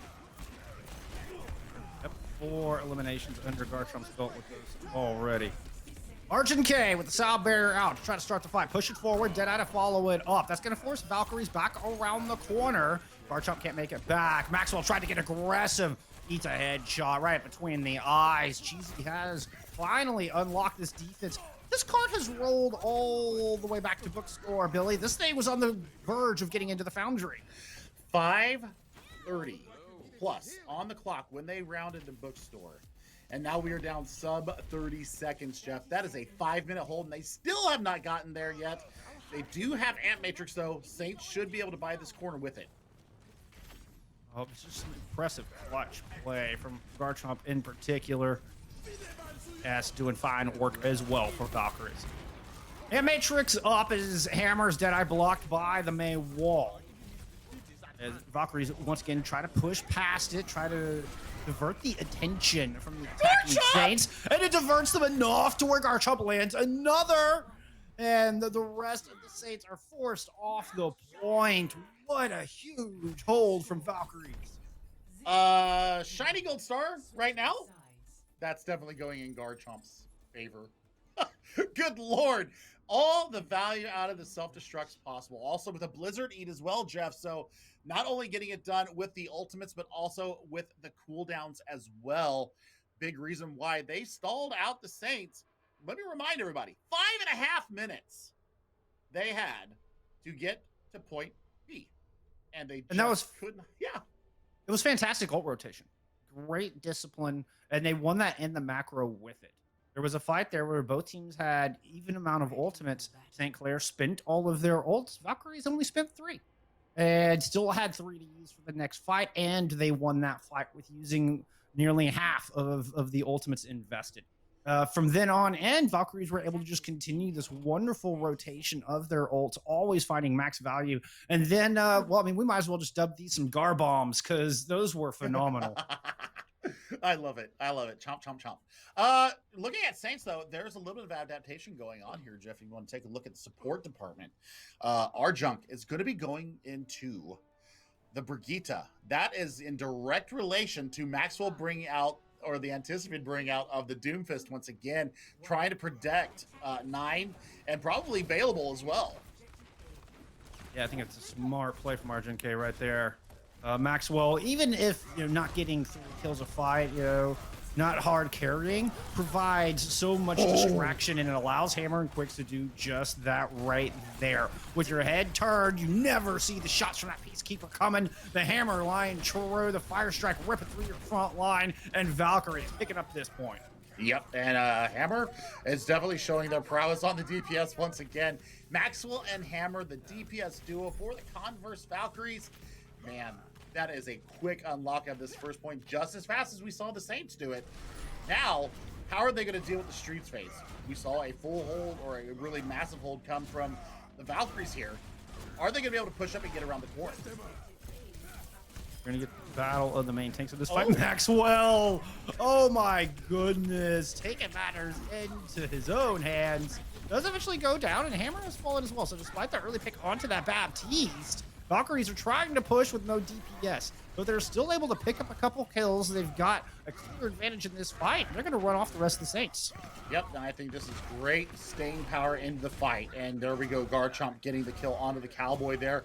That's going to be a long walk from spawn. And now they've got a clear advantage to get around the corner here. They've got the Shatter. I mean, this is going to be mind games between Apostle and Quicks. Yeah, that unfortunate close spawn for Cheesy meant the stagger kill comes through, and it's only going to be one fight for Saints to be able to defend. They don't get a chance to hold Bookstore. They have got to make a stand right here and now. There it is, there it is, there it is! Another bomb in, Maxwell with the disruption, and Apostle gets blown to smithereens. That's the disruption I'm talking about. Maxwell turns around and lands the big right hook. We're going to get the Meteor Strike into the back. Eventually gets taken out, but job done. The Sacrificial Lamb trading Maxwell for 2 points in the column and the victory in the series. Now we will still play map 3, but it is a 2-0 for the Converse Valkyries right now. Yeah, it's all going to be about map points come the end of the season. So, I mean, every point will count here. But I tell you what, Hammer just had a fantastic day. Stunned out of the Deadeye there and drops his own. That's just beautiful work. Love to see it. Hammer showing that he's not only a great main tank player, but also the hit scan DPS. Absolutely filthy. Garchomp still winning my my gold star competition right now because good lord, every single self-destruct here on King's Row got at least 1 kill, if not, the doubles that we saw come out. So beautiful off-tank work, not only with the defense matrix, not only with the peel for the backline, but also the eat of the blizzard that would have won the Saints the streets phase, basically. That was the turner there for them. It really was, and that was what got them that great ult economy that I spoke of. And then able to win fights, even without the main tank there. Garchomp still able to hold the line and lead his team to victory in several of those fights. Well, we're going to take a quick little intermission. When we come back, we'll see if Valkyries can complete the full 3-0 sweep. We'll see you here in a moment.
Well, that's a 2-0 lead right now for Converse Valkyries as we head into map number 3.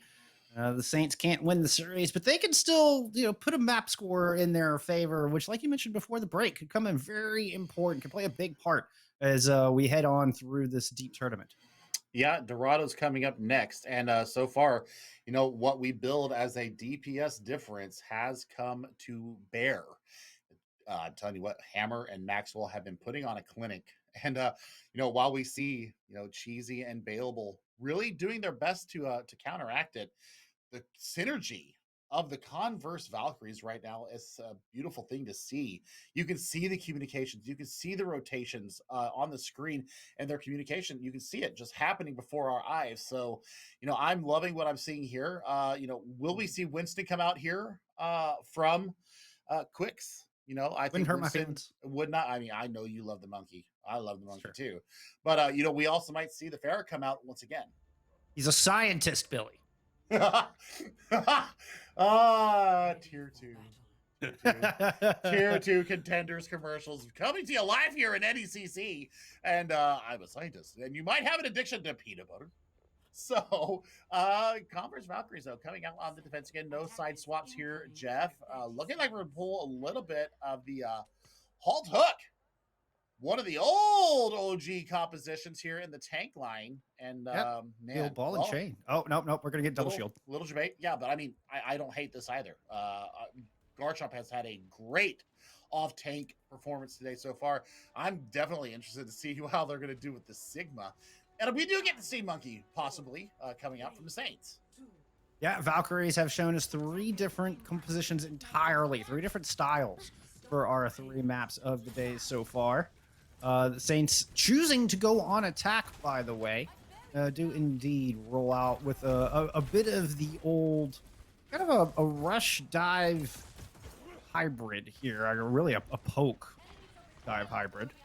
As Cheesy's taken to the high ground with this soldier.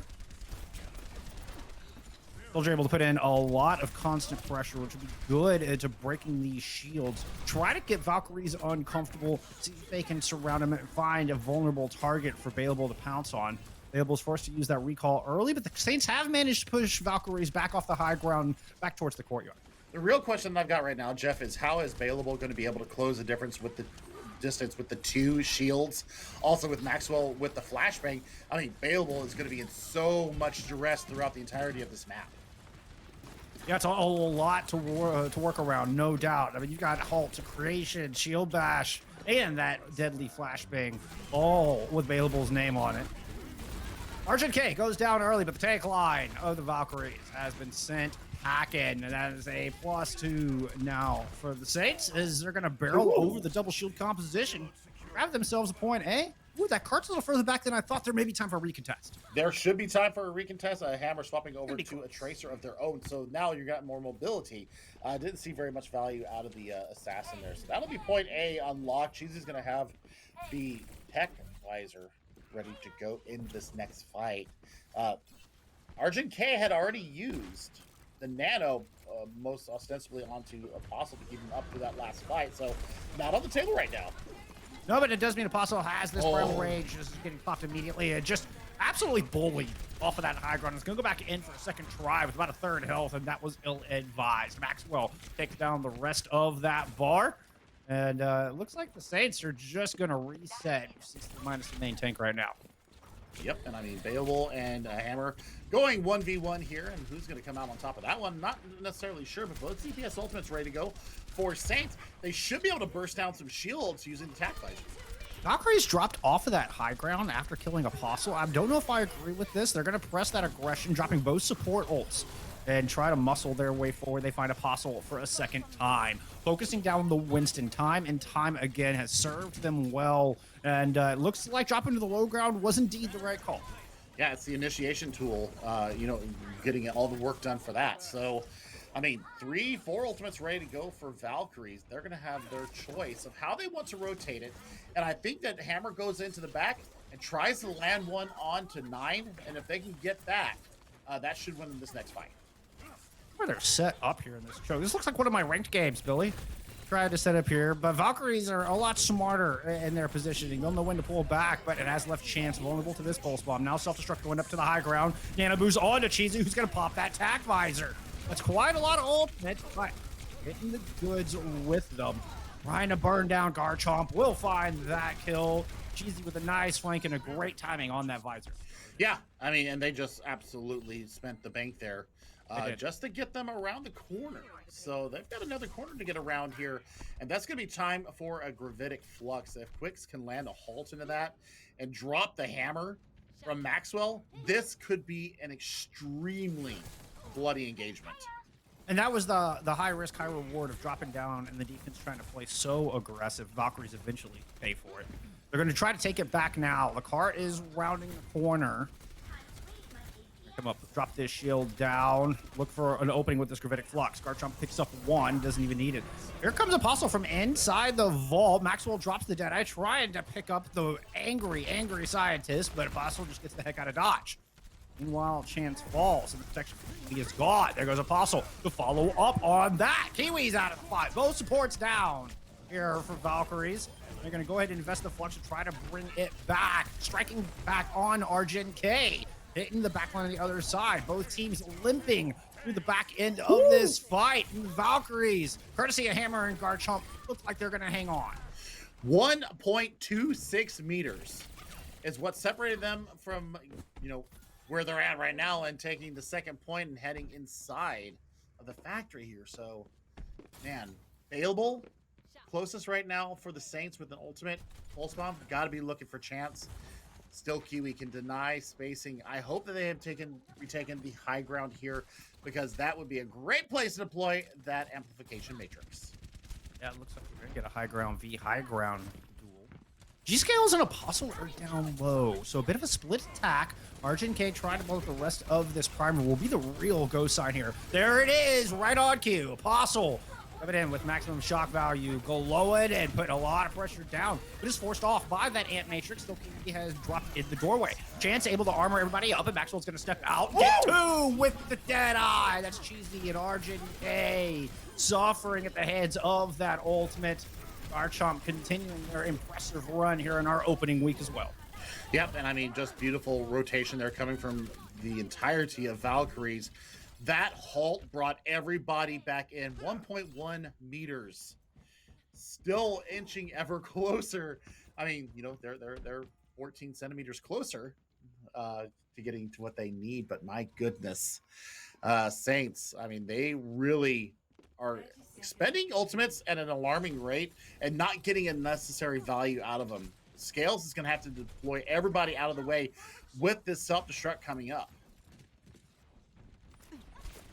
They don't have a whole lot to work with other than that self-destruct. Meanwhile, you've got Garchamp on the other side, waiting to greet them with this Gravitic Flux. Going in deep, that's Apostle, trying to put some pressure on the back line, but those Hyperspheres do so much damage. Quick's able to get the final blow from across the way.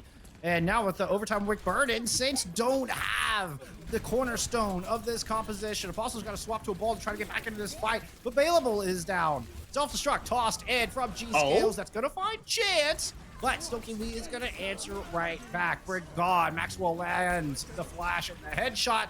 The Deadeye is going to do a lot of damage to Apostle. That still Kiwi will finish off.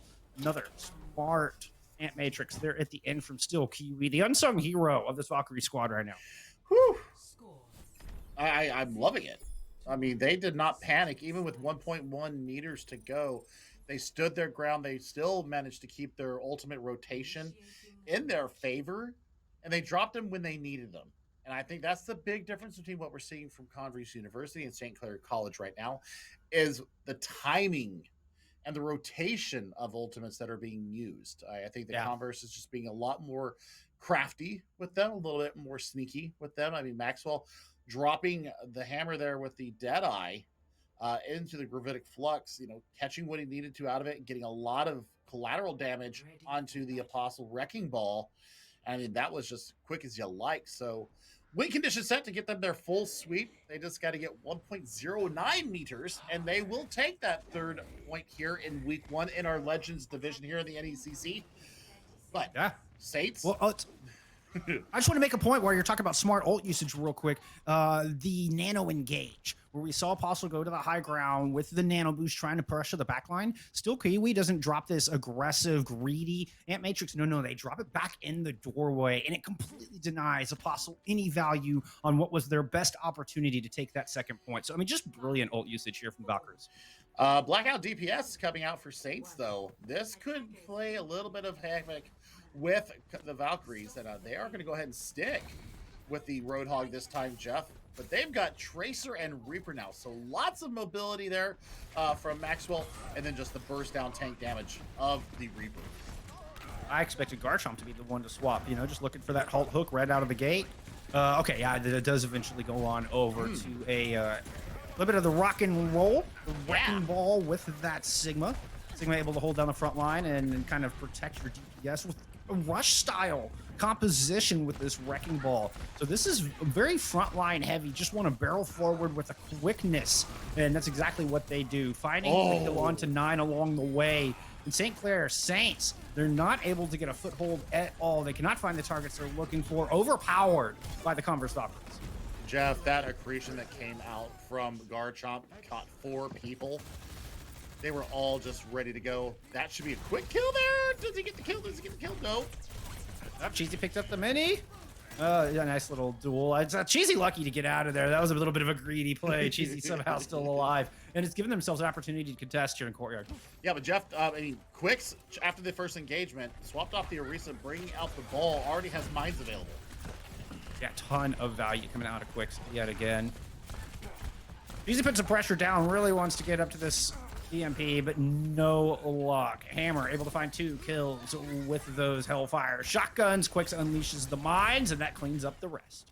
Yep, and just a couple meters left to go, and it is all she wrote. Bye-bye G-Scales, bye-bye everybody.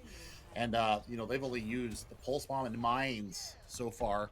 They've got 3 ultimates, almost 4 ready to go. I'm looking for Garchomp to be really emboldened by this coalescence that's coming up from Still Kiwi. Argent K gonna swap over to the Ana. Really needs to build up that nano boost as quickly as humanly possible. Cheesy is finally approaching this EMP, and that's what they're gonna be relying on to try to put a stop on the pain train that is the Converse Valkyries. Oof. Death Blossom is gonna be very hard to get off, especially with the DM. Also the sleep. Also, the Emmanuel hack. Good EMP, finds chance. No sound barrier available, but Kiwi does get the coalescence out. Death Blossom out as well, but like you said, tough to get value out of that one. Slept out of it, punished by the rest. But you know what? And they're still able to pick up the kills despite not getting any initial picks. Valkyries are able to push forward. It was that coalescence from Kiwi. Wonderful play from Still Kiwi yet again. Yep. Rapidly approaching my silver star for the day. But we'll see when they get out here. A little swap over here from Cheesy. Gets pile drived into oblivion. Self-destruct from G-Scouts. You've got to land a massive one here, my friend. St. Clair Saints are struggling to get out of the power plant right now. Valkyries have them on lockdown. The tanks are pressed up past the box of victory, but a good shot lands, but not before Maxwell can get the stick. 1-for-1 trade coming through as the self-destruct topped in by G-Scales. That one finds Garchomp. Yet traded out yet again. These are going to favor the defense.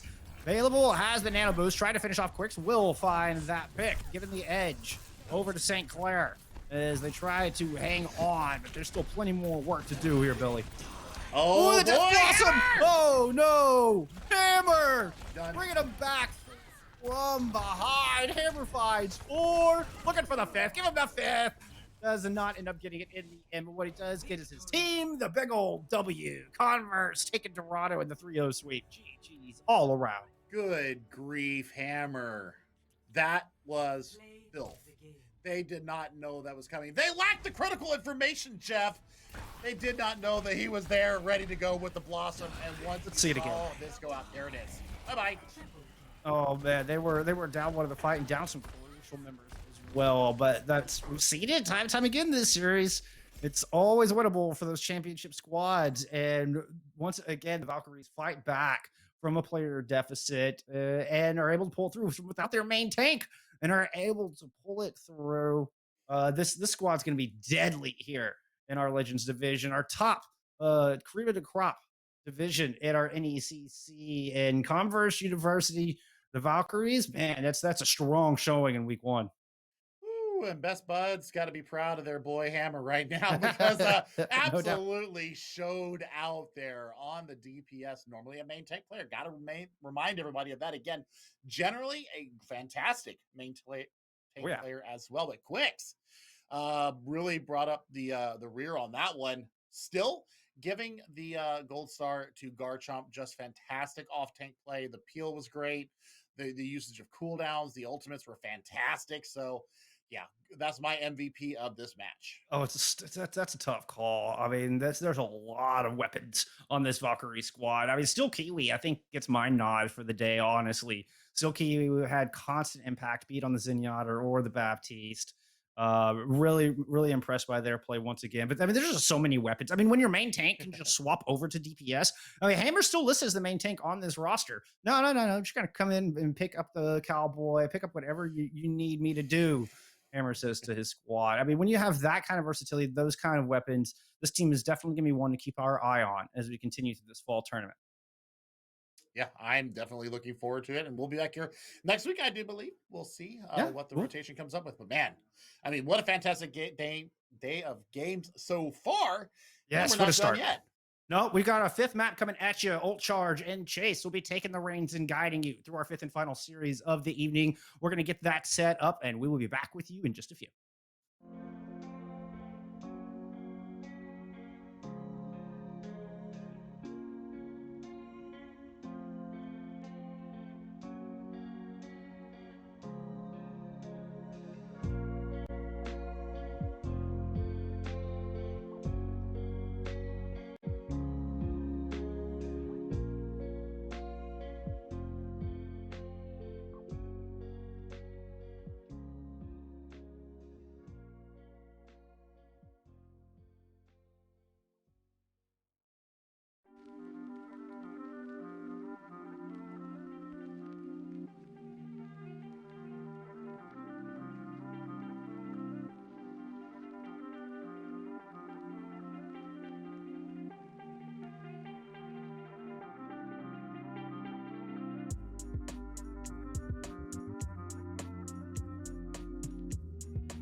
And funny enough, too, his name is named after Kobe Bryant. But looking at North Alabama, I'm looking at this team for this upcoming match. They're new to the NECC, but their purple team competed in the spring.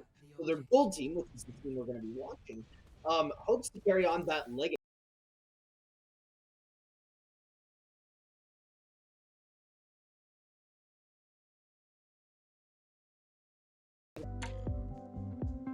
Backline for KCV, trying to get a kill of his own.